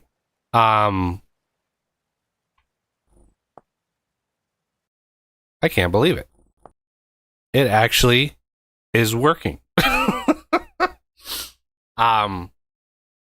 Now there's probably a myriad of edge cases and stuff that you could probably break it, but here's the recipe that it is loading, and this is like, I just needed to come up with some recipe, like I just needed something to test with, so that's why this exists. I could probably bump up the power a little bit because it is pretty fast. So a little bit extra power to convert into strong tannin. But there is one feature of this recipe set and this machine that I do not have any code in yet, and that is heat. So if we look at the recipe for the mixer, that's inventory, not recipe. Where's the recipe? Recipe system, recipes, mixer. Requires temp is a thing, and I have a interface called iHeatable, and iHeatable is for the block entity to be heatable, not the ingredients therein. So what I'm trying to replicate here a little bit in my own way is the heating system from like a Create mixer, where you have to put heat on the bottom of the mixer to basically simulate like you're heating the items in the mixer. That's kind of what we're going for here. So I need to add code to the forge, right? We have the forge. This is the thing that heats, and I want to make sure this thing is looking around and seeing, hey, is there something to heat above me? And if you place the forge below the mixer, it will heat the mixer and allow the mixer to include recipes that have a temperature. That's essentially what, and there's going to be a lot of code that I'm going to need to add in for all of that, because it's a kind of an edge case. It's a special case where the forge is going to look for that block above it, and if it finds it and it's that interface, right, it's specifically looking for the iHeatable interface, which the mixer, if we look at the block entity, automatically has iHeatable. So if the iHeatable is there, then it has access to basin temperature and, you know, that kind of stuff. So I'll be able to interface with that, which means the recipe here will allow you to have an attributes, which I don't have, but it is essentially going to be attributes like this with this. If we look at other iterations of recipes, let me pull.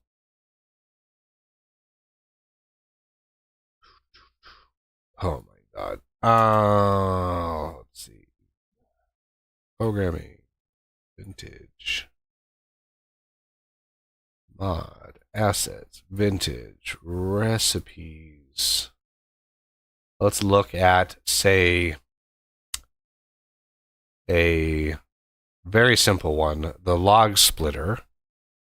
You can see the attributes here is not an array. So here, it's not an array. It's that. So we can say in here, requires temp and say 200.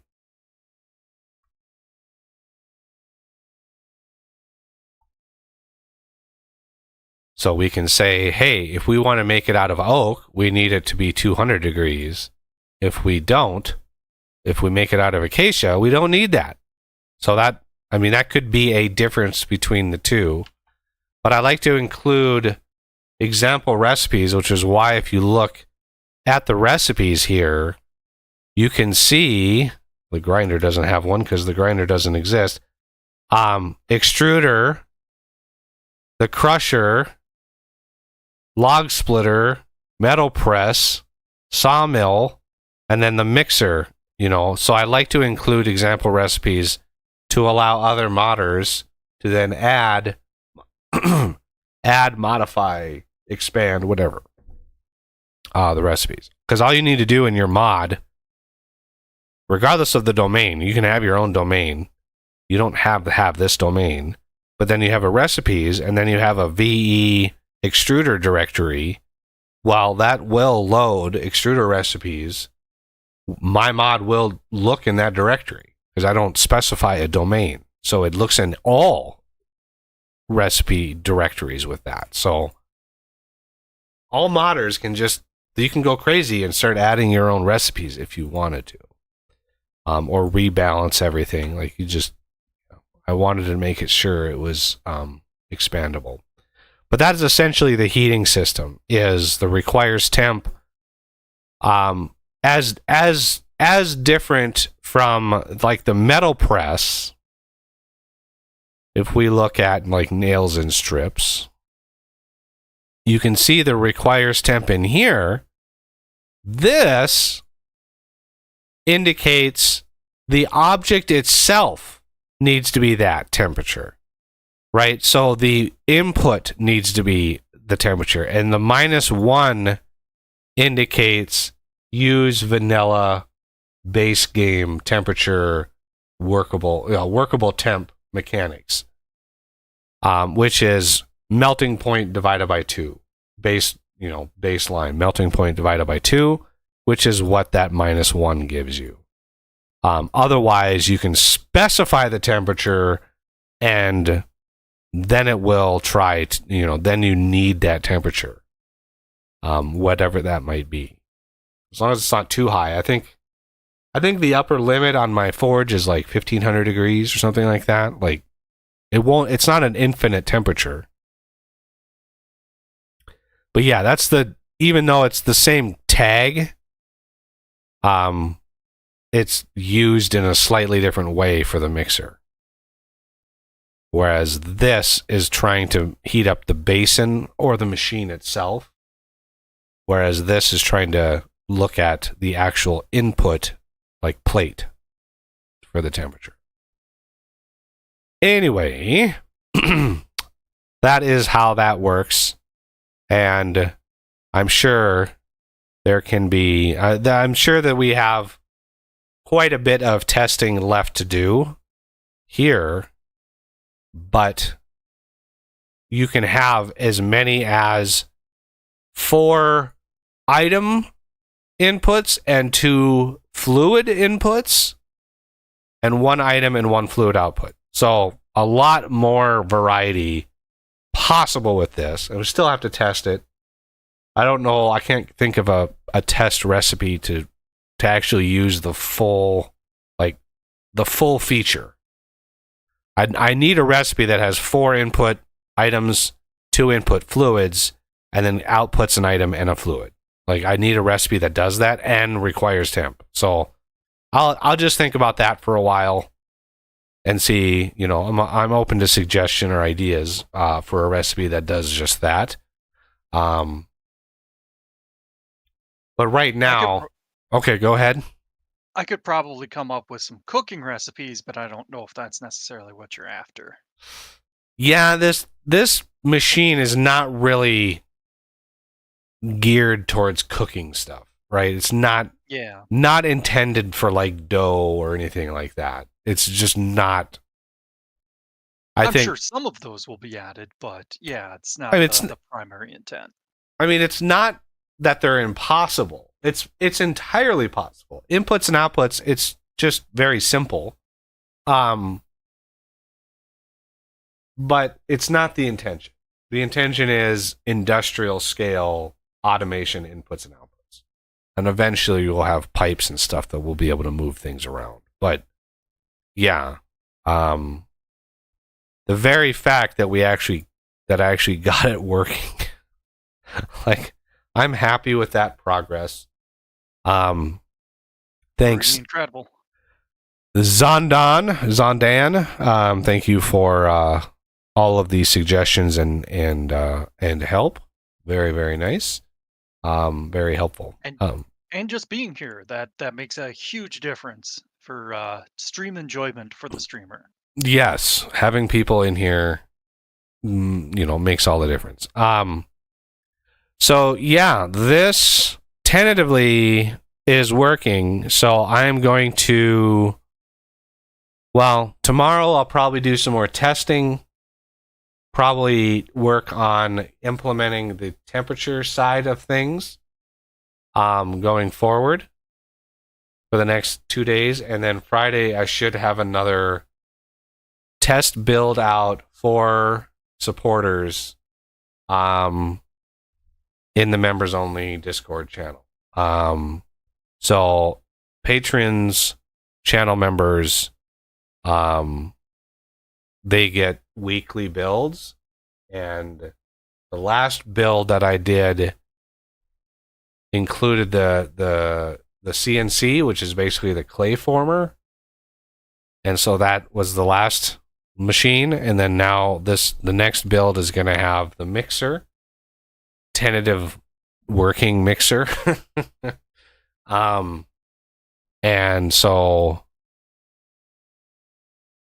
hopefully don't run into any problems. And then the next stream is going to be Saturday, where we're probably going to finish up multiplayer Dyson Sphere program.